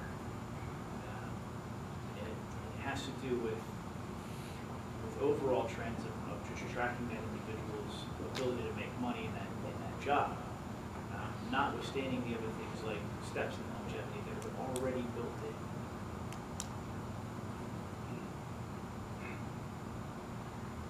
I just have the same objection. I'm not trying to be a wise guy. I don't understand what you're asking. Okay. I want to draw your attention to slide 12. You point out where each individual SEI is compared. And you've put a couple of comparators here in terms of average, or its median earnings in the county, and also the unemployment rate. Correct? Correct. Now, when we talk about median earnings, we're talking about all income. And in Pennsylvania, with our aging population, clearly we have a number of aging people on fixed incomes, correct? It would be earnings, it would be all earnings. So you're not comparing them to median income of workforce earnings. Those actually engaged in the workforce. It's anyone over 25, so it excludes, it excludes a typical college student who might have part-time earnings. And it includes all the earnings earned by that individual, so there may be some folks who have lower earnings because they didn't work the whole year, but they had some. There may be folks who have 2 jobs, and it would include the combined earnings from their 2 jobs, if that's what they're doing to support their family. So it is consistent with a lot of census data. It's based on kind of the individual's experience, and that's what's shown there. The subsequent slide also shows the average annual pay for folks who are covered by unemployment insurance, so it's not retirement income or other types of part-time income. You also include the unemployment numbers, and we're talking about agreeably rural areas in Pennsylvania. Yes, in many cases. So there may be a broad number of those folks who are unemployed who may not even meet the minimum qualifications to get on this job.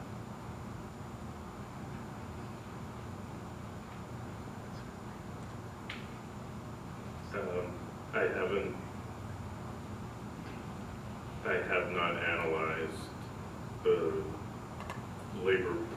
composition of those counties, county by county. So I wouldn't know. If I could also draw your attention, you've referenced the fact that even as late as this week, the Fed increased the inflation rate to 3.4. Correct? They recognize the spike that has occurred in the first half of the year, which was also included in our kind of calculations of consumer price change during this contract period. Okay. So yes, they. And that was slide 39, by the way. Okay. Yeah, I mean, the last several months have seen a real spike, and they're reflecting that for the current year that we're in, because it's by and large already known or increasingly known. And again, going forward, they're continuing to see that tail off sharply as the kind of post-pandemic experience and disruption shakes out, hopefully. Now, that spike is a full point higher than their projections in March, where nearly everybody was showing that 2.3, 2.4 range. When they came out and raised this to 3.4, they also indicated that rates are going to need to rise quickly and high. And the Fed has also indicated that they're looking at 2 hikes in 2023, which undermines this position here that you've put on the slide by S&P, that this jump is not transitory. It may actually be here to stay for a little bit. The projections you see from the Fed that follow the 3.4% figure are from the same report that came out earlier this week. So the same folks who you're talking about, who are looking at what measures they need to take to try to manage the economy. And one of their goals is to keep long-term inflation around 2%. They, yes, acknowledged that the spike in the first part of this year, which is pretty much already captured in the CPI comparisons I've made looking backward, yet they've acknowledged that what happened. But going forward, their same hot off the presses forecasts are looking at dropping that down to 2.1% in the next fiscal year. So there's no question there's been a spike in inflation as, again, supply chains have been disrupted, and there's been kind of a reawakening of demand as people return to work and have seen some of those stimulus effects. And also acknowledge there is uncertainty in all directions right now with the economy, but the mainstream expectations that you see summarized in that S&P quote are very consistent with what Federal Reserve Chair Powell and Treasury Secretary Yellen have been saying about their inflation expectations looking forward. They're all projecting that this spike is going to is in the process of coming down. That some of the drivers of it, like lumber costs, for example, have already dropped 40% since their peak earlier this year. You identify this as a goal, though, and even just a few months ago, the expectation that it was going to be, we're going to keep this fixed at that 2-point level. And like you pointed out, it wasn't even until this week that it jumped up an entire point and kind of shook things up. Well, the Federal Open Market Committee only releases its forecasts intermittently, so they had a regular meeting, and this is when their latest update came out. since the one that Mr. Krimmel presented, or Dr. Krimmel, excuse me, presented in the earlier hearing. So it's just a function of the evolving data and landscape, yes. So time will tell. Always does. I have nothing additional.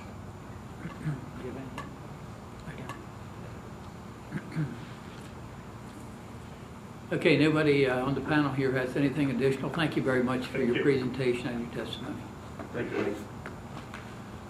We only need 5 minutes to set up for our last, final, and brief presentation. Let's take 10. Okay. 10 minutes, everybody. Be back here about 25 after.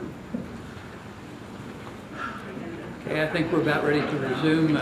Pat, do you want to introduce our esteemed panel here? Yes, sir. So we don't need a lot of introduction here, but we have Ed Phillips, who the panel's well aware of. I would just ask Jim Tinnick. Jim, do you mind just telling the panel your background, sir? Sure. My name is James Tinnick, T-I-N-N-I-C-K. I am a pay specialist in the Salary Administration Division in the Office of Administration. I've been in that role for approximately 13 and a half years. Prior to that, I worked for the Center for Workforce Information and Analysis in the Department of Labor and Industry as a descriptive statistician doing labor statistics for Pennsylvania and for various metropolitan statistical areas within the Commonwealth. Prior to that, I was a proofreader and fact checker for Sergeant's Court Reporting, so I shall endeavor to speak clearly and be a good witness. And prior to that, I was a visiting instructor of political science at St. Francis University in Loretto, PA. I have a master's degree in political science from the University of Pittsburgh and a bachelor's in political science and history, also from St. Francis. Thank you. We'll turn that over to you, Ed. Thank you, Jim. Thank you. Okay, thank you. And yes, for those who have the binders to follow along in this presentation, is a few tabs back in tab 37. We've gotten bumped a few times today, so we're now bravely bringing up the rear. This is a fairly brief presentation. The parties, certainly have economic proposals this time around, but we don't have the volume or diversity of economic proposals we've seen in last rounds. So it's a brief presentation for that reason. I'll also endeavor to process through it, fairly efficiently without the usual amount of snappy banter and side anecdotes, so that we can get these proceedings wrapped up. We begin by reminding the panel of the importance of the pattern, and I've testified to this, colleagues of mine have testified to this in prior proceedings. In fact, with this very neutral arbitrator bill, we've presented these slides to you before. So I did include all that we normally include. I'll just quote from this one slide from El Khoury and El Khoury, just to remind the panel that the concept of pattern bargaining is not a Commonwealth invention. It's not something we made up. If there is a source text for what we do in labor arbitration, it's probably El Khoury and El Khoury. And that text does recognize the viability of pattern bargaining. A board of arbitration is bound to an important degree by evidence of a developing or established pattern of wage adjustments in the industry or area under consideration, and also that internal pattern generally is given greater consideration by arbitrators than external patterns. I'll note the middle quote there that's in bold. Attorney Cook and I have kind of the ongoing debate based around our objection to the 60 proposals as to whether interest arbitration is a natural extension of bargaining or not. To that, how arbitration works says that if arbitration is to function successfully as a dispute settling process, it must not yield substantially different results than can be obtained by the parties through bargaining. So with that definition of success, I would point out that it's very difficult for the panel to obtain what would have been obtained through bargaining when we're talking about 6 issues in dispute which never saw the bargaining table. So I would just ask that the panel keep that in mind and eventually ruling on our objection in that regard. Before talking about the pattern in total, if we take some time to look at the part of the pattern that is closest to the bargaining unit that we're here to talk about today, and take a look at the different bargaining units that work with the H-1 unit, sometimes side to side, certainly not in all cases, but these are employees and other bargaining units that work within the Department of Corrections and the Department of Human Services. Many of these employees are 24/7, many of them are essential, many of them also enjoy early retirement and enhanced work-related injury benefits over and above what you see with the more mainstream workforce. And our argument is basically that it's fundamentally fair to apply the same negotiated pattern, wage, and health care package to H-1 that covers the nurses, doctors, social workers, unit managers, teachers, and many other employees represented in this slide. And that it would be fundamentally unfair for these employees to receive less than the pay raises that this unit receives, especially in the area of healthcare contributions, when they are all covered by the same health benefit plans and the level of benefits that are otherwise identical and administered out of the Pbtf. The pattern as it's manifested itself in the recent round of bargaining that was established July 1st, 2019. We reached 4-year contracts with 13 of the Act 195 covered unions with pacts that expired on June 30th of that year. These unions include AFSCME, which represents over 42,000 employees, and the unionized pattern workforce represents approximately 80% of the Commonwealth's total unionized workforce, and this is based on numbers as of July of 2020. And this is the breakdown that we see of those unions. And PSCOA, a rather large bargaining unit, but in comparison, about 10,500 employees, with the unionized pattern being 42,000, just shy of 42,500. We also add the management non-represented workforce to the pattern because we usually do extend the pattern to that part of the workforce as well.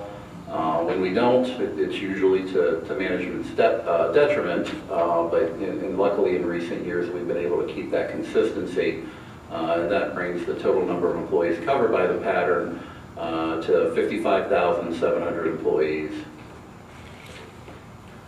This slide is a little different. I thought we would add it to kind of bring context to the workforce, the overall Commonwealth workforce that has worked through the pandemic. Our active pandemic workforce, and I use that term deliberately, that number is a little lower than the number you'll see us cite for our overall workforce in some other areas, and that's because during the pandemic our workforce did shrink. We shed our limited term, temporary, and many of our wage positions. And there were even permanent full-time employees who were placed in inactive status as a result of the pandemic because for much of the pandemic it was unsafe to have them report to work, but their duties were not the type that were conducive to telework. So our shrunken workforce during the pandemic was about 68,000 employees. Now, the stat that is surprising to many people, and I'm not just talking about people in this room, but many people have this view that the vast majority of the Commonwealth workforce has been teleworking. And in Dauphin County, I can see where that perception comes from. Very visibly, there's a large amount of state employees who work in Harrisburg, and when they're not commuting in every day, that's very noticeable.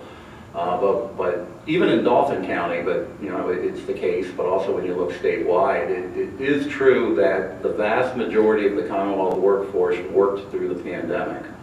H-1 was not unique in that regard. They certainly deserve credit as being amongst the essential workers who worked through the pandemic. But again, they were not the minority in that regard, they were in the majority. A little over 9% of the workforce had a combination of on-site and telework. And really, there was only about 28% of the workforce that was telework only. And these numbers were taken at the beginning of May, which I would characterize as probably being at the high water mark for teleworking during the pandemic. Many parts of the workforce eased into telework slowly. There were many program areas that didn't have the equipment for it. Took time to obtain the equipment, to make the necessary changes to fully enable teleworking. So that 28.9% probably does represent a high watermark for teleworking. So that was our maximum.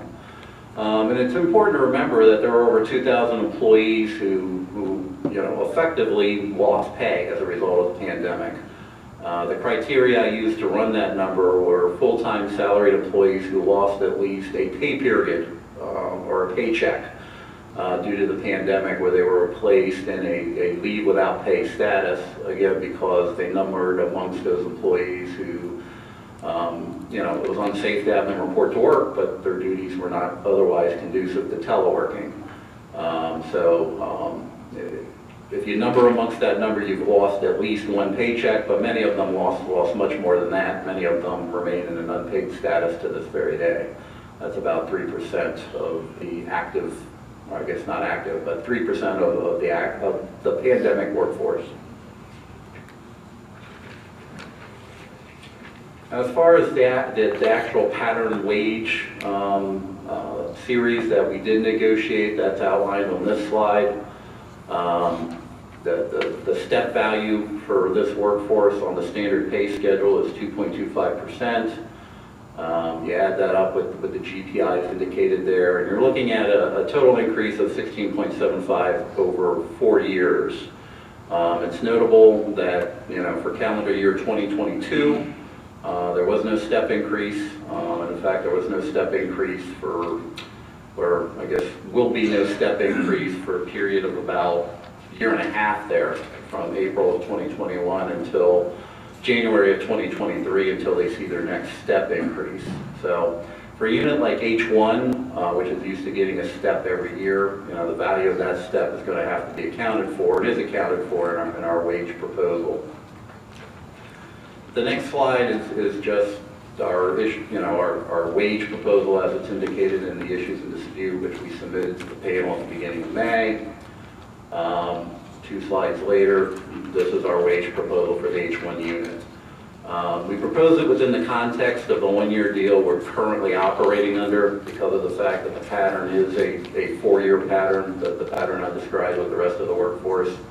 So we consider that first year in our overall proposal here, and that when you consider the average step value of this unit based on their current distribution of the pay schedule is at 3%.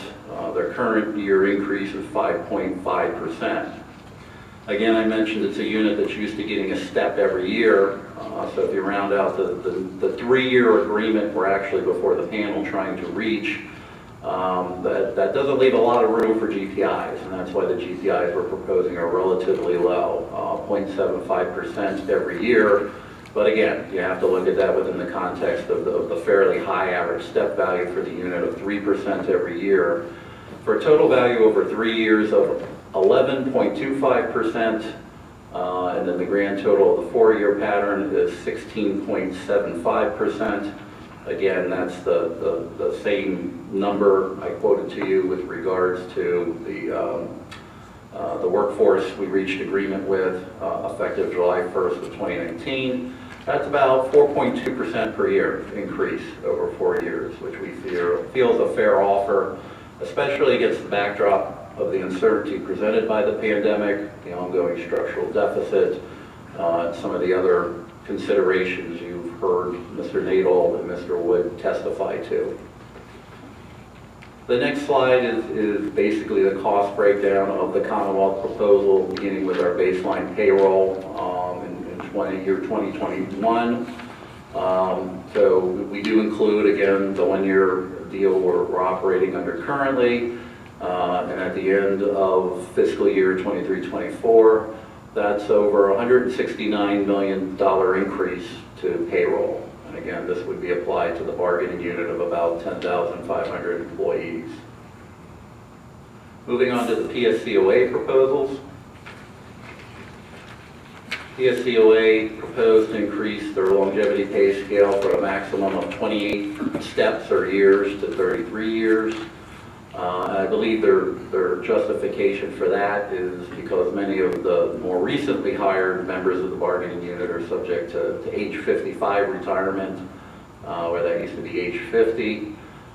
We looked at the numbers and we discovered that the average age of hire for this bargaining unit since the beginning of the last multi-year agreement, July 1st, 2017, is about 32.6 years of age. So using that as our benchmark, an employee would have to work 23 years to reach superannuation age 55. And of course, within that time period, they would reach REHP eligibility. That's Retired Employee Health Care Program within that time period. That they hit that at 20 years. So we would argue that an increase to 33 years isn't necessary. We would also point out that currently there is no Commonwealth pay schedule that exceeds 28 years, and in fact 28 steps seems to be the magic number for longevity schedules. There are a number of longevity schedules where that's the maximum number of steps. I believe state police falls into that category. And certainly the corrections managers and corrections supervisors, which also work within the Department of Corrections and alongside the H-1 unit, top out at 28 years. The immediate cost of moving the bargaining unit to a pay schedule that tops out at 33 years is not a lot by Commonwealth standards. It's $125,000 for that initial migration. But again, that's a cost that would increase over time naturally. The next slide breaks down the cost of the association wage proposal. Or actually, not the cost. This breaks it down by percentages, similar to how I broke down the Commonwealth offer. Again, we see it against the backdrop of the one-year deal of 5.5% in the current fiscal year. They're proposing a step every year, again, 3% average step value, and they're proposing 4% GPI every year. So naturally, that makes the big difference between their proposal and ours for the 3-year contract. We're before the panel for now. That will be a 21% increase over 3 years. You add it to the 5.5% that we're operating under for this year, that's 26.5% over 4 years. That's 9.75% over the pattern in our own proposal, and that's an average increase of about 6.6% every year. Again, that's a rather large increase, we think, especially given the context of the economic situation we're operating in. The next slide breaks down the actual cost of the association proposal. Again, the same format I used to break down the cost of the Commonwealth proposal. And the bottom line for that cost increase is well over $331 million at the end of that 4-year period. And our final slide just breaks down that cost difference. The top chart on the slide shows the difference between our two proposals when you're just looking at straight salary. There's a difference of over $162 million there. And then when you figure in the salary-sensitive benefits that Tara Long spoke about earlier, the benefits that the Commonwealth pays as a percentage of employees' active pay, Social Security, Medicare, retirement, workers' comp. We fund leave payouts that way as well. You can see the cost difference actually increases rather dramatically. That brings it to over $228 million. So that concludes our presentation on the Commonwealth wage proposal and the overall economic pattern. And we'd be happy to answer any questions.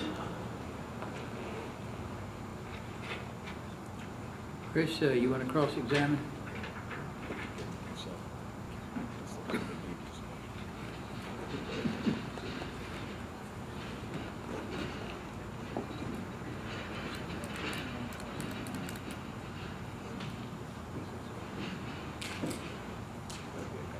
We have no questions for Mr. Phillips. We do have an objection that we'd like to place on the record to the consideration of pattern and also provide our justification for that objection.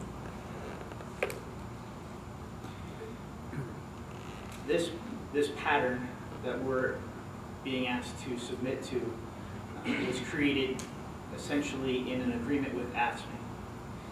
AFSCME is not a binding arbitration unit, and so at some point they ultimately just have to agree. In the last decade, we have repeatedly shown the uniqueness of this unit, and we have been repeatedly recognized by arbitrators, including yourself, Mr. Lowe, as being unique enough to break the pattern. Presentations by the Commonwealth today, by Ms. Long, showed exactly one of those pattern breaks. The fact that we have not consistently paid what everybody else paid for our health care. And that showed we can break the pattern. We should break the pattern. And we are indeed unique enough to break the pattern. Another reason why you should not be considering this pattern here is that this is a pattern that was established according to the Commonwealth in 2019 that predated COVID and the implications of what that has done to not only our unit, but our workforce. In his opening, Mr. Harvey indicated that the PSUA received the largest pay raise last year in its one-year contract extension. I disagree. While the Commonwealth has suggested that that was a 5.5% increase, we also, as part of that agreement, agreed to bring our health care contribution up to that 2.5 mark.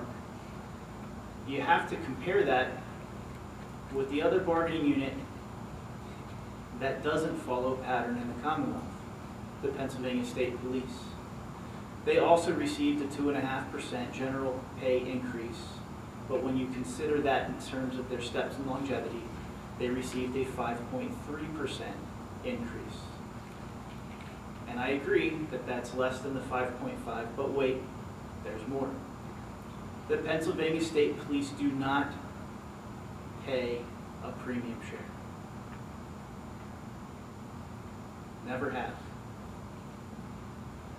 And so last year, when they got their 5.3% general pay increase, none of that money came back out of their pocket to pay towards medical.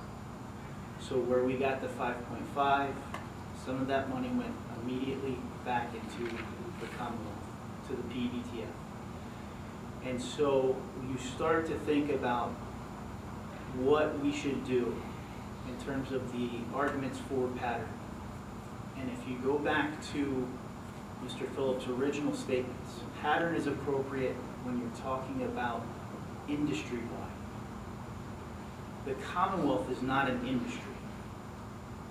It's actually a very diverse set of groups of people doing individual jobs. We should be treated as corrections officers. There was a reason why this unit left AFSCME. There was a reason why this unit has continued to point out its uniqueness. And for the same reasons why we're being told we can't have things that the PSTA has because they're so unique, there's a reason why the PSTA doesn't follow pattern, and it's the same reason why we should. Thank you. Thank you very much, Chris. Is there anything else that the panel needs to address at this time or not? No, we rest for this presentation. Okay, anything that our group over here, the management side, needs to address or not? No, unless you want to respond to that objection. I feel the panel does not want to respond to that objection. It's up to you. No, the only thing I would respond is, we'll respond in our brief, but I would respond that that was not a legal objection. That was a speech as to the weight that this panel would give. I don't think there's any credible argument that it's not relevant and it's not legally admissible. But as to the weight this panel gives, we would ask that you give total weight, but we will address this in our brief, and I don't want to do it lengthy. Yeah, if you would address that in your brief, that would be fine. Sure. Does that conclude our our 3-day presentation, Ed? By my agenda, it does. Okay, now, so what we have here is our court reporter is going to put together the transcripts and provide them to the parties. And at that time, the parties are, I understand, are going to prepare briefs. So you'll need about 30 days to prepare your briefs and get them to us. And then we will work on getting a fair settlement out as soon as we can. But we are talking about some time here because I think we're probably talking about 2 or 3 weeks until the transcripts are out, and then another 30 days for the briefs to be sent to us. So with that, I want to thank everybody here for their presentation and for your cooperation throughout this week and 2 weeks ago when we had our presentations. You did a nice job arriving on time and taking a fair amount of time for your break. So thank you all very much and have a nice weekend. Thank you. Thank you.